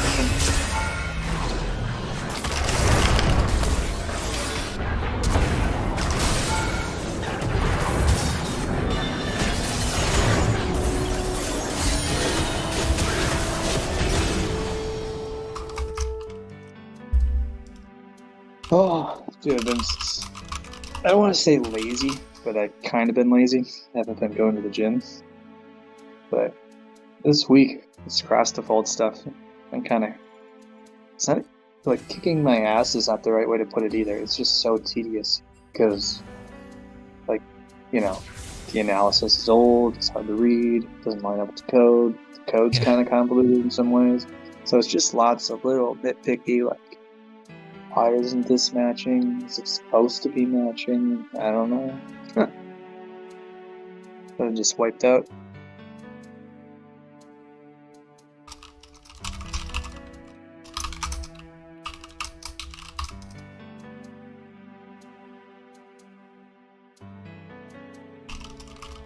I'm supposed to go to my mom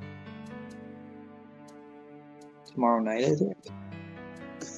But my brother was like, "Oh yeah, we're getting sick over here. Hopefully we didn't give it to you guys." And I guess they were hanging out with my mom and my other brother. So now I like don't want to see anybody. I know. Everyone's getting it. Nikki's whole like company has it. Really? Yeah, it's everywhere. Just some bug or something? No, it's probably COVID again.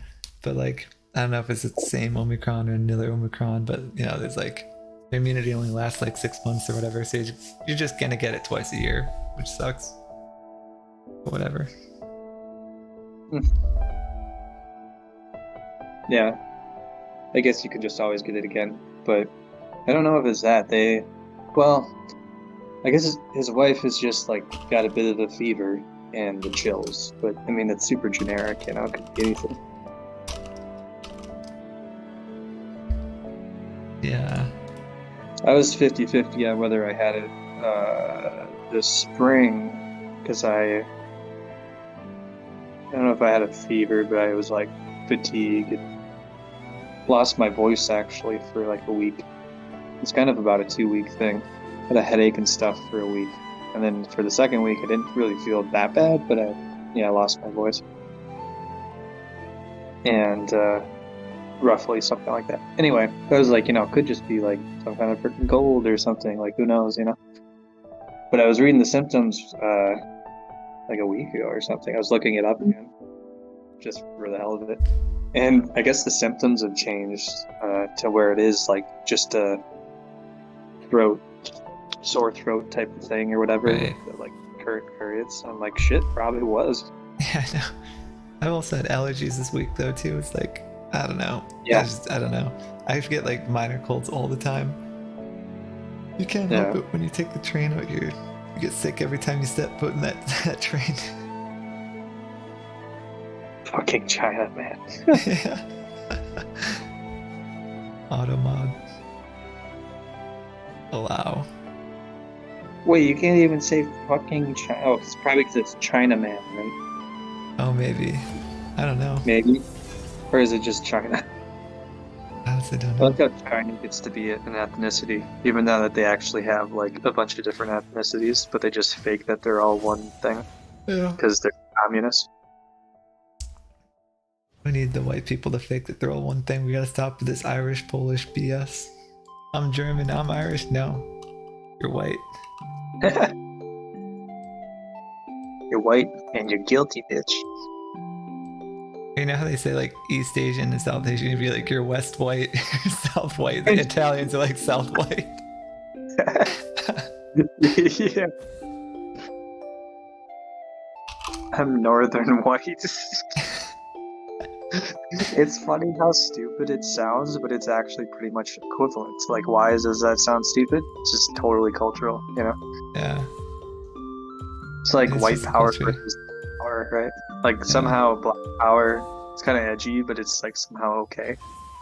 And then white power is obviously bad. It's like, kind of the same thing.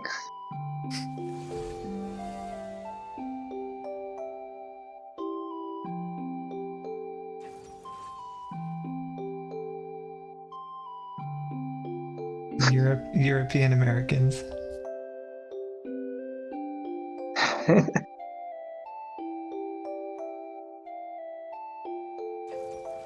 Man, today was wild in the stock market. Like, inflation was like way hotter than expected. So the markets tanked like 2-3% in the morning, but then they closed up 2-3%. So that's like a 6% intraday swing, which is nuts. They said it was like one of the 5 like best days in the stock market like ever.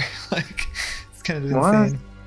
But then you look at the other 5 and it was like shortly before the 1929 crash, shortly before the 2008 crash, shortly before that. It's like, oh god. So these kinds of like, you know, just rip your face off bull rallies tend to happen in bear markets, right? And bear markets tend to precede crashes. So today was good though. Focus on today. Yeah, I don't know what to do. I'm not that surprised that housing didn't suddenly just get super affordable again. No, but it at will.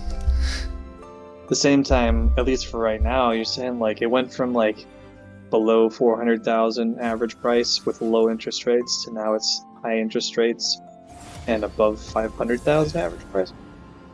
Yeah, that's Like- what that post is saying, but like sales are way down, so it's hard to say that the average price is the sticking price. Like, who's paying it? Hardly anybody. Everybody right now wants to sell and hardly anybody's buying. So I think prices are gonna just keep creeping down. Like, it just makes sense. Nobody is suddenly able to afford twice the mortgage payment now, especially not after stocks have fallen, right? Like, you have the wealth effect, right? We all feel poor now. We don't have like $1 million of Bitcoin to go throwing around on houses and down payments. Yeah. So I think the prices are going to come way down, especially with like the ending of work from home. You already see like Phoenix is like crashing the fastest because people are going back to the office, or they don't like moving way out to the suburbs. They want to go back to a city. Yeah. A lot of that was speculation though too. You know, banks were scooping them up, renovating them, and selling them to people who wanted to work from home. Oh. It's an interesting dynamic because I bet you a large percent, maybe even a majority of those people who did that, you know, moved out to the suburbs because they're working from home and they don't want to be in the city anymore. Even if they kind of feel like, well, maybe I was too far out. I mean, a house is kind of a big deal to buy, right? Like, I wonder how many of those people would be stuck out in the suburbs. And then other demographics will be like maybe moving into the city now or something.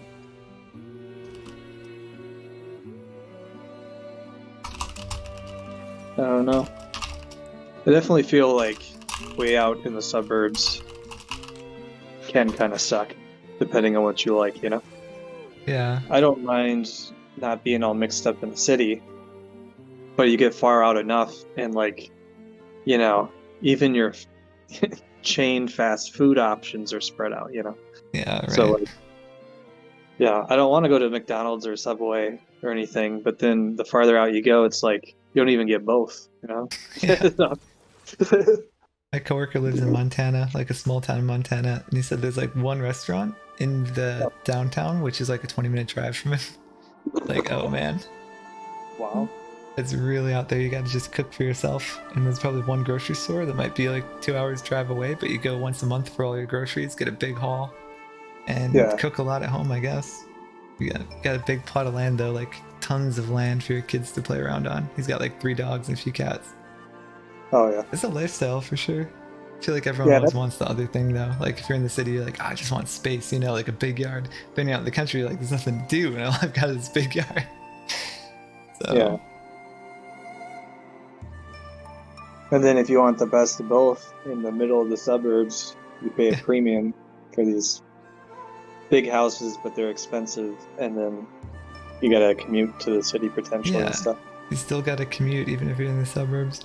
And then you like don't even get privacy. Like, okay, we don't have much privacy in apartments, right? A lot of them look into each other. But like the new developments by my mom's place, they like are the same way. Their house is right next to each other with windows like looking right in. It's like, dude, this is basically a glorified apartment. Like, what? If I want a house, I want like big land, right? Of course, Do those not everyone can have qualify as that. like medium density? Because that's kind of what that is, where you're in a townhouse where you just share the same building. It's like a one level condo, basically, right? Yeah. I mean, multiple levels to your unit, but like there's nobody above or below you, but there are to the sides.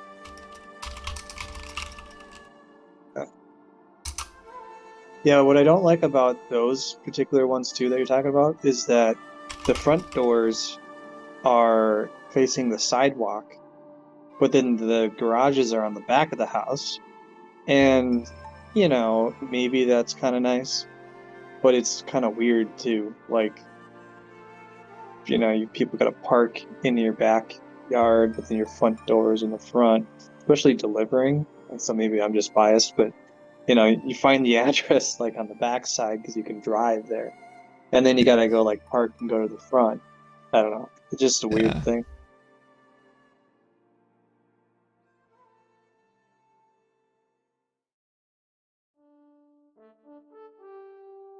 I kind of like the garage in the back actually, because I don't know. It's weird to have the whole front of your house be like garage. It's like kind of lame. I'd rather have windows and stuff, like a nice facade. But I don't know. I guess I'm contrasting it to like a normal house though, where you do have like a big living room window or something in the front anyway, because it's all spread out, right? But in these townhouses, you're all stacked up, so then the garage takes up literally half your house, like the whole bottom floor, you know? Yeah.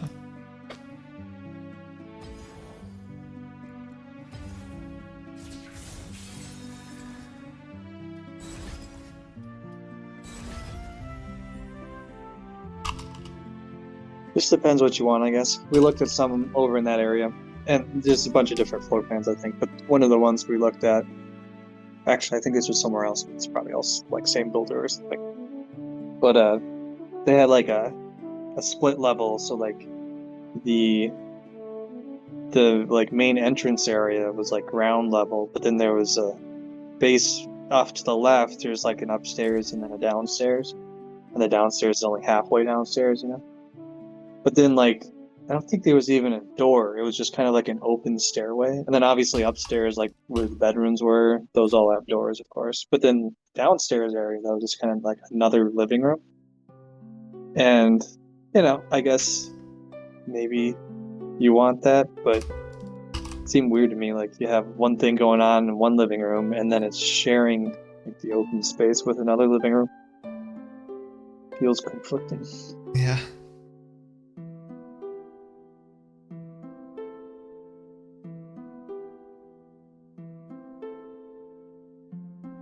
I guess it wasn't like a huge place, so maybe that's just a way to make it feel bigger. But you can't actually afford a house that's actually big.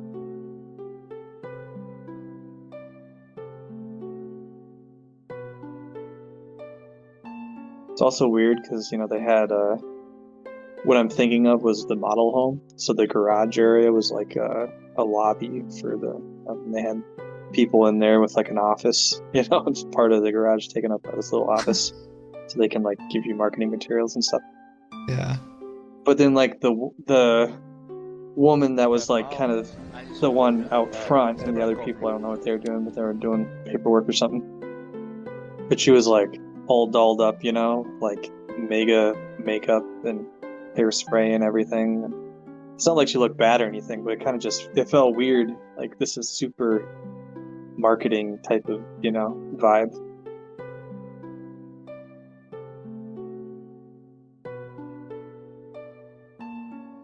Yeah.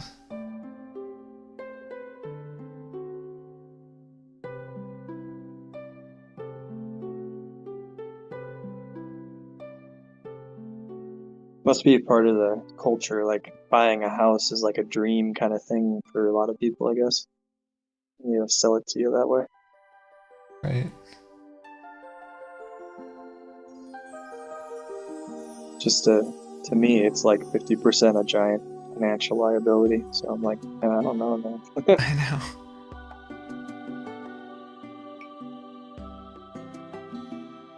If you get it all paid off, it's not too bad. But if you're taking out a mortgage, the interest on it's like rent. I don't know. You're paying like 2K a month in interest versus whatever you'd pay in rent.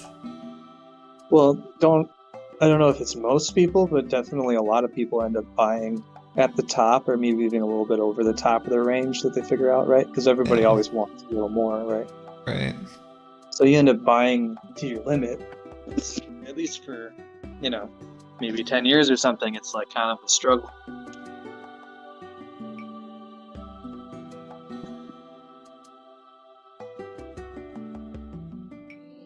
My brother's kind of in that situation because he's between jobs, and he's got a couple places he's applied for that would be good jobs to get, but it's it's been a few months, and luckily his wife is able to make enough money where I think they're okay. But but it's at that tight limit of like, I can't really afford any more than what's going on. Yeah. But you can't just back out of the house. I mean, I guess you can, but obviously you don't want to.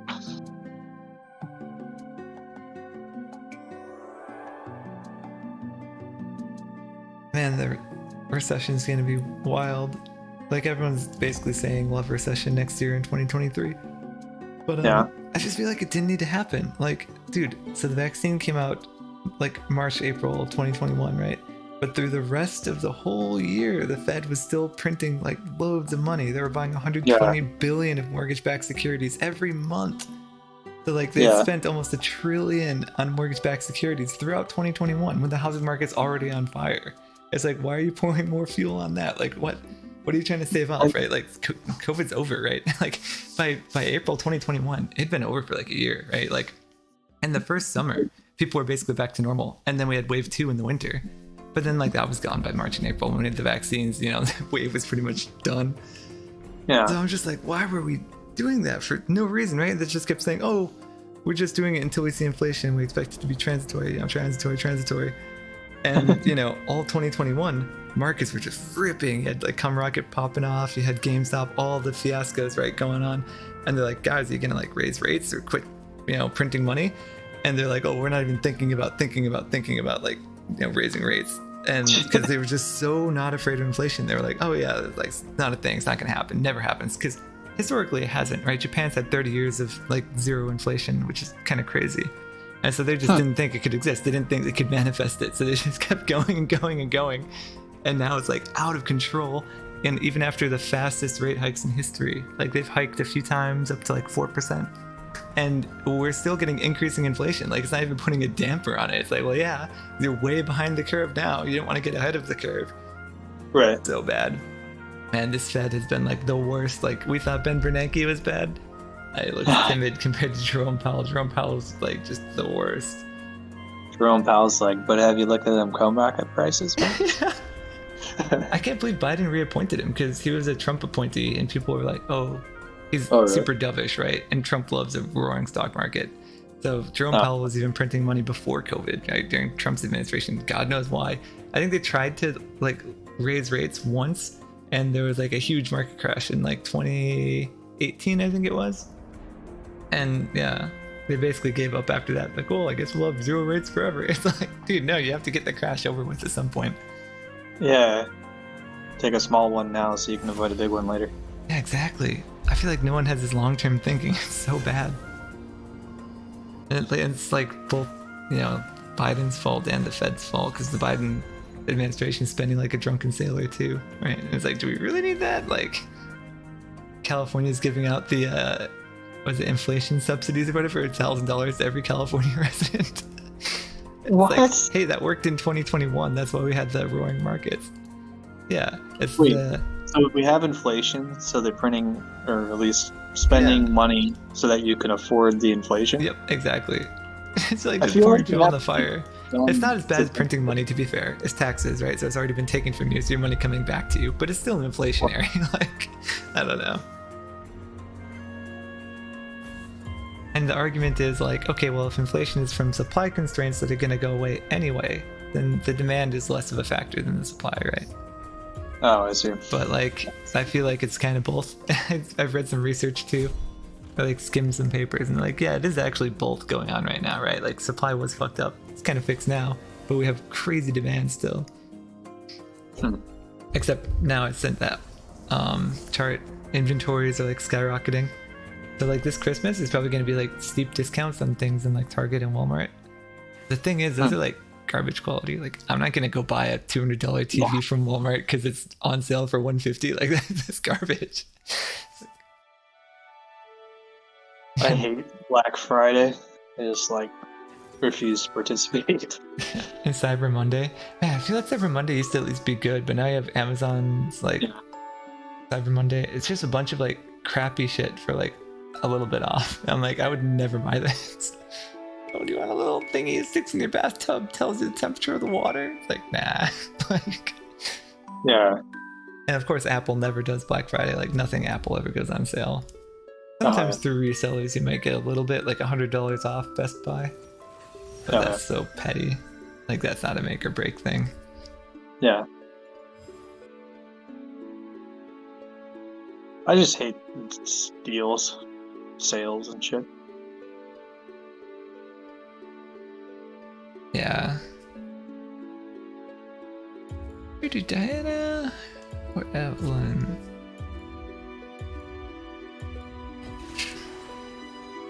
Like at the grocery store. A couple days ago, they got a sale for chicken breast. It's almost 50% off, like the normal prices, or at least the highest normal prices. Yeah. Yeah. It's probably just because food prices have been going up or whatever, but it seems like, man, chicken breasts all of a sudden it's like kind of expensive. Yeah. You know, it's not the cheapest, but it seemed like super affordable before. Now all of a sudden it's expensive. So anyways, now they got like 50% off, and it's like, oh, that's like super reasonable. Maybe I should just stock up on a bunch of chicken. But even if I do that though, maybe I'll save $100. Maybe that's worth it, you know, throw it in the freezer or whatever. But it's not like life-changing money, so it kind of just sucks to like even have to worry about that. And like obviously they must have just slaughtered too many chickens or something, right? Like that's the real reason there's a sale. But yeah, it's just I don't like wasting mental effort to think about that kind of stuff. Yeah.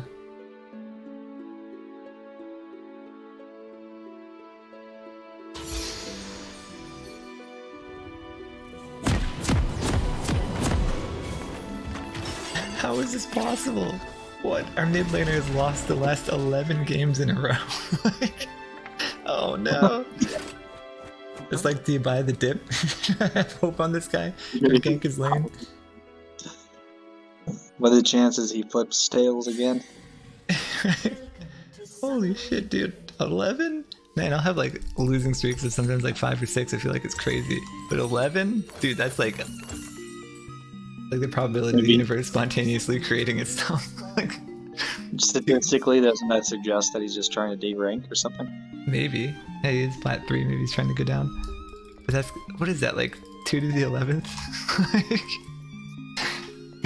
Bro, that's more RAM than I got in my computer.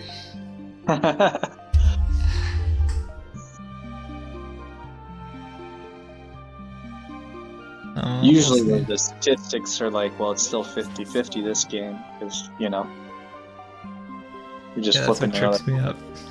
Yeah, it's just in the coin flip, but like, yeah, but could it be 14 in a row? That seems like nuts. Yeah. It's kind of like the probability of it continuing goes down in either direction, but at the current moment, it's still 50-50.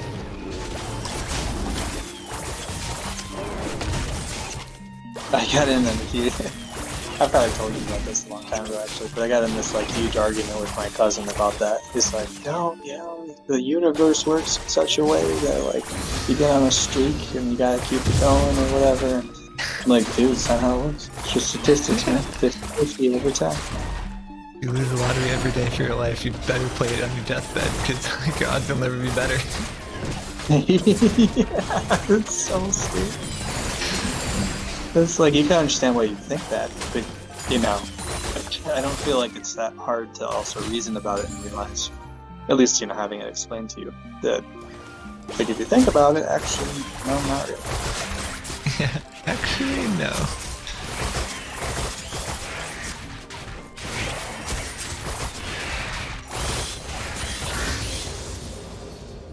I don't like gambling, but, like, you know, playing poker or even blackjack or something is kind of interesting because you're in the atmosphere and the stakes are high and all that. Like, I kind of get the rush.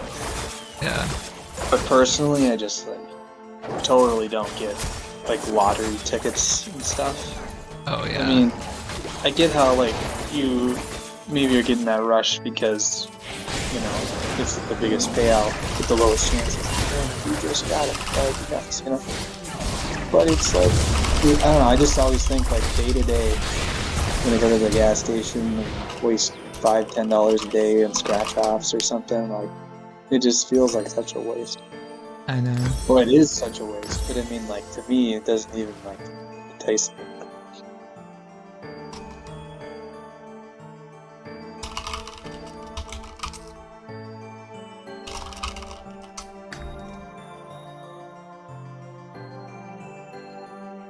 Poker's fun because it's like fun to play.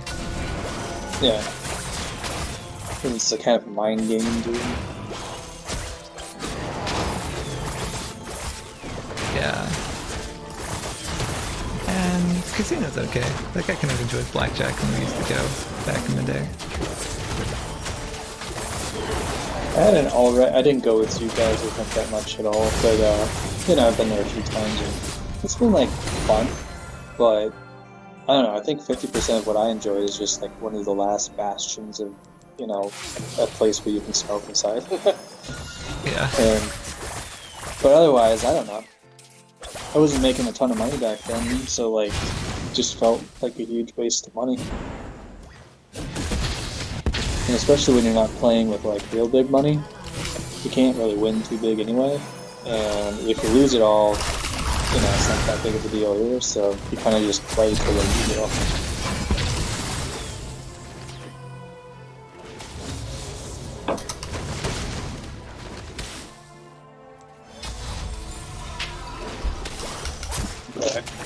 Yeah, the only time I've won a casino was with somebody else's money. And I think that only did good for me. So it's like, yeah, when you get shit for free, you've already won.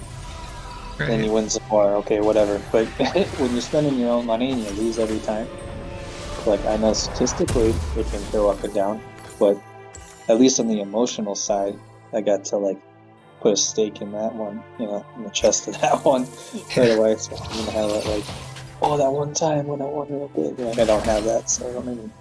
Right. That's the real win right there. Never got hooked. Exactly. I rolled the dice and beat addiction.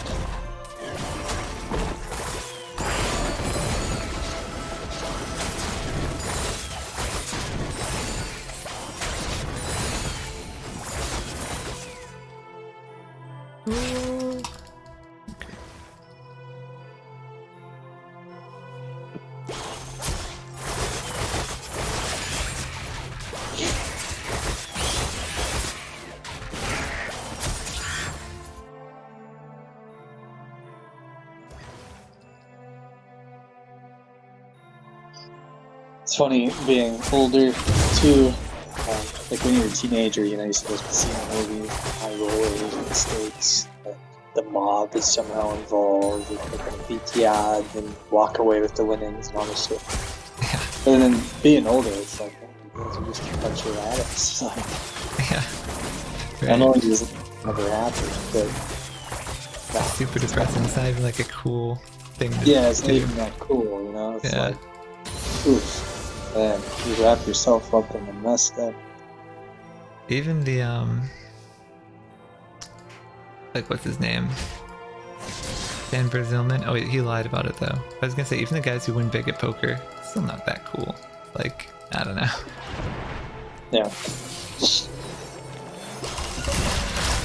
In a certain sense, it's like even a worse type of thing than being a celebrity, because you can argue with poker that there's skill involved, but I don't know, if you just like won the lottery or something, like it'd be on the news, I guess, or something, but like for what, might as well just spend somebody else.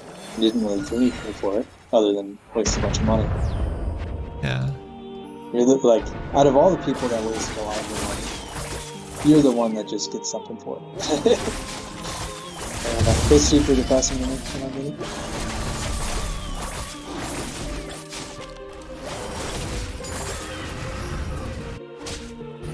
It's kind of the shitty, like, Christmas gift, too, to buy, like, lottery tickets or scratch offs or something. But there is an element of like, well, look, I don't have a ton of money. Here's like something to gamble on. If you get lucky, even though I can't afford it, you'll just get like a big payout in there. That's like okay. But I don't know. Every time with the like extended family, when someone just got people scratch offs, it just felt really like, you know, low class to me or something. Yeah. Scratch offs are like no skill though. Like at least with poker and blackjack, I guess blackjack isn't that much skill. Blackjack is like, it's weird to call it skill. It's really just statistics and math. It's more like, can you just play the right hand at the first time? There's probably some strategies and stuff, but ultimately it breaks down to that. Like, what's the right move to make in this situation? And mathematically, there's a right move. Yeah. I guess you could like gauge the personality of who's playing at the table, because that all factors in too. So I don't know if I do that or something. But you know, with actual poker though, you are like, you know, bluffing against real people and stuff. That I would call like an actual skill.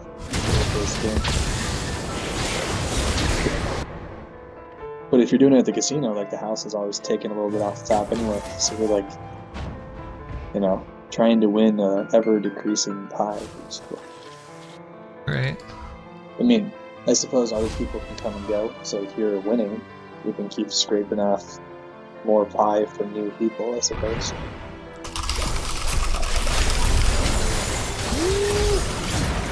Or the story is, if you're gonna gamble, don't do it too much.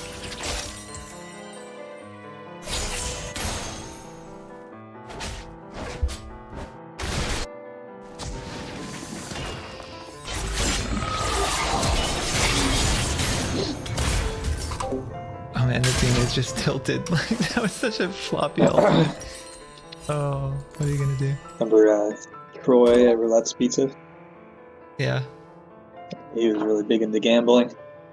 Yeah. And he was super convinced too that he overall had won a lot of money. And the thing is, I kind of almost believe him. Like, I think he had won like several cars and stuff. He definitely gambled a lot. So it's like, sometimes if I you don't lose know. enough money, they'll gift you a car. I mean, I don't know, maybe. But he won like, he just had stuff, like he lived out in Ireland, so he'd go to Mystic all the time. Probably still does, you know. And but it was like, you know, if you gamble at this certain game and you'll have things going on where you have a chance to, instead of just winning money, you'll win the car that's on display in the lobby or whatever. So I think he's won, like I said, several cars. Like, maybe that just means a few, I don't know, but the thing is, you know, I know that he's down there in cars, so he's probably lost tens of thousands of dollars as well.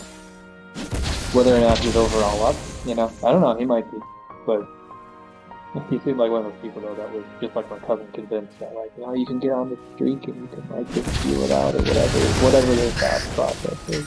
There's a way to win.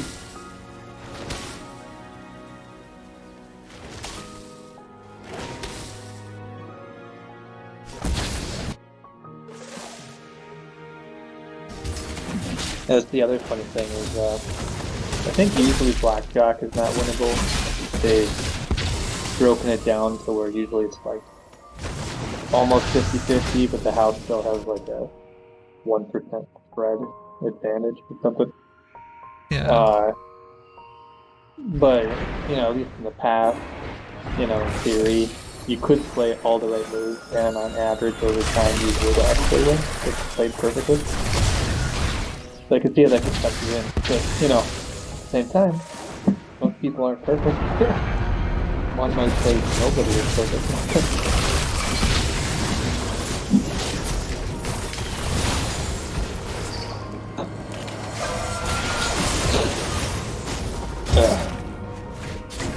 That's basically why I'm not into the background right now.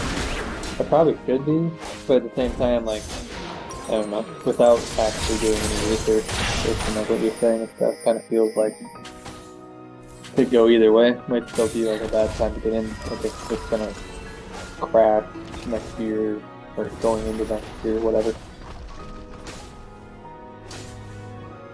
More of the concern is like, are we going to see like an overall rise in the stock market over the next year? Because then you should probably just be in, even if it's not 100% the best time to buy today or whatever. But I don't know. At the moment, I just can't be bothered. But over it. Yeah.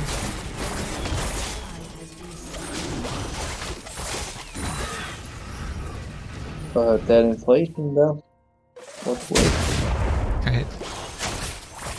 Honestly, you should just buy today, especially if you got a 401k or a Roth. You're not going to be tax advantage. It's like an instant 30% return.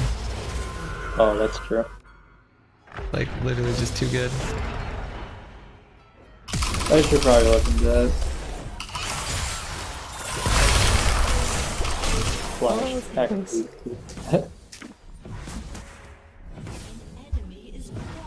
I don't know how you open a Roth IRA and stuff like privately. It's such a pain. You probably gotta get one of those Northwestern Mutual bros to come to your house and sit at your dinner table and read you the prospectus and shit. It's like just super annoying. But yeah, the tax advantage is just insane. And it's like, I don't know. That's adulting for you. It like literally doesn't make sense to try to day trade stocks when like you're paying tax on your gains. It's hard enough to make gains in excess of like the market, but then you're taxed on it too if you do. Whereas like you just put in your 401k, it's like pre-tax money, grows tax-free and whatnot. Too good.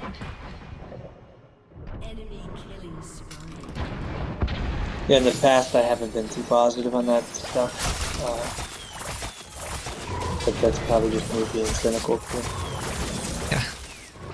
I'm always skeptical of like the obvious thing, like, oh, just buy a house, just max out your 401k. But I do actually believe the 401k because that's like, oh well, of course. Like if you're letting me put in an extra 30% for free, like, how can I not?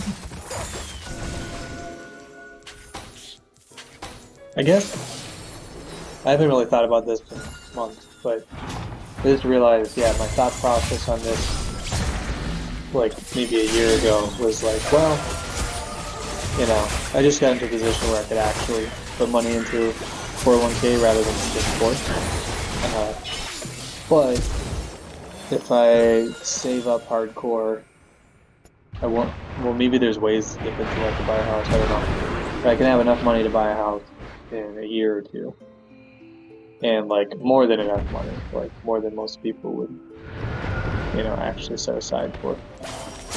And if I do that, then at least I have the option of like, you know, buying a house and putting a ton down so that, you know, I don't know if that's the best financial decision, but then you are like beating rent right away, you know?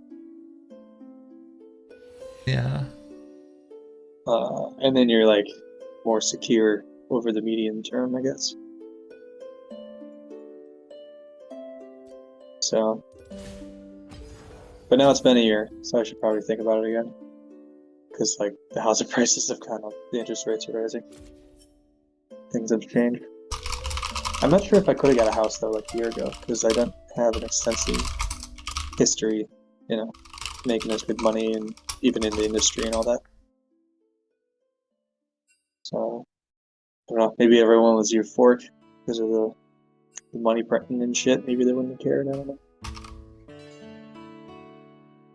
Yeah. They have that, I don't know all the details, of course, I'm kind of bullshitting here, but, you know, they have that stuff where you get, like, first-time home buyer stuff and 0% down or some shit like that.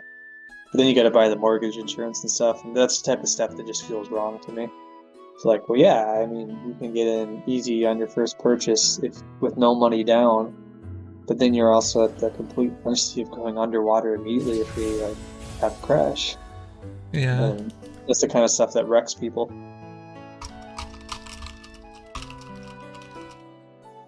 But saving money might be a waste as well.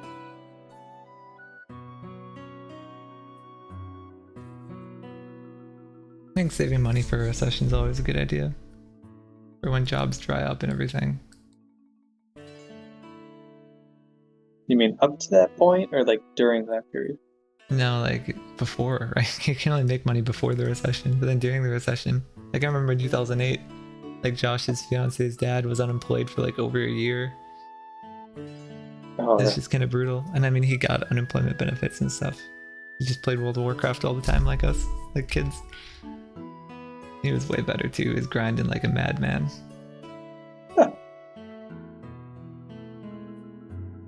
That's fucked up. I mean, you know, it just happens, so what are you gonna do? But at the same time, like, the zoomed out view of it is like, man, you just start paying people unemployment to do nothing for a year and they just play World of Warcraft. Yeah. Well, you So kind of got it depressing. until the jobs get rebuilt or whatever and they got somewhere to work. Yeah, but I mean, like, I have family members who, like, in 2008 and stuff, they, oh, wouldn't you know, they used up all of those 99 extra unemployment. And they spent a year and a half unemployed or whatever. And it's like, look, I get that maybe they wouldn't have been able to find a job, but providing that type of a benefit to people generally, like, there's a huge percent that are just definitely not going to get a job that entire period of time, you know? Yeah. And that just delays, it's kind of like the money printing that they were doing for too long, you know, it just delays the whole process, in my opinion.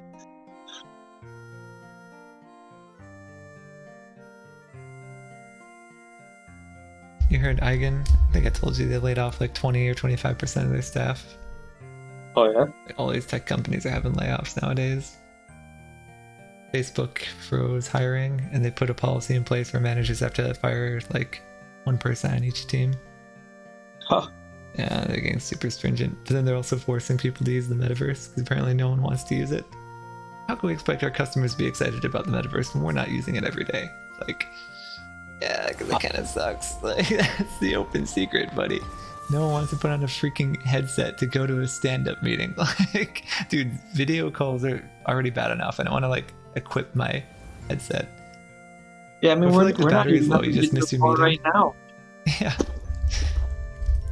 Dude, low tech is better. Like, we have video calls, but voice is just better. Like, no one wants video. And I definitely don't want my whole body in there. Like, can't even sit funny without your avatar looking weird, or I don't even know.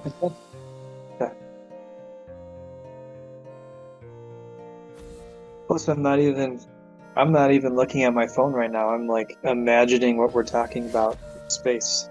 Yeah. If I have a headset on, and at best, I'm not even going to be paying attention, but at worst, it's going to interrupt my imagination. Right. Who wants that? So it's Also, cool. Their metaverse but- is freaking like the office. It's like, yeah, come into the office to put on your headset to go into the VR office themed space. Like, we got a whiteboard in VR. It's like, dude, we got whiteboards here too, man. Like, I don't know. So dumb. Well, you know, Zoom has a whiteboard thing built in. Oh, yeah. I haven't like actually tried it, but I made one the other day with like just one of their templates. And I like just changed the text on it or whatever. I was like, actually, this is kind of cool. I might try to use this at some point. I feel like I communicate pretty well with Richard at this point, but there's definitely been some times where like we're all confused and we're having a hard time like communicating each side to each other. And a little flow chart might help or something, you know? Right. There's some times like that at Eigen too, where you can draw out like the metadata structure and explain stuff.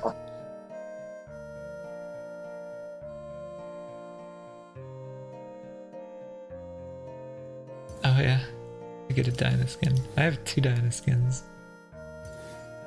Battle Queen? The Dragon Slayer looks kind of cool. Depends if the sound effects are any good. I have to Google it.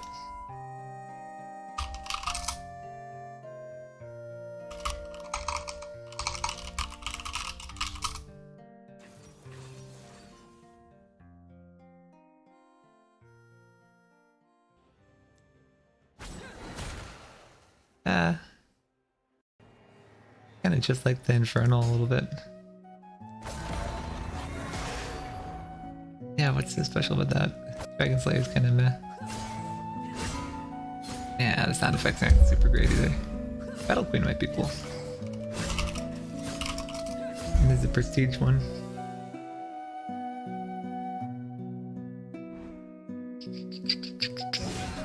Oh, Blood Moon is cool. I always like the Blood Moon themed skins. Oh, this one looks kind of cool. Like, looks like arcane magic. Whoa, okay, that's kind of cool. I'll get one next game. Blood Moon's also neat.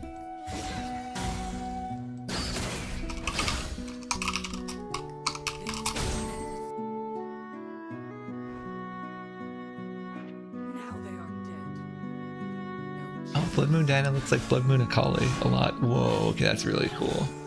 This one's the best by far. Whoa.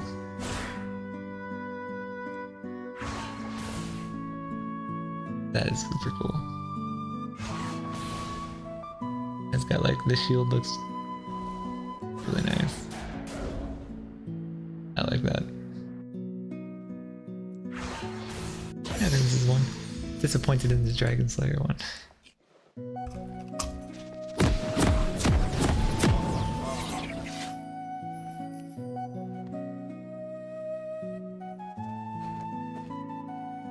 Oh, lordy.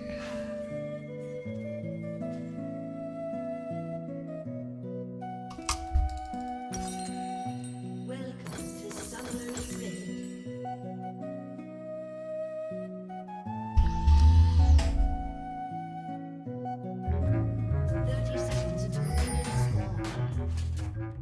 After this bear market we've been in since January 3rd, a lot of people have sold. A lot of people have already panicked. I think it's too late to panic.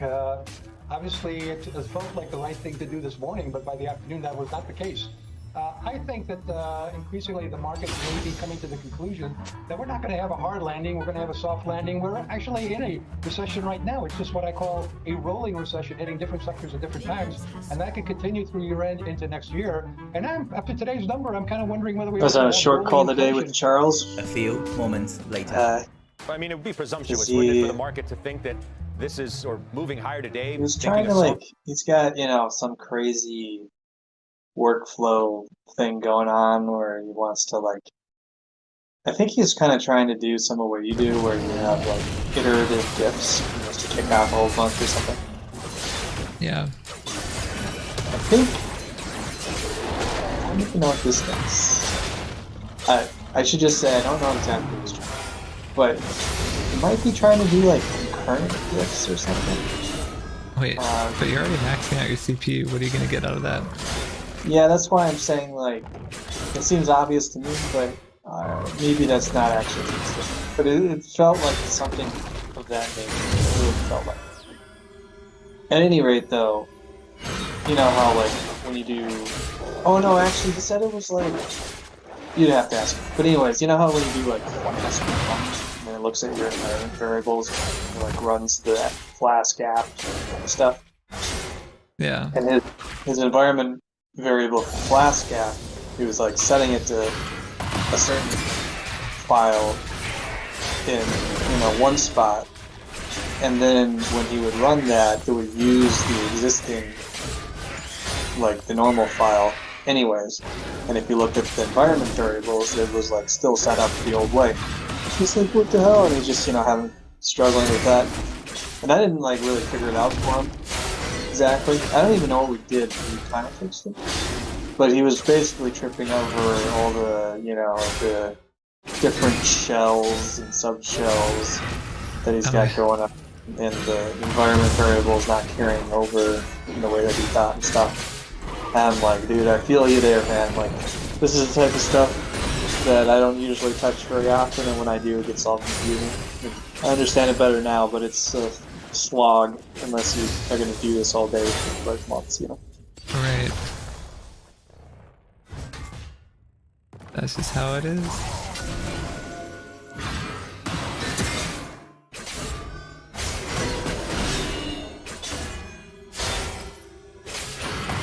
Kind of funny though, because like I felt like I couldn't help him that much, and he was kind of figuring it out on his own anyway.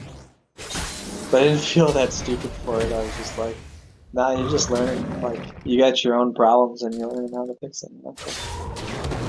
That's cool. Right.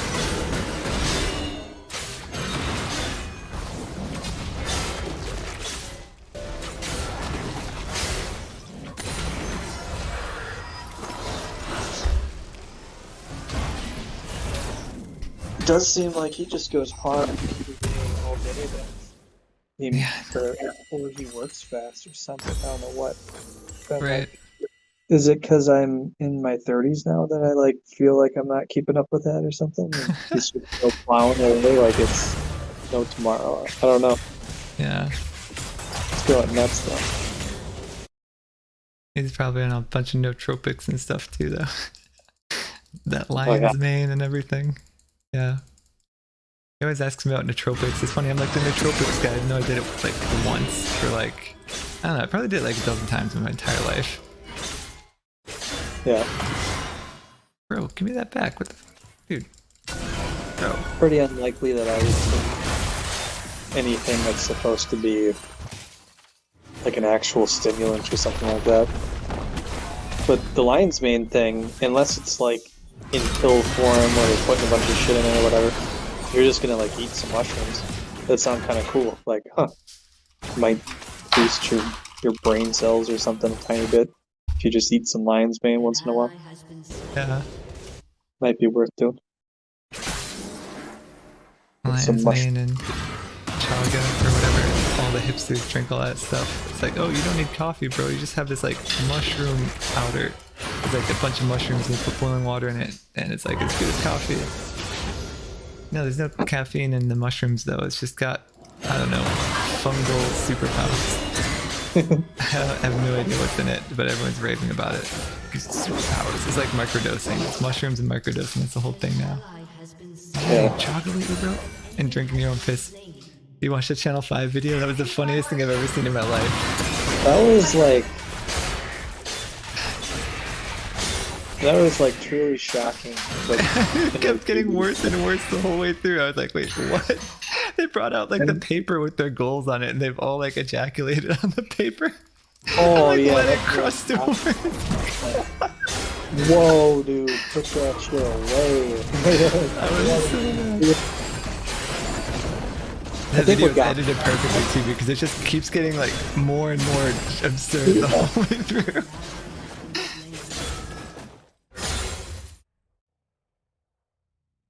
Part of what got me though is that this dude's like totally like a cult leader, but I think he is 100% believer. I think he's just whacked out, you know? Yeah, he definitely believes it. He's a cult leader, like his brother and one other random guy. That's the funny part too.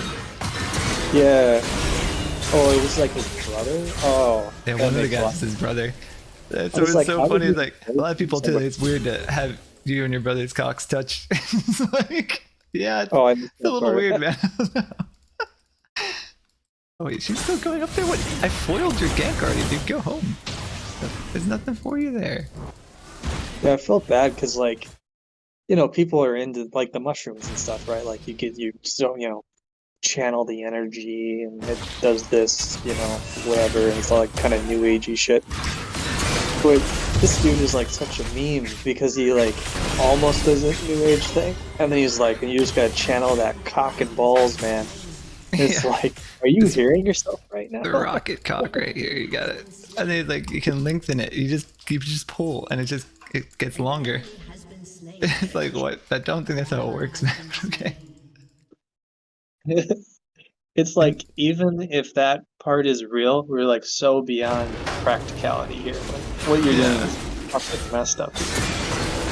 It's funny. He's like, some people will say we're gay. He's like, are you gay? He's like, yes, I am. He's like, I am a faggot. It's like, oh, then I'm like, and the whole thing is just so funny. And his delivery is like perfect. Yeah. Yeah, they were holding each other's cocks, like looking at each other's eyes, just let me cup your nuts. Like, oh my god, so good. All that Channel 5's videos are so good. I don't know how he finds like the most amazing people. I guess maybe we take his blue.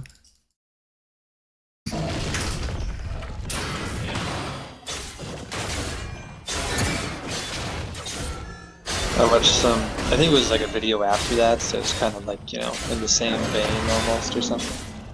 Not quite Channel 5 stuff, but this guy went, he's like a journalist type of person, but he just goes to like meet crazy people or whatever, and so there's a bunch of videos of him going to like meet with like gangs and stuff. Just be like, what's your day-to-day like? Oh, you're cooking meth, you know, like, how much do you sell? They all got like, you know, masks on so we can see who they are and stuff. But he went to St. Louis, which I guess is like the murder capital of the United States or something. It's like the highest murder rate or something like that. And he went to meet, you know, the something or other boys or whatever, you know, some like street game with a bunch of young kids. But they all had like fucking Uzis and shit. And I was like, what the hell? And they're doing the like rap video thing where they're like pointing at the camera. And he's like, whoa, don't flake my cameraman, man. And they're just like pointing and jabbing their guns randomly at the camera guy to act cool, you know? Yeah. And it's like, it's probably loaded and everything, you know? And like one kid's like kind of just fondling his gun aimlessly as it's like pointing up his body towards his head. And he's just like holding it, kind of shifting with it. And then they're doing the whole like, yeah man, I'm gonna be so dope, we're gonna get so rich, we're making that money, if you ain't out here making money, what are you doing? You know, and they're like going on like that and everything. Wait, is that the O-Block video? No, but it's just like that. Well, except it's not Channel 5 style, so he's not exactly making fun of them or whatever, you know. But they're crazy like that, you know. And it's just like, holy shit, this is like the way some people live. Crazy. Plus, like, half these kids are gonna die, you know? They're literally just walking around with backpacks and pulling out, like, Uzis and shit, you know? Right. They're like, yeah, police don't bother coming around here, man. It's like, yeah, no shit, huh? You guys are, like, armed like a fucking SWAT team over here. What's sad, though, is, like, they're just a bunch of young, dumbass kids, you know? Like, yeah, they got all this firepower, but if the right people, like, get, you know, beef with them, it just gets...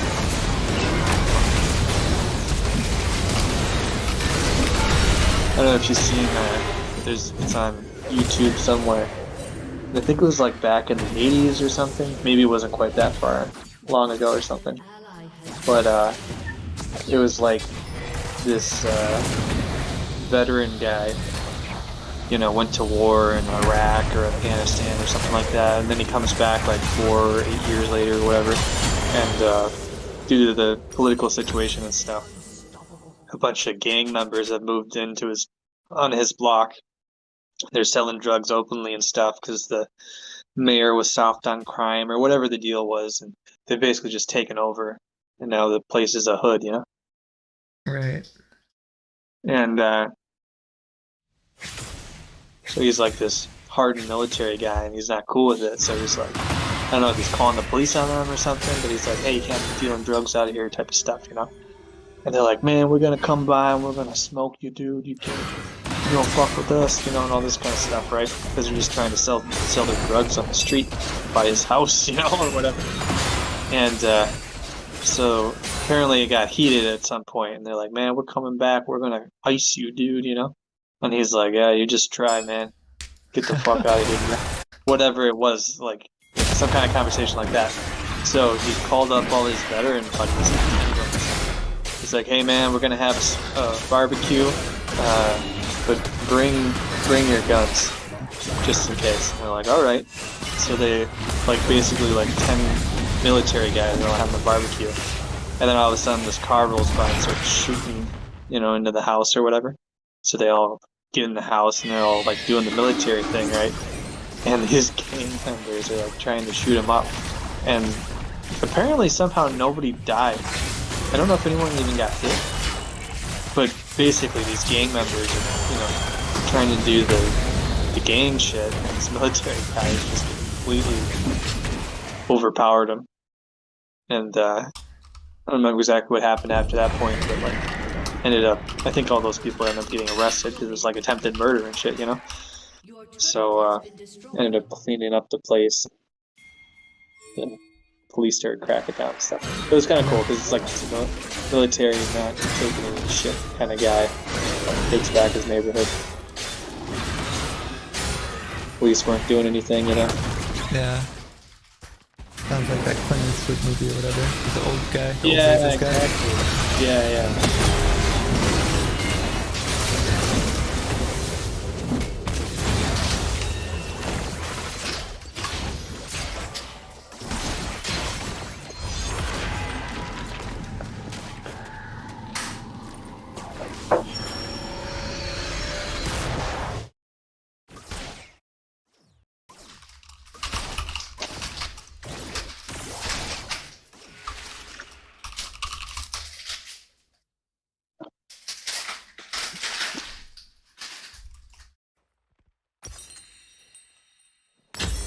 Man, it's getting cold. Oh yeah. It's so warm out here. It's like 70 today. It's pretty nice. It was like that yesterday, but today it was cool during the day, but it's probably below 40 right now.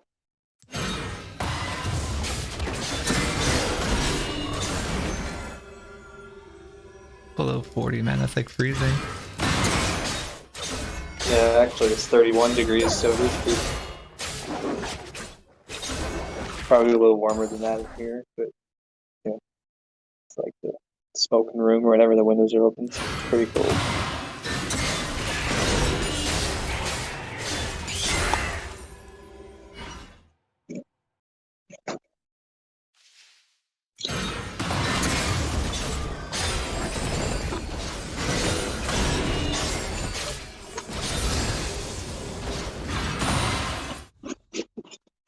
Super nice that she's got the smoking room. Right, because like the windows are somehow, I don't think you can close them. So it's just always gonna be cold in there, obviously, through the winter. And I don't smoke cigarettes, so it's not like I want to chill out there, right? No pun intended, but yeah, it might be a bit, even though it's kind of enclosed, a little bit too cold for cigars all the time. Kind of sucks. You get a space heater, I guess, but feels like a lot of wasted energy. I'll think about it, I guess.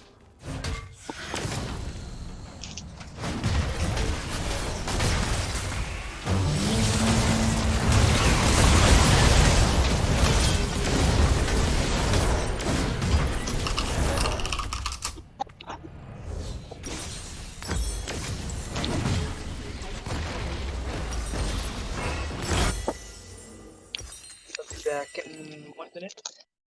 Alright, I'll see you.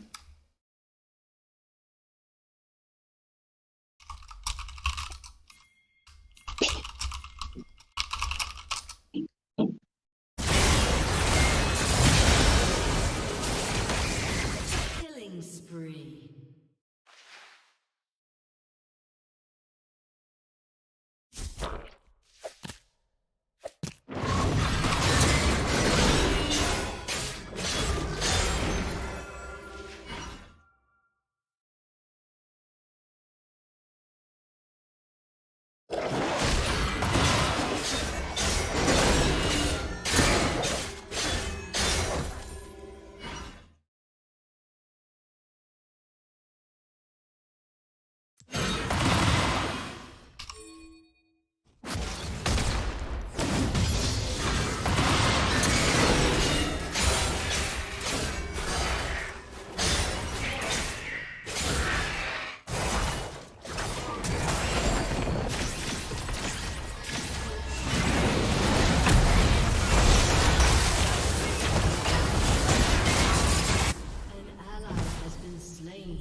soft landing Yeah. over a hard landing, really? I mean, given what the Fed is suggesting that it's going to do, and look, some say that these numbers over the last couple of days would suggest that the Fed is right. Kashkari and Mester and others are right, and everybody else saying that they should stop and they're doing too much. I don't know what they're talking about. Sure. Yeah, well, maybe I'm personalizing my own forecast and saying the market agrees with that. That's not a very smart thing to do. I agree with you. It's, the problem in our business, we're always asked to come up with why the market's doing what it's doing today. And for all we know, it's a bunch of computer programs running this thing wild, and we're trying to come up with some rational, reasonable explanations for why all these things are happening. 90% of the time, I have no idea what the fuck I'm talking about.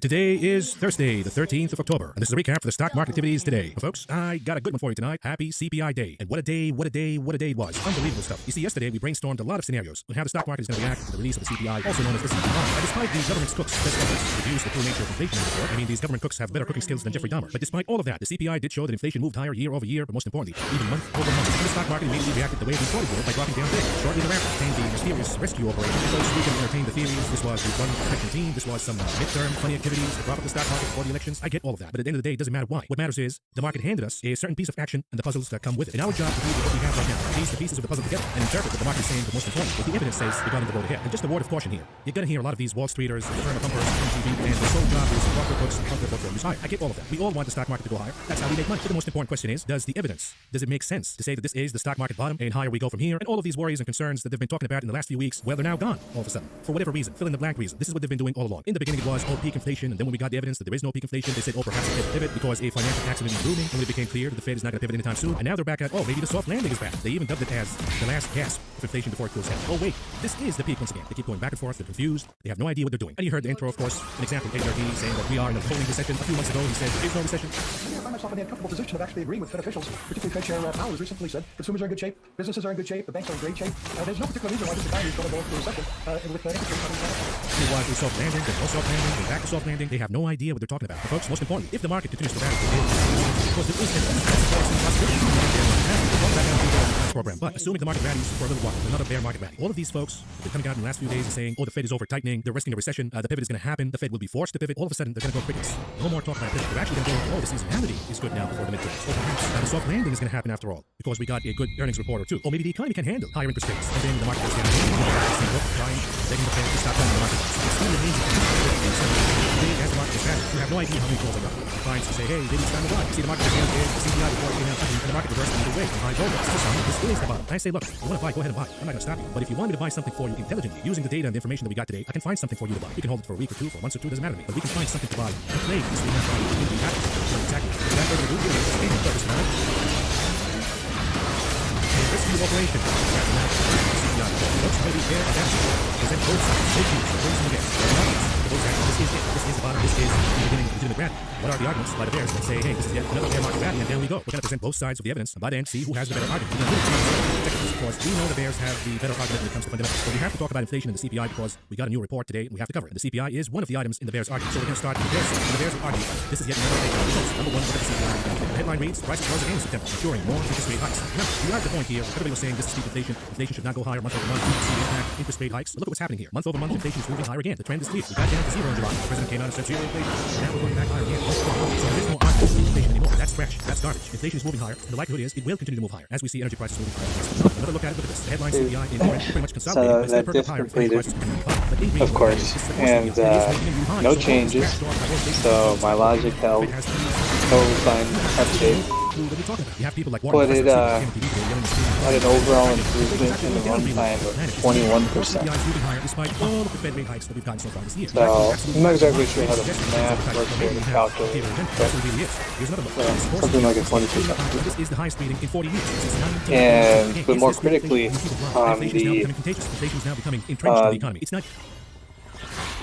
I guess the 20% of documents that it affected the most, it had like a 37% improvement. So I'm not quite sure.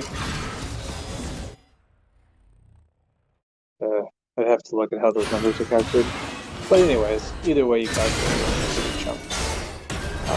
But then like, I looked at the top 10 documents, and those had huge improvements. So that was good because, like I said, like probably the top 5 longest running documents are in that territory where it's like, why are these taking so long, taking way too long to run? Right. So put them back down into the, takes a little bit longer, but reasonable. And the best part is that that's only applying this logic to security documents, and finance documents probably runs more stuff. So I think in a few of these documents it was a pattern in security documents that was particularly bad. But at least overall, I wouldn't be surprised if I got another 20% improvement by applying this to the finance documents if it's possible. So that'd be pretty dope. That'd be pretty cool. I mean, no offense, doesn't sound like super game changing, but it's still nice. A definite quality of life bump. Yeah, that's what it is. Because the real number that matters is it took it down from the current run on Feature 2 took like 52 minutes. And then with the new code, it took like 42 minutes. So, not really going to change your day a whole lot. But the thing is like, we're always adding more analysis, right? So like, it can only get worse. So, doing something like this, puts it back up to reasonable.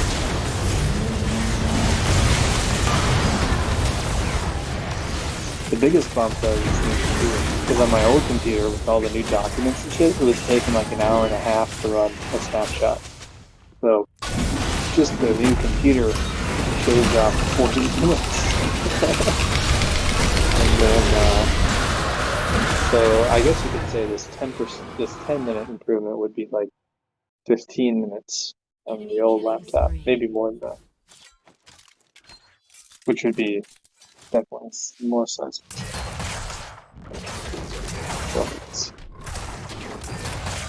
But it actually is 20 minutes though, in the worst case scenario where you have to do both snapshots in one run. And 20 minutes, that's a good chunk of time to sit. Yeah, that's not too bad.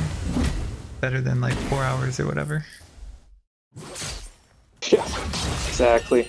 Yeah, if I didn't do any of this kind of stuff, we'd probably, at least with the old computer, would have been at a 2-hour mark on the snapshot if I didn't pay any attention to optimization at all. Yeah.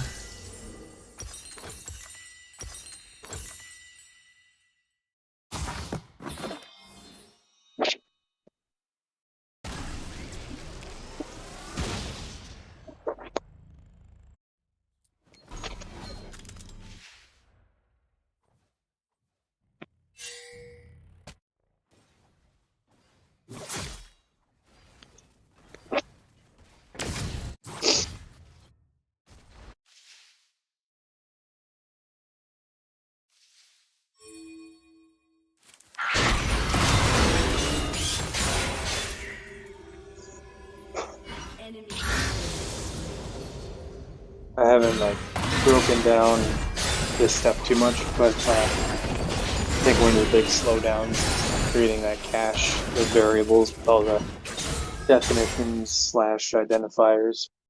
Oh yeah.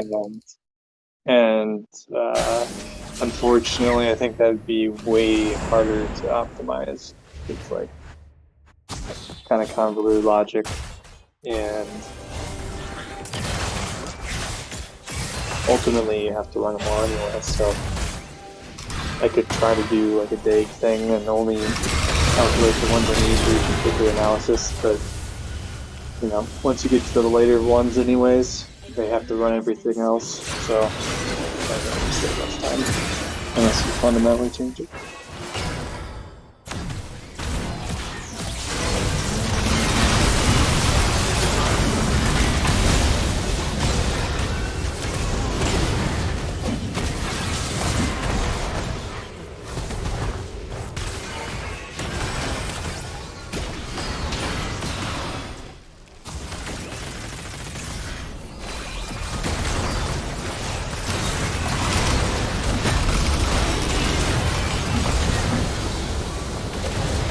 Well, it's Friday, right? Yeah. Friday already. It's kind of nice though, because usually I would do this kind of stuff like on Saturday. Like, screw it, nobody's asking for it. I'm gonna try and optimize something. But feels like a waste because it's on the weekend. But since tomorrow's Friday, I mean that's a work day, and I got nothing like lined up that I need to do really. So now there'll be normal work and the fun. Well, I don't know if I call this fun, but the quality of life stuff.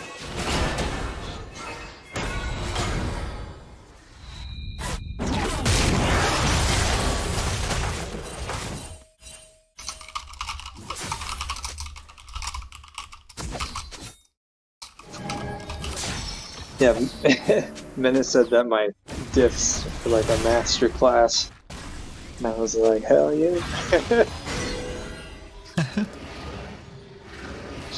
I guess she likes that they're all pre-filtered, or not so much pre-filtered, but like the filters are already applied, so you don't have to filter everything.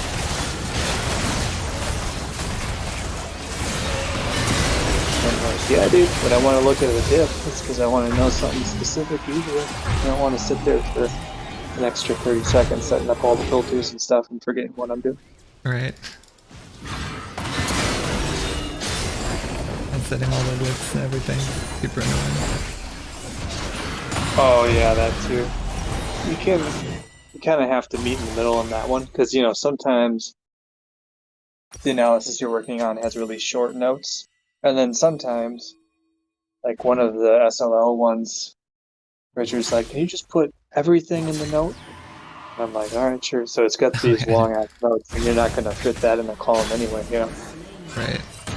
So, yeah, you got to kind of pick the middle ground with the widths. The default ones, anyways. But it's, nice that, like, half the information fits in automatically.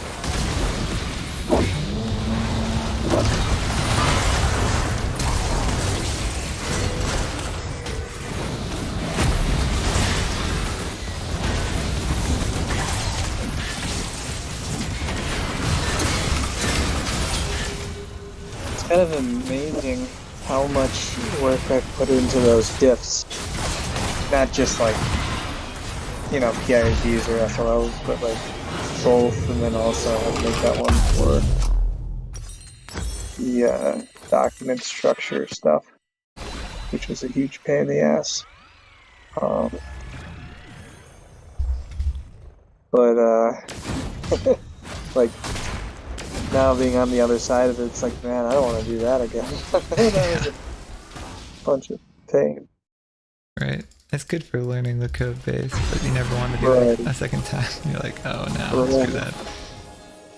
Yeah, I'm not really sitting here thinking like, could I redo the whole diff process and make it better? Yeah, I haven't been thinking about that.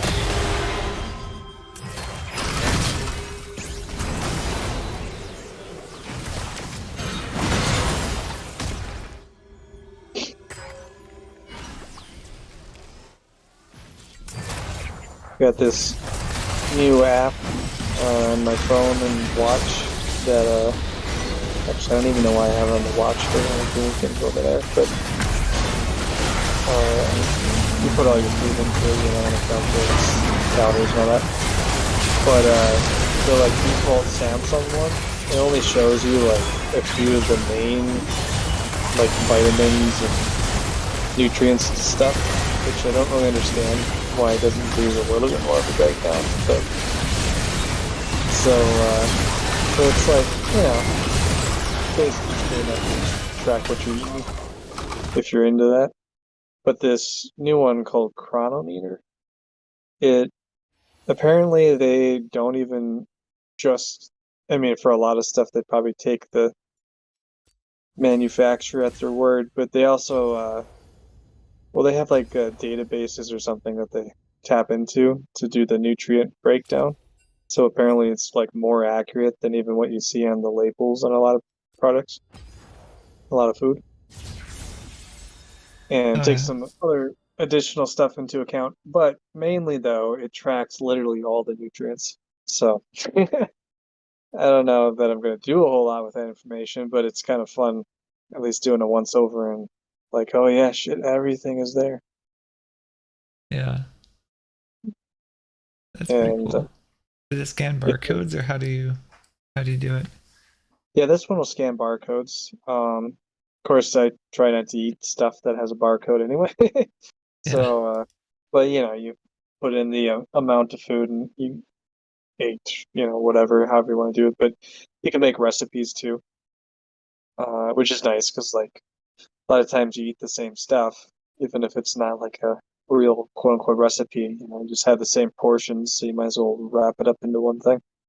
Right. And like they have a lot of restaurant stuff on here, but of course it's they're gonna have like McDonald's and shit. But if you're going to some more local place, obviously they're not gonna have that on there. So you kind of have to just estimate things, but at least you do the estimation once, give it a good go, and then you save it as a recipe. And like I get the same, pretty much always get the same sandwich every day at the coffee shop, so I've estimated that, and then I just click a button and add it, Nice. That's pretty cool. I'm always drawn to that data, like gathering data about your life, like Apple Watch and everything, and meal tracking. It sounds cool. Like I kind of want to know, but then I don't know. Also, it sounds like a lot of just cognitive load. Like, oh yeah, a lot of stuff to. There's just so much to know. There's already enough to know. There's 150 league champions. There's everything about Python. There's the news, the stock market. I would look at it more like I'm not gonna, at least right now, I'm not gonna like dive into like, oh, am I getting enough folate? What if I maximize the amount of folate I, optimize it or something? Like I'm not gonna go that crazy with it. But you get, I think more important to me is like, well, if I religiously put in all my food every day, then 6 months down the road, I'll have like, first of all, a graph of all that stuff. But then secondly, if I do have some kind of like medical problem and it's like, oh, well, are you getting enough folate in your diet? You can actually go and look and be like, well, yeah, dude, I'm getting like 300% every day. Yeah. So.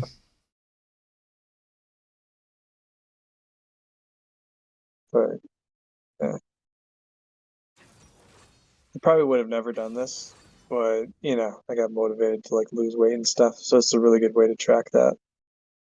A lot of people hate the idea of counting calories, and I think it's because like there's all these weight loss programs and shit, and I don't know how many of them have you count calories, but I think they all kind of do it in different ways, so some literally count the calories, some of them label foods as a starch, and you can only have so many starches in a day, but it's like kind of questionable too. Like, carrots are considered a starch, and maybe that's like literally true. I don't know, but to me, it's like I'm not on some weight loss program. I'm just doing my own thing.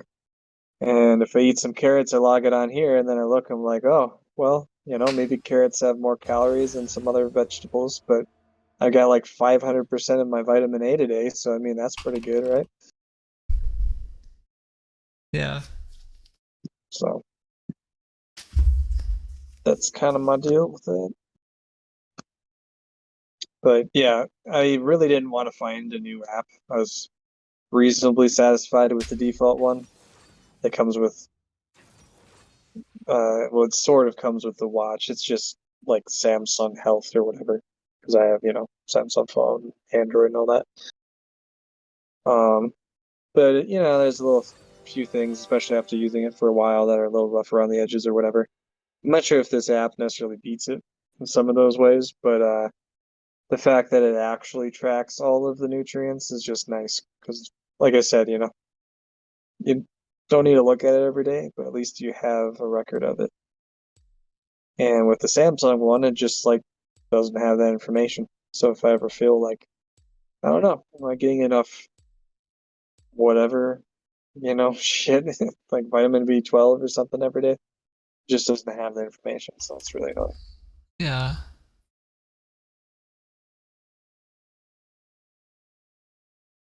Plus, if you like watch too many bodybuilding videos, they're like, "Oh man, you gotta get enough leucine, man. That like really promotes muscle growth."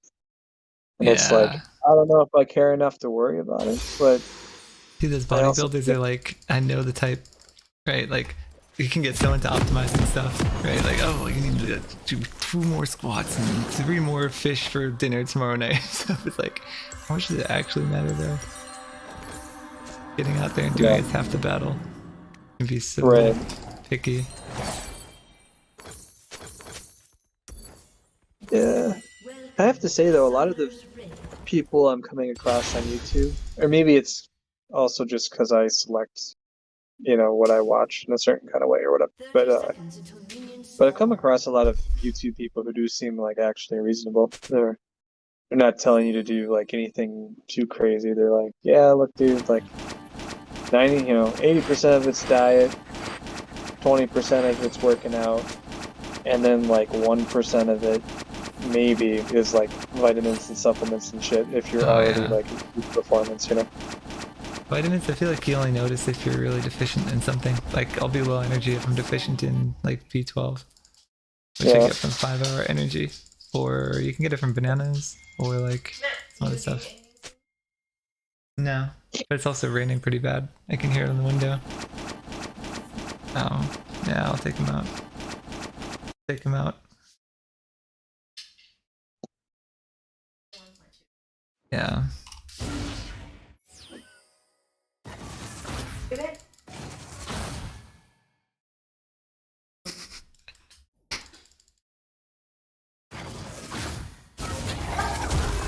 One cool thing with this app too is that I don't know how accurate it is in this regard, but I turned on the thing so that when it calculates like your BMR, which is like how many calories you burn just by like being alive or whatever, and then like doing the math on how much you ate, and then it tells you if you're like over or below or whatever.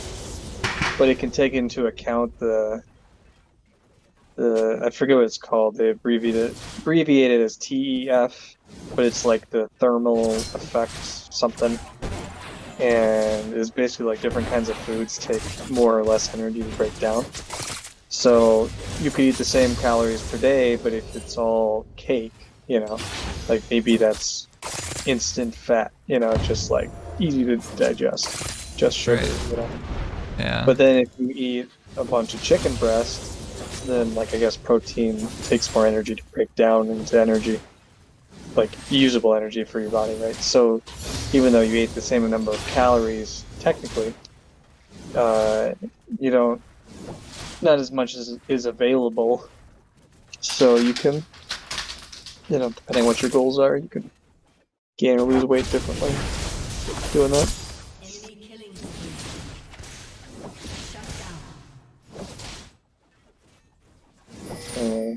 I just got it like a couple days ago, so we'll see if the numbers crunch out to be, but that kind of thing doesn't have a huge effect. But it's kind of nice stuff. Yeah.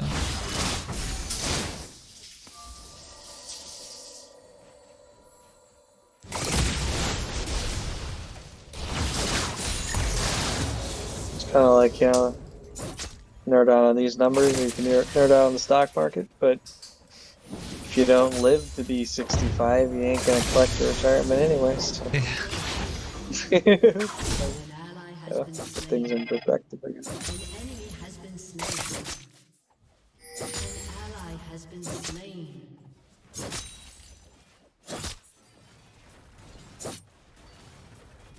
I went to this place today in Wyzetta called Crisp and Green. It's like kind of like a health food type of fast casual place. Yeah. And salads and grain bowls or whatever. And it seems to me like it's high quality stuff though. Tastes pretty good, but it also seems like the type of stuff that's like healthy to eat, It's just all around good. Maybe a little bit expensive for the area, but whatever. Don't eat there every day. But it's annoying because like I try to estimate like the food I'm eating there or whatever, and obviously they don't just like break down the actual recipe for you. but they tell you like what's in, you know, the ingredients and everything. And so I try to just like match up the ratio of like the macros, you know, obviously the calories that they report. But like on a few of their items, I've noticed if you add up, you know, protein, carbs, and fat, and how many calories are in protein, carbs, and fat, it doesn't equal the amount of calories they say this, you know, item gives you. And it's like, you're like, why? You know, like, are you calculating it wrong, or is it like, oh, some of these carbs are like a type of fiber that you don't digest? You know, are they taking that into account, or are they just like doing bad math? You know, and I think they're just doing bad math because like sometimes even in the restaurant they have one thing, it'll be like a new item too, so it's not like changed over time, and they'll have like one, you know, set of numbers in the restaurant, but then if you go on the website, it's a different set of numbers. What the fuck?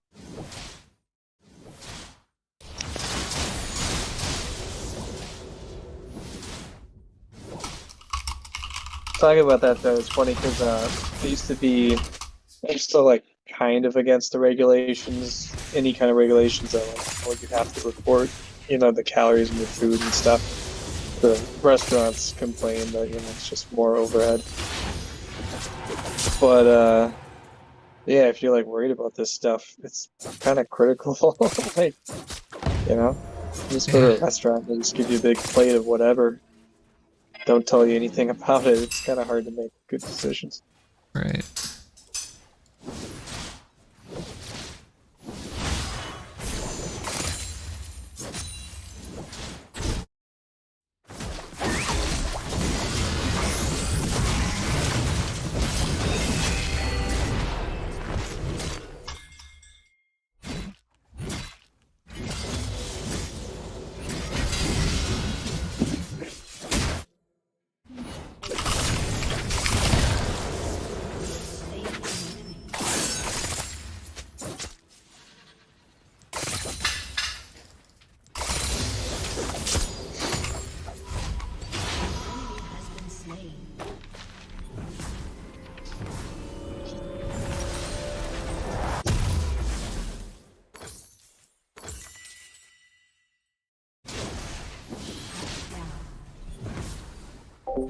We crashed into wave.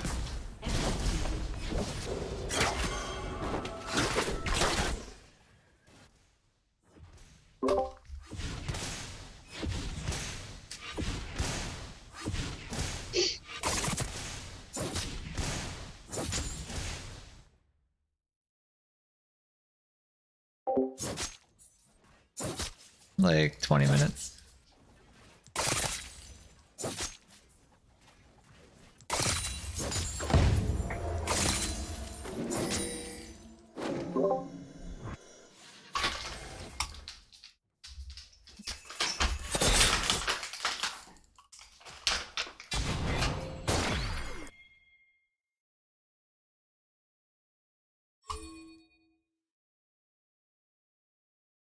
Enemy killing spree.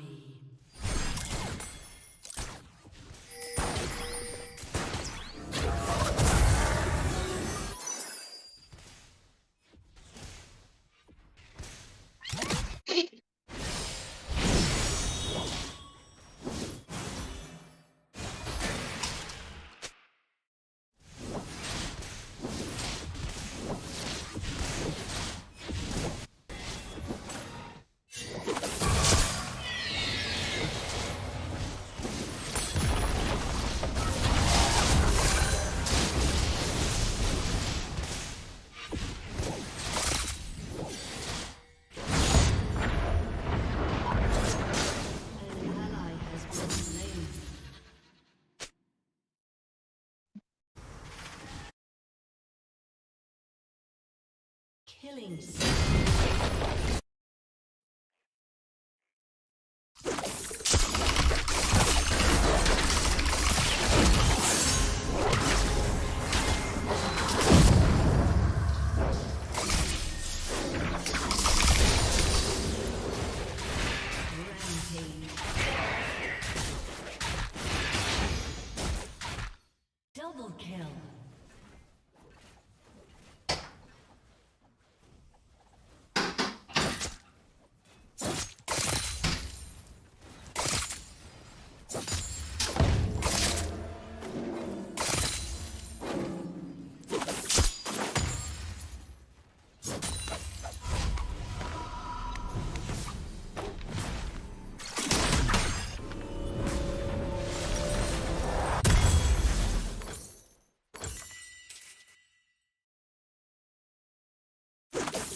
He's staring at me like, are you an idiot?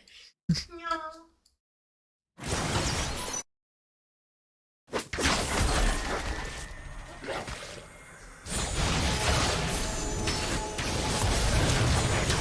You have been slain.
Oh,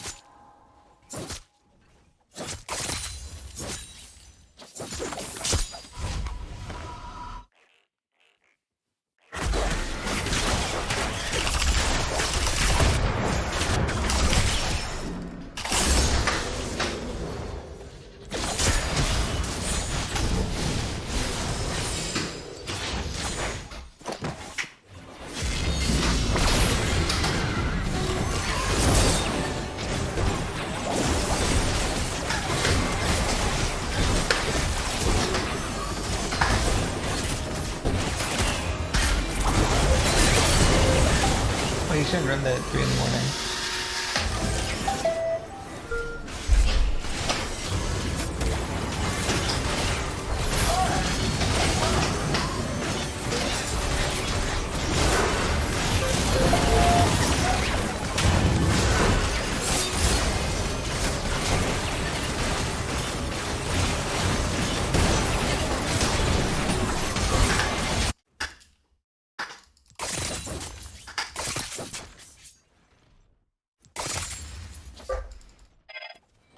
An ally has been slain. Enemy double kill.